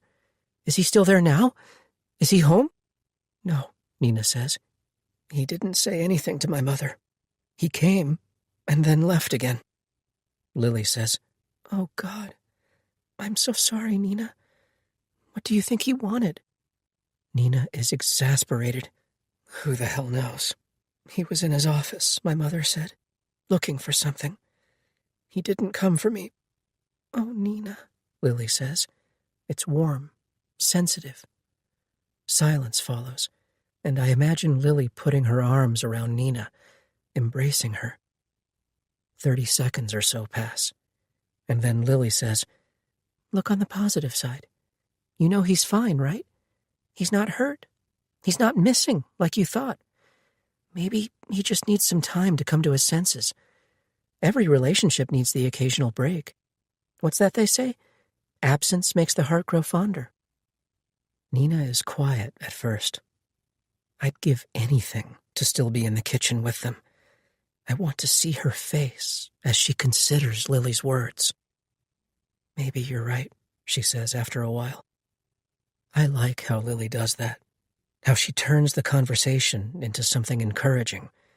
She found a bright spot, even if it is a bald-faced lie. The road at night is dark. Lily and I waited until after 10 o'clock to leave, knowing the streets would be quieter. In my car, I drive Lily to the place where Jake's car is parked. When we get to it, I pull to the side of the road, directly behind him. I shift the car into park, and then my hands fall away from the steering wheel. Lily angles her body toward mine, and I put my hand on her knee. "What are you thinking about?" she asks. Outside, the rain is through.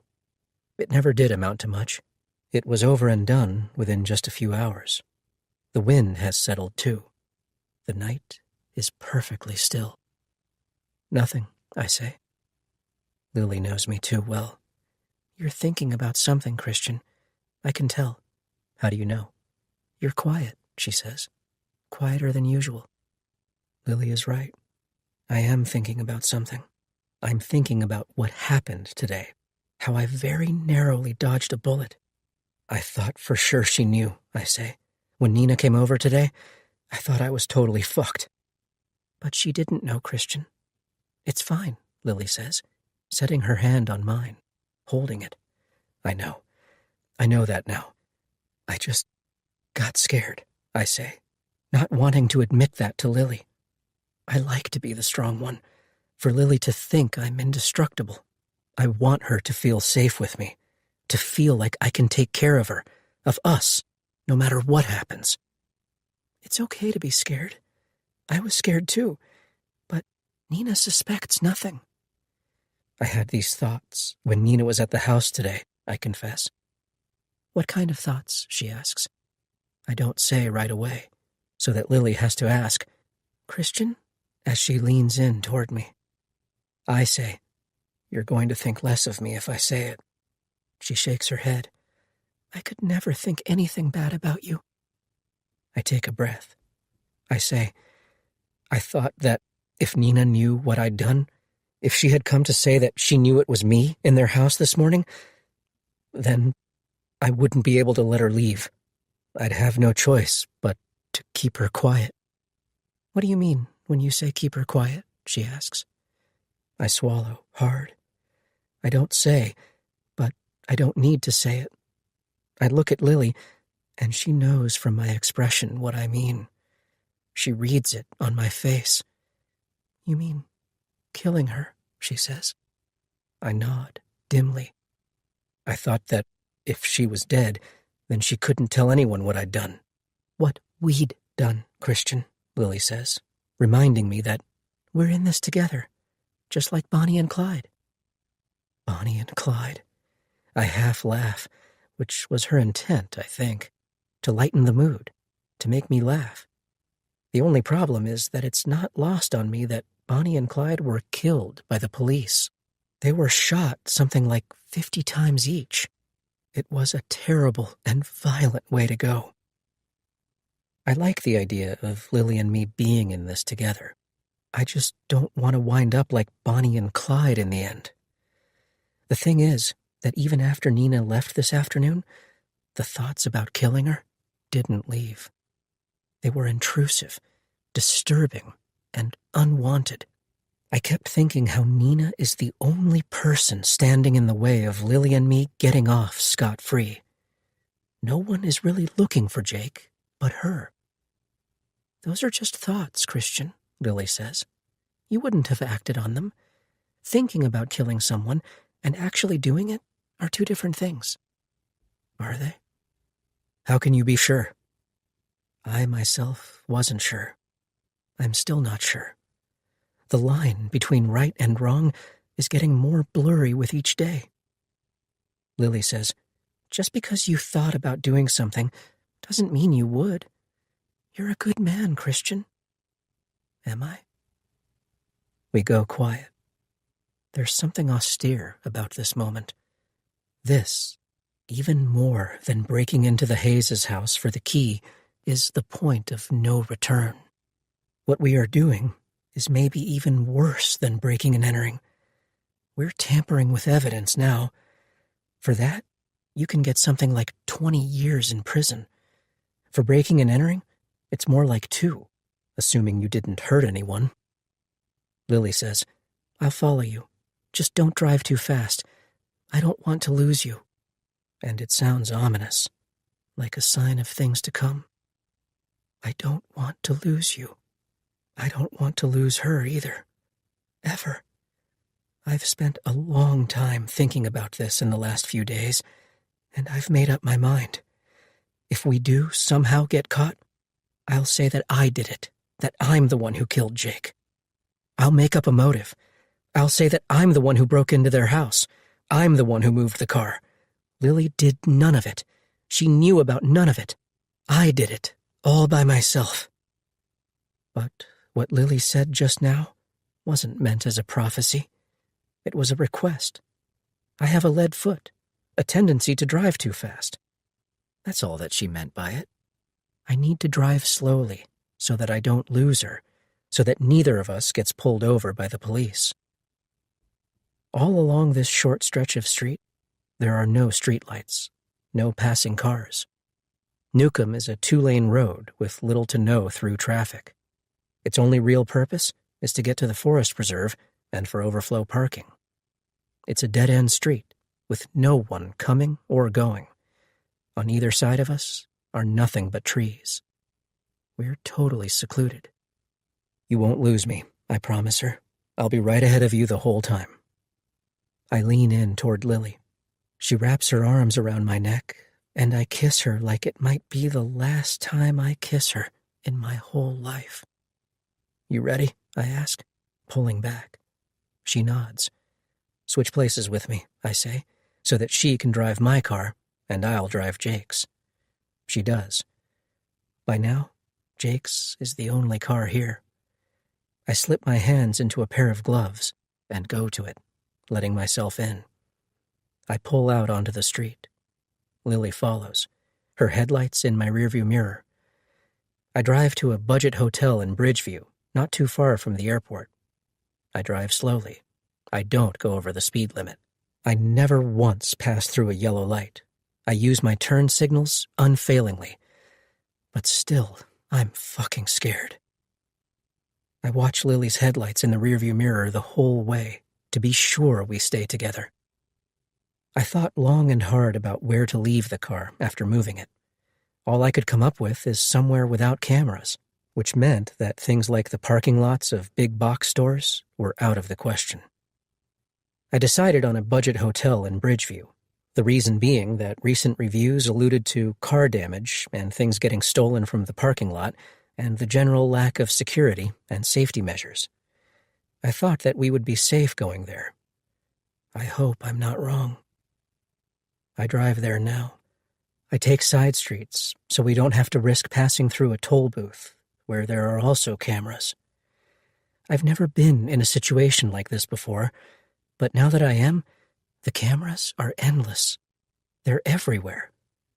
I've read op-eds from private citizens raising privacy concerns about all the surveillance cameras in the Chicagoland area. I thought these people were idiots for feeling the way they did. Why worry if you're not doing anything wrong? But now that I am in this situation, it feels very Orwellian, like Big Brother is always watching. And maybe he is. I get there, relieved, when I see it start to take shape in the distance. I park behind the hotel, in the shadow of the building, so that a person can't see Jake's car from the street.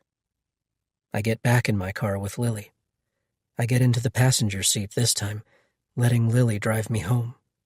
I'll have to find a way to get the key fob back into the Hayes' house before Nina notices it's missing. I don't know how. And then, maybe, when that is all said and done, Lily and I can put this behind us and move on. We can forget Jake Hayes ever existed. Nina. In the afternoon, after I get home from Lily and Christian's house, I post something to the neighborhood Facebook page. I'm not someone who likes to post often, if ever, but I do enjoy lurking and seeing what other people are complaining and arguing about. It's mostly petty stuff, people in violation of HOA rules and the like. But the page is helpful too, like when people need referrals or general advice, or help like finding a missing dog. I think for a long time about what to say. Eventually, I write. FedEx says I received a package today. It wasn't on my porch when I arrived home. Wondering if it was delivered to someone else by mistake? If not, would anyone have video of the truck making deliveries this morning so I can see if it did indeed deliver the package to my house? Hoping it hasn't been stolen. Online tracking says it was delivered just after 10 this morning. Thanks in advance. I feel confident someone will rise to the bait and check and share the notifications from their video doorbells. Many of my neighbors have them, And they're all too happy to become vigilantes when it comes to minor infractions, like speeding and lost packages. I'm hoping that someone got a video of Jake. I want to see him, on camera if not in person. I miss Jake. Maybe not the Jake he is now, but the one he used to be. I'm feeling nostalgic all of a sudden. I find myself going through old photos of Jake and me from the early days of our marriage, and from when we were dating. They bring tears to my eyes. Jake used to be such a different man. I loved that man. I loved the relationship we had before things started to deteriorate, to atrophy, to wilt and waste away like dying flowers in a vase. I want the man I married back, the one who whisked me away to Ibiza, who eloped with me, who I spent days alone with in an oceanfront villa as if we were the last two people on the planet. I hardly remember that man. Jake has changed so much over the years. I blame it on his work because he's so serious, so hardened all of the time. And I think it's because of what he does, how he spends his days trying to bring the dead back to life. It must do something to a person to know that whether his patients live or die is up to him. There is an unbelievable amount of stress that comes with it. But also power. What must it feel like to pull someone from the brink of death? As the days go by, I feel more sorry than ever that I argued with him, and that I said what I did about him leaving. I put the idea in his head.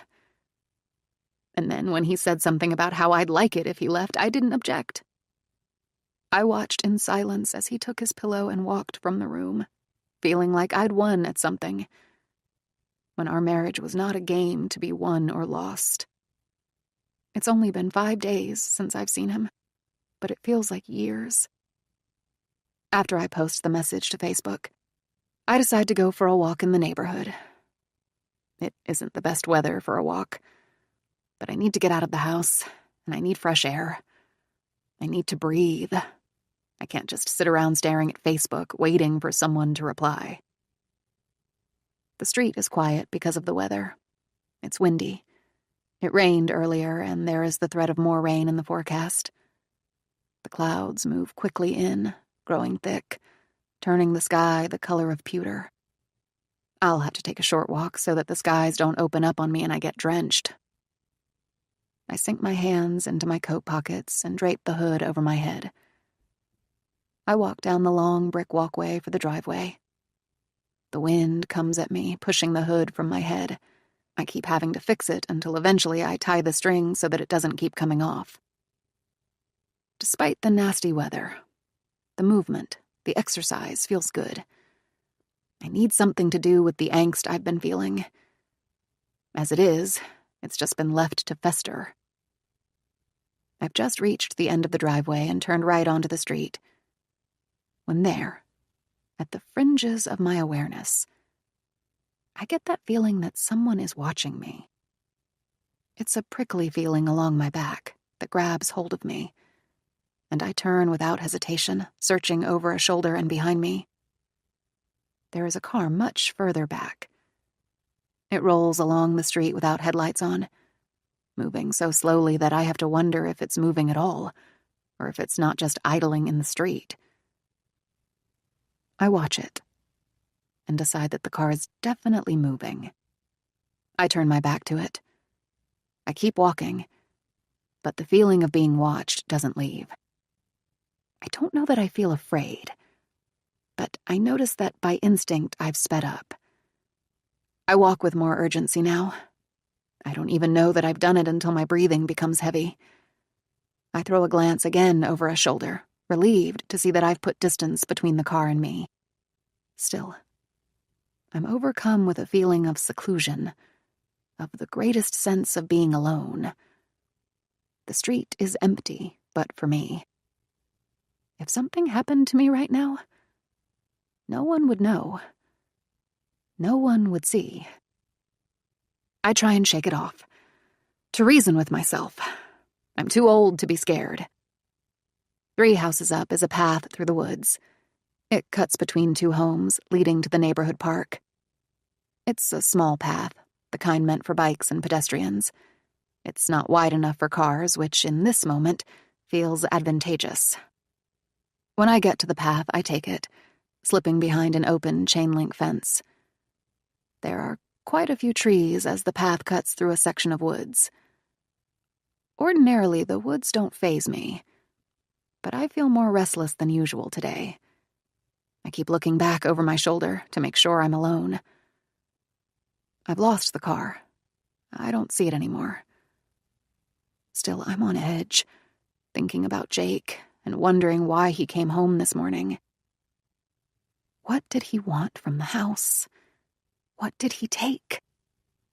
What is going on with him? For a while before our fight, Jake hadn't been himself. He'd been solemn, withdrawn. We'd been fighting.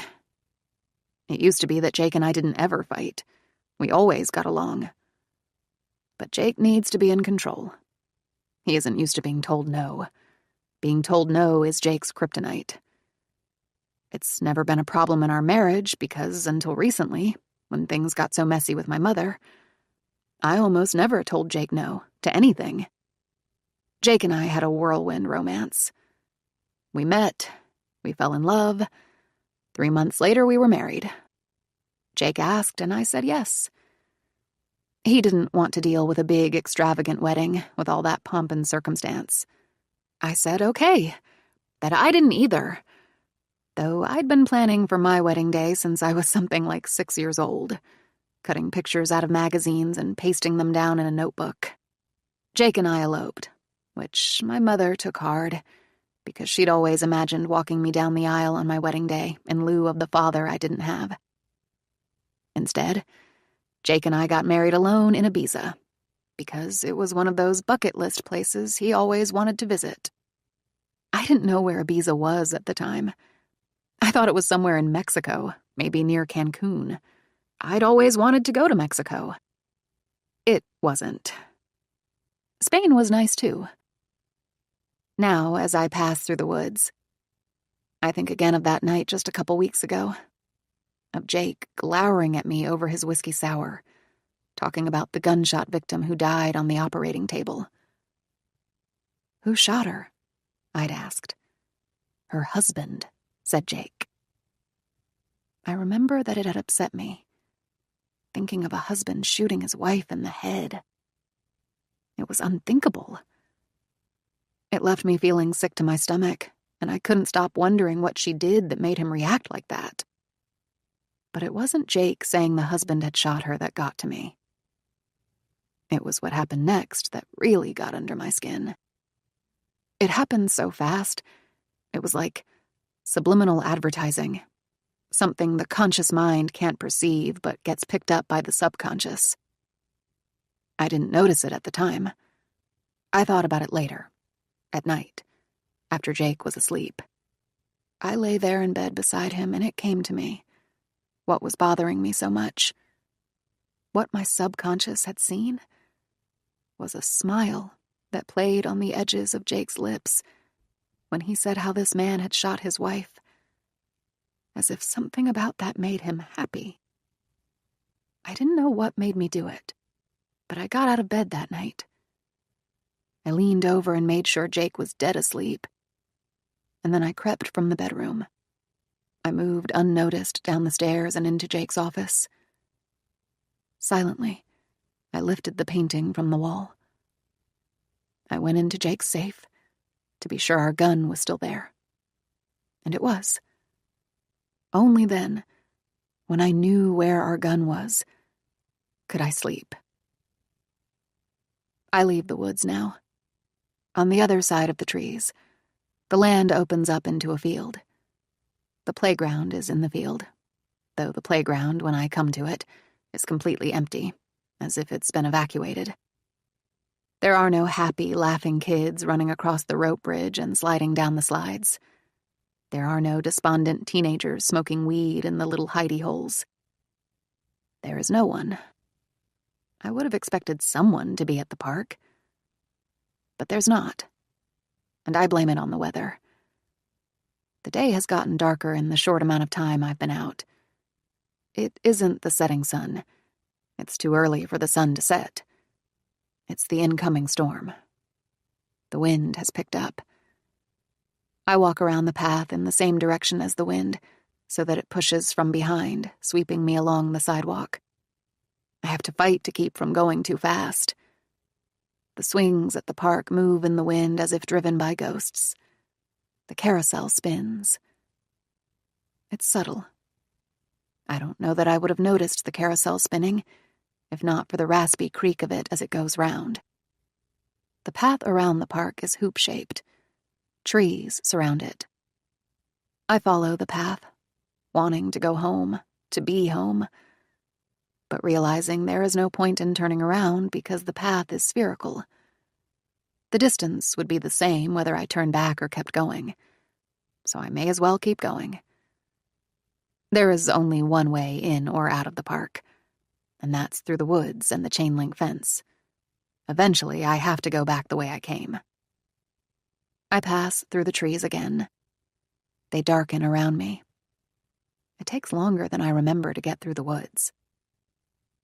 I come out of the trees.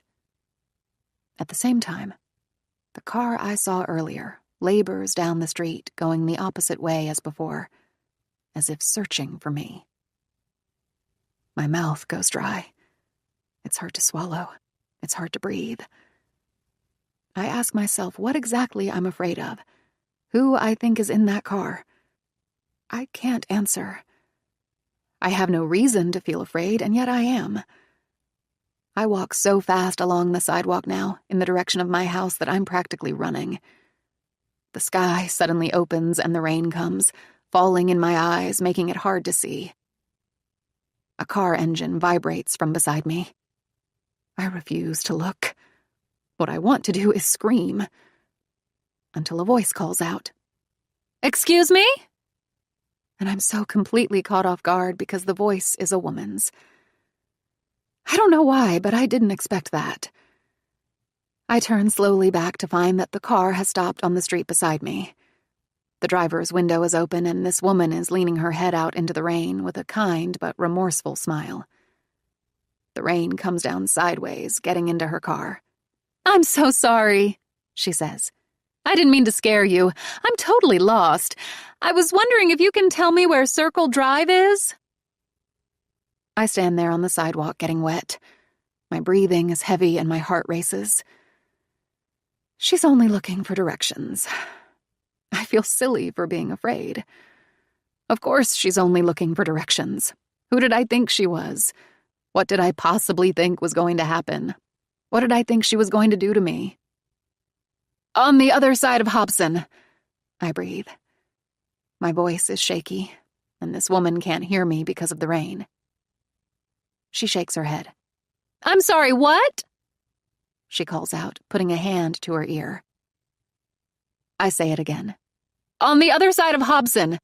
You have to go back to the stop sign. Cross Hobson," I say louder now. I point in the direction I mean for her to go. The woman nods like she knows what I mean. She says thanks. The car window goes back up and she leaves, windshield wipers whipping back and forth across the glass, though her headlights are still off. She turns around in my neighbor's drive before backtracking to the stop sign at the end of the street. I stand there watching her, trying to catch my breath. I should have told her that her headlights were off. I run the rest of the way to my house, glad to get out of the rain. I open the garage and step in, grateful when the door sinks closed and I'm alone in the garage. I try to breathe, to process what happened. I sink down to the step. Who did I think was following me? What am I afraid of? I take a second to catch my breath before letting myself back into the house. "That was quick," my mother says about my walk, and I blame the weather. "You're out of breath, Nina," she says when I speak. "It started to rain. I had to run home." "You're wet. Let me get you a towel," she says. Beneath my coat, I'm not drenched, but my shirt is spotted with rain and my hair is damp. but I think it must be my wet shoes squeaking on the floor that give me away. I step out of them, carrying them back into the mudroom. "No, it's fine," I say, wiping up the wet footprints on the floor. "I'm going to go change into something dry. I'll be right back," I tell my mother, climbing the stairs for the master bedroom. "And then I'll start dinner." I get upstairs. I close the bedroom door. I sit on the bed with the laptop. My heart still beats hard. I sit there on the bed for a minute trying to collect myself. Outside, the rain becomes a driving rain, pelting the windows. I take a quick look to be sure the windows are closed, and they are. I go to my Facebook page. Our friends Anna and Damien have announced their pregnancy on social media now. They've used one of those felt boards to do it. On the felt board are the words, "Coming soon." Anna holds the board beside her growing belly, while Damien stands beside her, with his arm around her shoulder. Anna is radiant, glowing, wearing this stunning, rust-colored, tiered silhouette mini dress. And I feel a stab of jealousy, because I don't know if the woman in this picture, happy and pregnant, will ever be me. I'm 38 now. These days they call that a geriatric pregnancy. In other words, I'm getting too old to be having kids. It makes me feel like I'm 90 years old. Jake and I are clearly not at a place to be starting our family. Not when he won't speak to me. I don't know that I trust him, and I don't know where he is. Damien looks adoringly at Anna.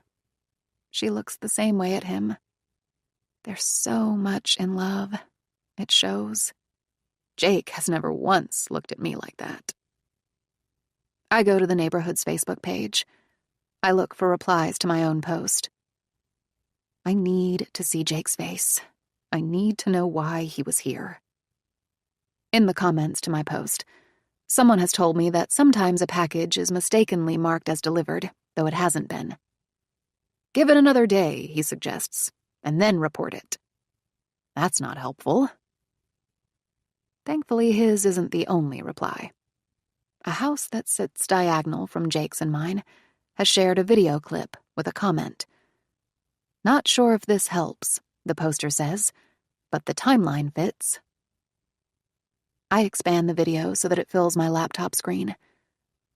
The camera picks up this homeowner's porch and property, but it also gets a view of the street and a partial view of the house on the other side of the street. The quality is better than I would have expected. The only downside is that the view is not in line with Jake's and my house. I can't see our house from this angle. Still, there's something on the video the original poster thought might be relevant, and so I watch, despite not knowing what it has to do with me. There are potted plants on the front porch. Fountain grass grows in them, with giant plumes that sway and bend in the breeze. The speakers capture the sound of the wind, amplifying it so that the audio is incredibly loud, the wind like a tornado. I watch. I'm expectant, on edge, knowing something is going to happen, but not knowing what. The sound of a car reaches my ears before a black car, a 4-door sedan, enters the frame. I'm not any good with types of cars. Jake would know better than me what it is, if he could get a decent view. The quality of the video is good, but I don't know that the angle is right. You definitely can't see the make or model on the back end of the car, and you can't see the license plate. The car pulls to the side of the road directly across the street from this doorbell camera. It sits there, idle, the driver sedentary behind the wheel so long that I wonder if he's ever going to get out. Could it be Jake? Could something have happened to his car? Could Jake be using a rental? Or has he borrowed someone else's car? The door opens. A man gets out. No, I think to myself, disappointed. That's not it. This isn't what I'm looking for.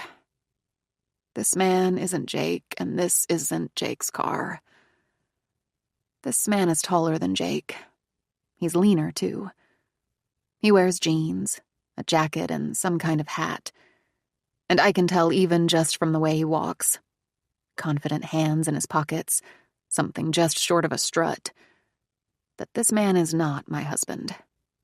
Jake is confident when he walks, but it's different than this. The fountain grass plumes keep getting in the way. The man walks around the back end of the car, fighting the wind. He cuts across the grassy parkway for the sidewalk.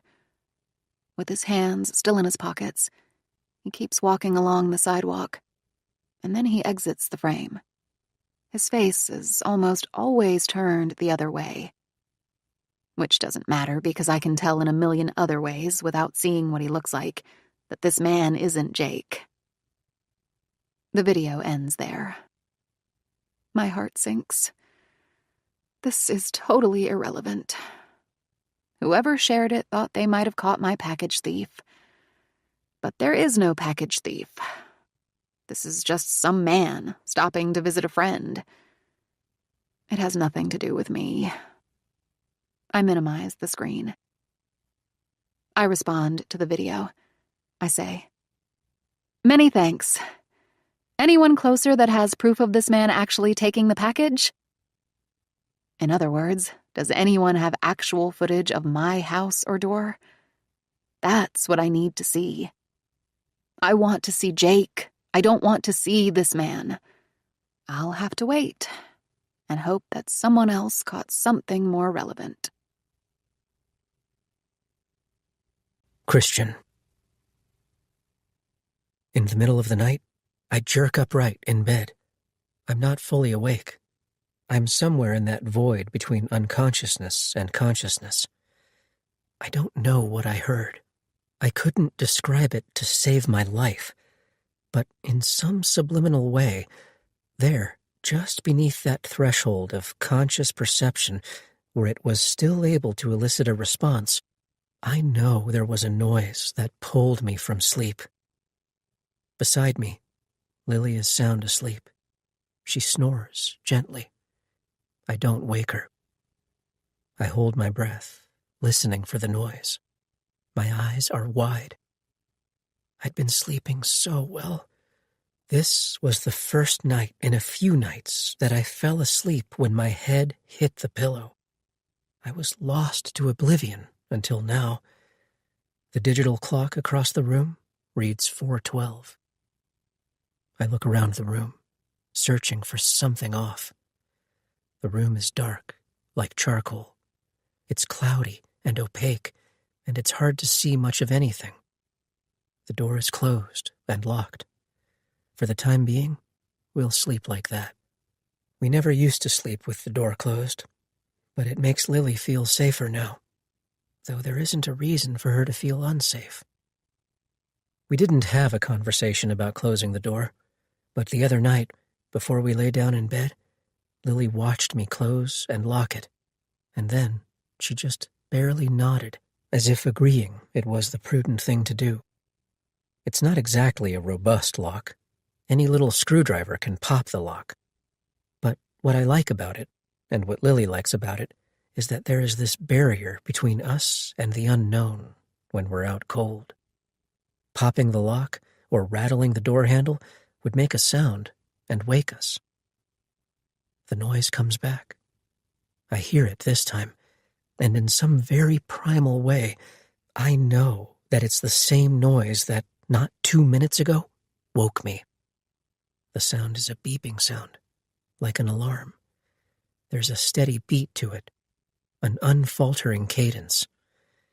It's subdued, making it hard to tell exactly where it's coming from, like when a smoke detector chirps in the middle of the night, and you don't know which it is. It's like that, evasive, hard to pin down. I push the weight of the covers away from me. I get out of bed. I let the noise lead me. I follow it around the end of the bed and into the adjoining master bath. With every step, the sound gets louder. Lily sleeps through it.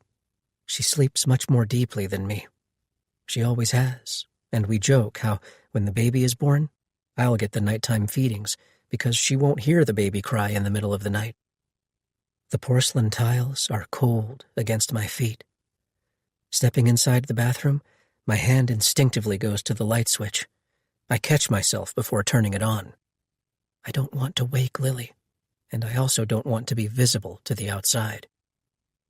The sound, whatever it is magnified in here. I'm getting close. There is a window in the bathroom. It sits just behind the large soaker tub. The window has faux wood blinds on it, which are angled upward and lowered all the way to the sill. Still, I see the gentle flap of the last few slats where the breeze hits them. The window is open a crack, the crisp night air wafting in. It's cold in the bathroom. The night outside, 30 degrees colder than it is in the house. I reach out for the lift cord to pull the blinds open. Before I can, the sound outside goes silent. I stop dead, listening. I find the sudden silence equally as disturbing as the noise. I take the lift cord in a hand. I wrap my whole fist around it. Lily and I almost never open these blinds for fear of some neighbor seeing us naked in the bath. I give the cord a gentle tug. The blinds rise by degrees, exposing the open window behind them. The lights are still off in the bathroom. It's pitchy, the kind of darkness you can only see in once your eyes have had time to adjust. I step carefully into the tub. I crouch down. I stand there in the large soaker tub, pressing my eyes to the part of the window that is exposed, that 2-inch gap at the bottom beneath the blinds. Though it's dark in the bathroom, it's exponentially darker outside. A vast nothingness. The moon and stars are nowhere to be seen. Our bathroom window faces a neighbor's house. The neighbor has motion-activated lights. I see absolutely no one, nothing outside. But the neighbor's motion-activated lights are on. Our yard and the yards around us are wooded. We're surrounded by trees and the river. The trees bring wildlife for food, shelter. It's not unusual to see a deer in the backyard, or a fox or a coyote walking down the middle of the street, usually at night, but at any time of the day, really. Because of it, neighbors are disinclined to let their dogs, particularly little ones, out unsupervised. I try and convince myself that something like a coyote could have set off the neighbor's motion-activated light. But coyotes don't wear things that beep.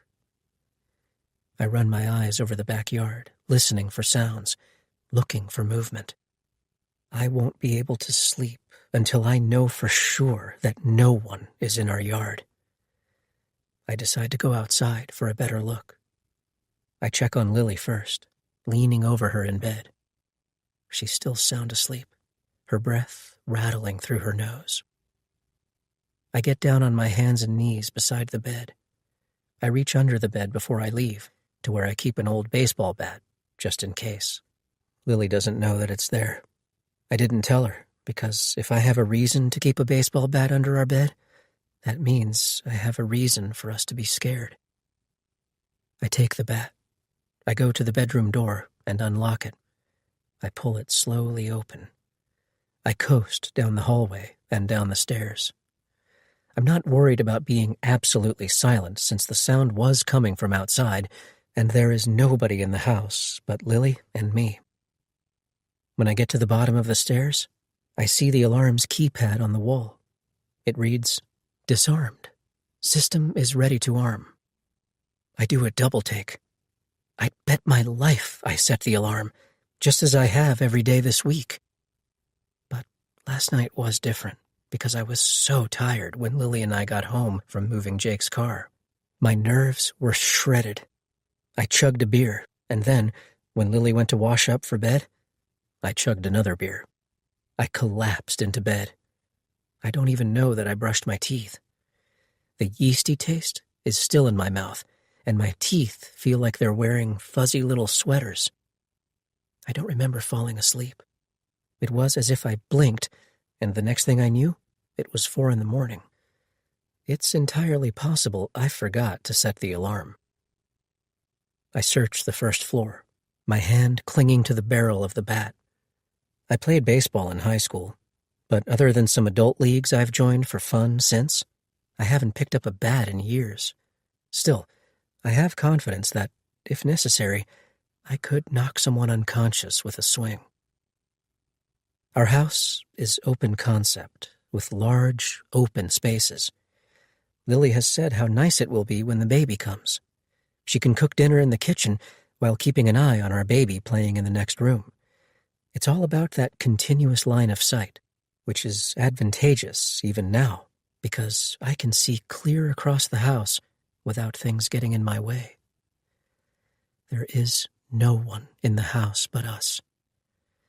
In the kitchen, I dig around in a drawer for our flashlight. I find it. I unlock and slide open the back door and step outside. Outside, it's cold, something like 45 degrees. I'm in a pair of pajama pants, but shirtless. I left my t-shirt upstairs, and I regret it. The coldness hits like a wall. The brick paver tiles are like ice on my bare feet, but I try to ignore it. I stand on the step, sweeping the light across the backyard. I don't know how far outside I want to go. I creep across the back patio. It makes me nervous to be out this far, not because I'm worried about me, but because I'm worried about Lily. I don't like putting any distance between the house and me. The back door is unlocked, and Lily is in the house alone. The bedroom door is open now. Lily is asleep. She wouldn't hear someone come in. There is a noise off in the distance to my right. My head snaps in that direction, but it's too dark to see anything. That doesn't matter, because it's not what I see, but rather what I hear that scares me. The tread of footsteps hitting the trail. The brush of leaves. I call out, "Who's there?" Nothing but the skittering of rocks. Whoever or whatever was there has started to run. I sweep my flashlight over the yard, but the darkness only swallows up the flashlight's beam. Probably just stupid teenagers getting drunk and high on the trail again. I scared them off. That's what I tell myself anyway. But we've never had kids screwing around in the backyard at 4 in the morning. I stand there a while, watching, but everything quiets. I don't hear any more noise. Eventually, when I'm convinced whoever or whatever was here is gone, I back into the house. I slide the door closed and lock it. I check that all the doors on the first floor are locked. I check the windows. On the way back to the bedroom, I set the alarm. I make absolutely sure it's set. I stand and watch and wait for the 60 seconds while it counts down, and then arms. The rest of the night, I don't go back to sleep. I lie awake in bed beside Lily, watching out the window as the sky turns from black to blue. What are the odds of you and Jake Hayes both being at that forest preserve at the same time? I ask Lily the next morning. It's Sunday. I slept in, mostly because from 4:30 until 6:30, I didn't sleep, not until the sun started to rise. Only then did I lie fully down beside Lily, curling myself around her, closing my eyes and succumbing to exhaustion. I dreamed about Jake. I dreamed that he was dead and that I was happy. Lily was gone when I woke up. Her side of the bed was empty, her robe removed from the end of the bed. The bedroom door was open. I found Lily downstairs, in the kitchen with a mug of decaf coffee, having a stare down with a piece of toast. She was sitting at the table in her robe and bare feet, her hair thrown up in some sort of messy knot. The world outside looked different somehow, as if nothing was safe anymore. "I don't know," Lily says now, drawing her eyebrows together. It was just a coincidence. It happens. Why? She doesn't wait for me to tell her before she says, Jim Brady saw me there too. Remember? What are the odds of that? It's popular and it's close. People I know go there all the time. Some people say there are no such things as coincidences in this world, that everything happens for a reason and is just part of some big, calculated plan. But whose plan? I mean, Lily, I say, as I pull out the chair next to her and sit, leaning into her, having to get this out. How much do we really know about this guy? I spent the 2 hours I was awake thinking about this. The reason I ask is because in the middle of the night, I remembered something he said to me once about Lily. At the time, it just went to my head, and I thought, yeah, I am pretty damn lucky. I don't remember the exact words Jake used, but it was something about me hitting the jackpot with Lily. While I don't remember the words, what I remember is the look in his eye. It was green with envy. He wasn't looking at me as he said it. He was looking intently across the room at Lily, staring intensely. I followed the gaze of his eye to where she stood, talking to someone who wasn't Nina, so that there could be no mistaking who he was looking at. Lily must have felt our eyes on her because she gazed back over a bare shoulder. She was wearing this long, strapless black dress that hugged in at the waist, but was otherwise effortless and flowy. It was summer, and her skin was a golden tan, flawless, sexy. I can picture it even now, the stillness of her eyes and the way they held mine when she smiled wistfully back, making a face to suggest that this conversation with whoever she was speaking to had gone on too long, and she needed me to save her from it, which I did, gladly. At the time, I was oddly happy that I had something he should envy. He had the fancy house and the fancy car, a lucrative salary, and an impressive fucking career. But I had Lily. Not much, now that you mention it, Lily says. We hung out with them, maybe 10 times? Less. There were a few dinners at their house, and maybe 2 at ours. A couple dinners out, maybe 3 faculty parties. We were friends. We always had a great time together and shared lots of laughs. But it's not like Jake and I were best friends. Lily nods. She realizes I'm right. I think because of Nina, she says, standing from the table to pour me coffee, which I take from her, grateful. Because of all the things that Nina has said to me over the years about Jake, I feel like I know him better than I do. The reality is that we don't know anything about him. We only knew what he and Nina wanted us to see. Later, I walk the property searching for something amiss, for some sign of who was here last night. I find nothing other than an empty can of beer and decide it was probably just some kids or some drunk or homeless person who had lost his way. It's not unreasonable to think. This trail that we live on spans nearly 50 miles, north to south. It runs through something like 2 counties and a dozen towns. Though the suburb where Lily and I live is middle to upper middle class, each of those 12 towns is not. Some towns that the trail passes through have a pretty decent percent of their population living in poverty. It's sad. The demographics are much different here than elsewhere, where the rate of crime is higher. I've biked the length of the trail before and discovered transient camps, encampments with people living in tents further down. They're usually single men. The police chase them away, but inevitably they come back, taking up residence under bridges and in the woods. I never like Lily to run alone too far down the path. If it was a short run, okay, but not her long runs. When she goes for long runs, or when she used to go for long runs, I'd bike behind her to make sure she made it home safely.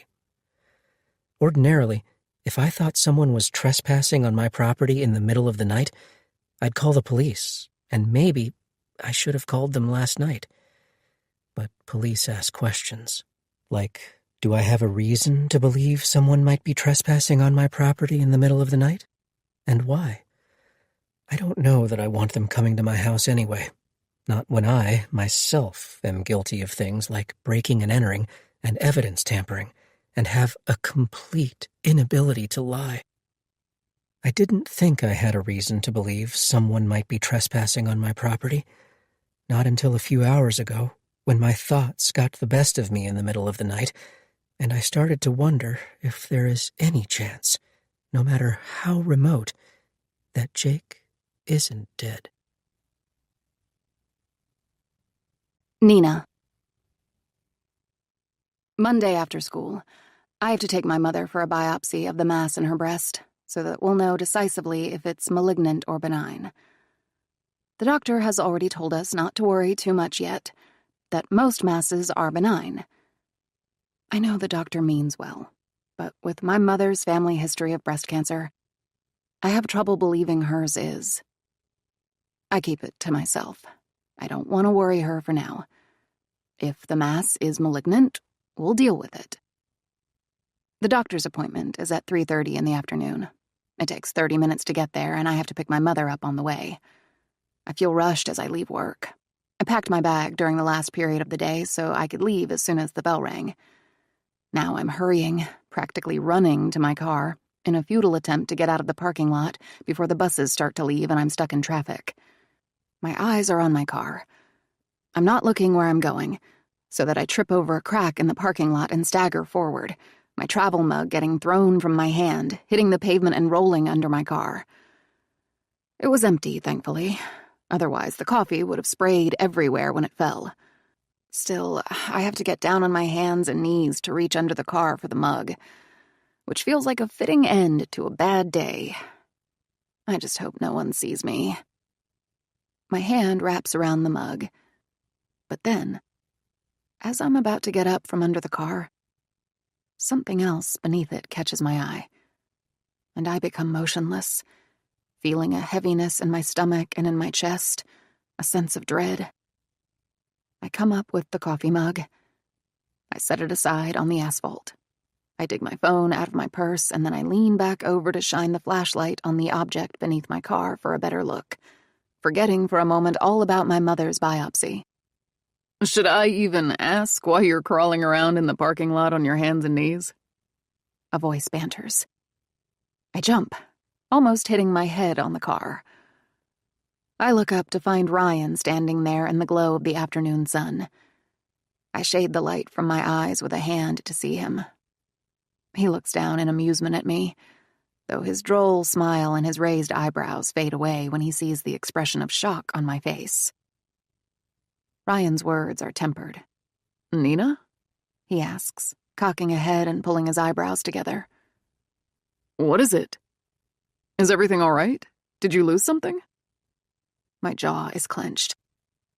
Could you just look at this for me?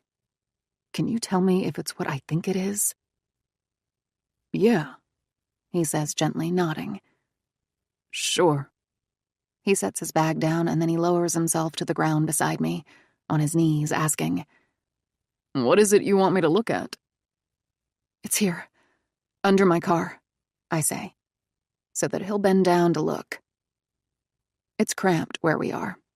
When we bend down to look, our heads practically touch. There can't be more than 3 feet of space between parked cars, which is hardly enough room for one person to fit, much less 2. I use my phone's flashlight to illuminate the underside of the car, pointing toward the small black box-like thing that sits close to the edge of the car, almost directly beneath the driver's seat.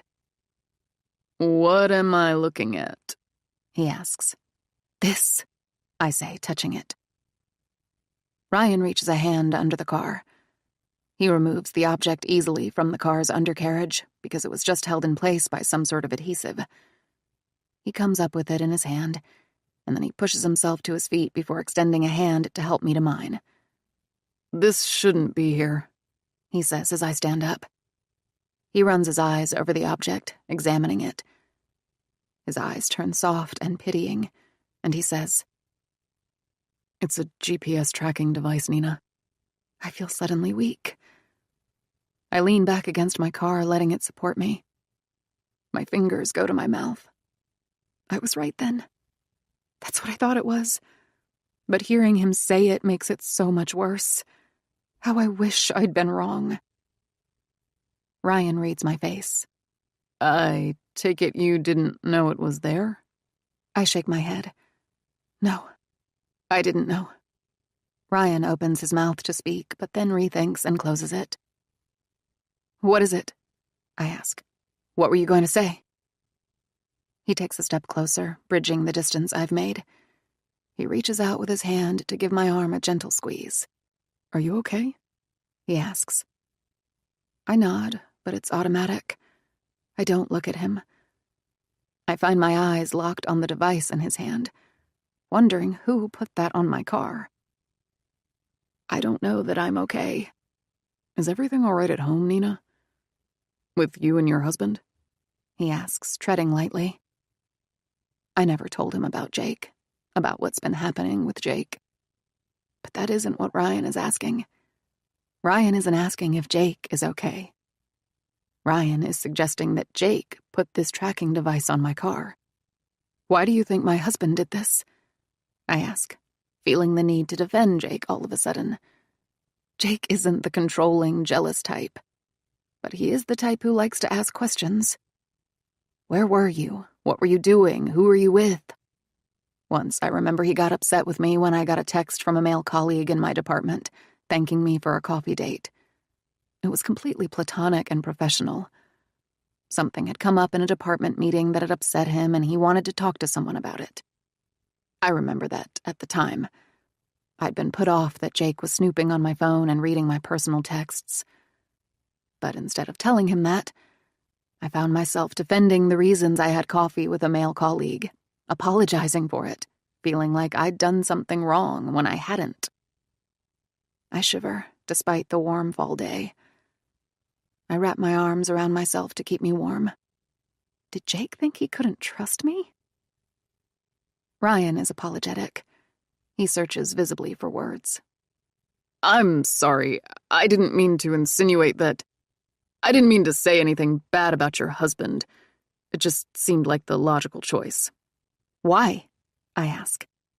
My words brusque, and I don't mean to take my feelings out on Ryan, but it happens. Because Jake seems like a stalker, or because husbands in general do? I ask. Ryan looks hurt. He says, I've only met him a couple times. I don't know anything about your husband. Then why do you assume it was him? Please don't be like that, he says, and I regret the tone I took with him. You know I didn't mean anything by it. I'm just trying to help. I shake my head. I put my head in my hands. The only reason I took offense was that he touched a raw nerve, because I was thinking it too. I'm sorry. I shouldn't have reacted like that. I try to think, to process what's happening, to make sense of this. I just don't know why Jake would do something like this. But if not him, then who, Nina? He asks. I don't know, I say. I have no clue. Ryan bends his knee slightly to lower himself to my height so he can look me in the eye. You would tell me if things weren't okay at home. Yes, of course, I lie. Would you? Ryan can tell that I'm lying. No, I say, shaking my head. No what? He asks. No, everything is not okay at home, or no, you wouldn't tell me? No, everything is not okay at home, I say, my voice and posture crumbling. With my confession come tears. Shit, I say, swiping at my eyes. I hate to cry. I'm not the crying type, especially not in public like this, with Ryan and only God knows who else is a witness. He looks around the parking lot first to be sure no one is watching us. Ryan comes closer. He reaches for my shoulders and tentatively pulls me into him. I resist at first, but then I give in, finding comfort in his embrace. His arms wrap around me. He quiets my crying. Shh, he says. My own arms hang stiffly at my sides, but I lean into him, resting my head on his chest, knowing that I haven't been this close to another man except Jake in years. He runs a hand the length of my hair. It's calming. Talk to me, Nina. Tell me what's wrong. I pull back, but we still stand close. The sun is behind Ryan. It's bright. I tend a hand to my eyes as I say, Jake left me. Feeling a sense of shame wash over me. Now that my mother saw Jake at our house the other day, I know definitively that he isn't dead, and he isn't missing. He made a choice to leave. He doesn't love me anymore. I went so far as to call the police this morning and tell them what I discovered. There was no point in them searching for Jake when they have truly missing people to try and find. What do you mean he left you? It isn't that Ryan is confused. It's that he finds it inconceivable that Jake would leave me, which I appreciate. We got into a fight a few days ago. These days, it seems we're always getting into fights. I can't do anything right. He left for work Monday morning and never came home. I thought something terrible had happened to him, but no. My mother saw him over the weekend and he's fine. He just left me. More than once, Jake has threatened to leave. He finally made good on his threat. Then he's an idiot, Ryan says, reaching for my elbow, his eyes holding mine for a long time. Noise comes all of a sudden from the school building. I fall away from Ryan, pulling my arm back, turning to look. A cluster of teenage girls has stepped outside, giddy and happy and laughing. I feel my cheeks go red, hoping they didn't see Ryan and me so close. I can only imagine what they'd say about catching Mrs. Hayes and Mr. Schroeder in an embrace. My eyes return to Ryan's. He, too, was watching the girls. He looks back to me. I'm sorry you're going through this, Nina, he says. I swallow. How does it work, anyway? I ask, wiping my eyes on the back of a hand, eager to change the subject because I don't want to talk about Jake anymore, or our home life. This? He asks, holding up the tracking device. Yes. I don't know for sure, he says, turning it over again in his hands. But I think it's a real-time GPS tracker, where someone can monitor your location from their own cell phone. I imagine a little map with some digital cartoon image of myself, giving real-time updates every time I get into my car to head to work or to the grocery store. I imagine someone watching from afar as a dotted line tracks my movements across town. Work, errands, my mother's doctor's appointments. A cool wind sweeps across the parking lot and I shiver, hugging myself tighter as the tiny hairs on my arms and on the nape of my neck lift in the breeze. I wish I'd brought my jacket. You look cold, he says, his eyes going to my arms, which are spread with goosebumps. I am. I have to go, I say, suddenly remembering about my mother's biopsy. I look at my watch. Shit, I'm going to be late. Ryan seems reluctant to let me leave. Do you want me to follow you? Make sure you get home okay? I appreciate his concern. There is a part of me that wants to say yes, to ask him to follow me home. This tracker has me on edge for good reason. But it's more than just this tracking device. It's the anonymous and unsolicited flowers, too. Did the same person who has been watching me also send the flowers? No, I'm fine. Really. For all I know, this thing has been here for years. I say, trying to make light of it. Though that's not possible, because it was only about 6 months ago that Jake bought me the car.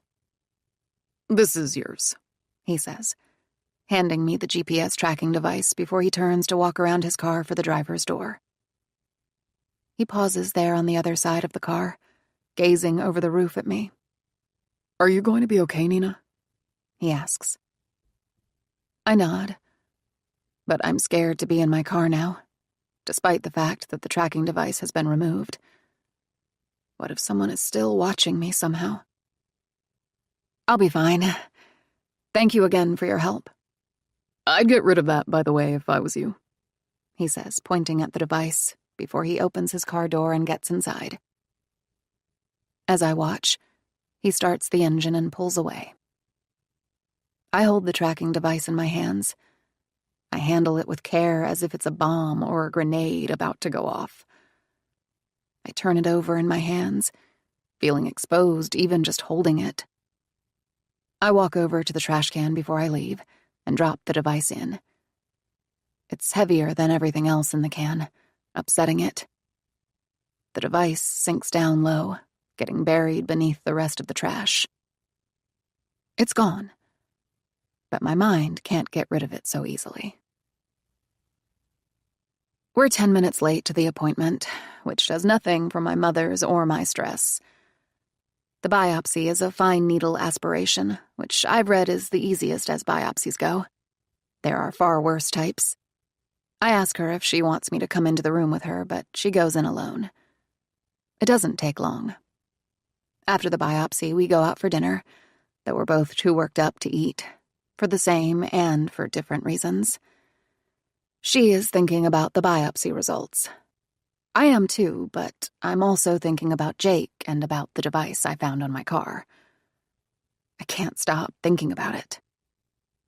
We go for Mexican, which was once my mother's favorite. From across the table, I can see that she is tired. We eat, or try to eat.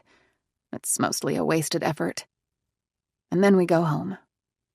Don't think about it, I say to her as I drive, reaching for her hand. Easier said than done, I know.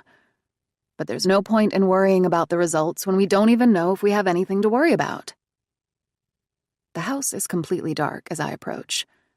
So dark it's hard to see. Both the outside and the inside lights are off. It was late afternoon when we left for the doctor's appointment. The sun wasn't anywhere close to setting.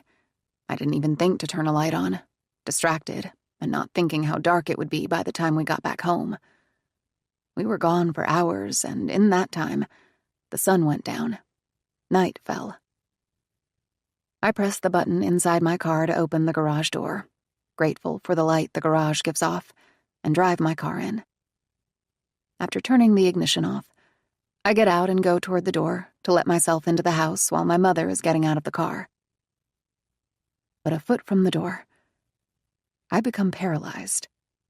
The door into the house is moving. It's open.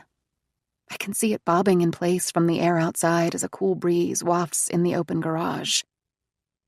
The door isn't standing wide open, but it isn't pulled fully closed either. I could open the door just by pushing on it. I never would have left the door like this. I didn't leave the door like this. Is everything okay? My mother asks, coming to stand behind me. She sees my reluctance, how I stop briefly before the door, taking a breath, looking at it lapping in the wind against the frame like waves on the shore. Did you forget to close it? She asks. I don't want to tell her what I'm thinking, because she's already so stressed and worried about everything. I don't want to make it worse. I must have, I say, stepping up to the door.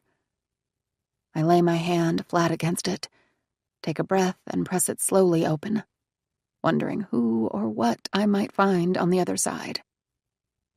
I slip my hand in first, feeling for the light switch. I find it and turn it on. A flush mount ceiling light shines down, bathing the room in light. I look for something amiss. I find something. The cleaning lady was here today. Her name is Martha, and she's a godsend. She came this morning when I was at work, when only my mother was home. Martha washes the floors by hand and is always very thorough and conscientious. She came recommended from a friend and is the best. In all the years she's been with us, her work is flawless. She never leaves a speck of dirt or dust behind. But just inside the mudroom is a partial shoe print. It's a dab of tracked-in dirt on the luxury vinyl tile. My mother doesn't even notice, but I see it right away, sticking out like a sore thumb. It looks like someone stepped through mud or dirt coming in, and then walked into the house with it on their shoe. The shoe print is longer and wider than either my mother's or mine. It's big, like a man's footprint, though it's an incomplete print. Martha would never have overlooked something like this. She never would have left it behind. There hasn't been a man in my house since Jake. I think I'm just going to go up to bed, my mother says as she breezes past me in the mudroom, stepping into the still dark kitchen just beyond. I can tell from the sound of her voice that she's exhausted from the day, and because I slipped her a Xanax before she went in for her biopsy, because she was so nervous about it.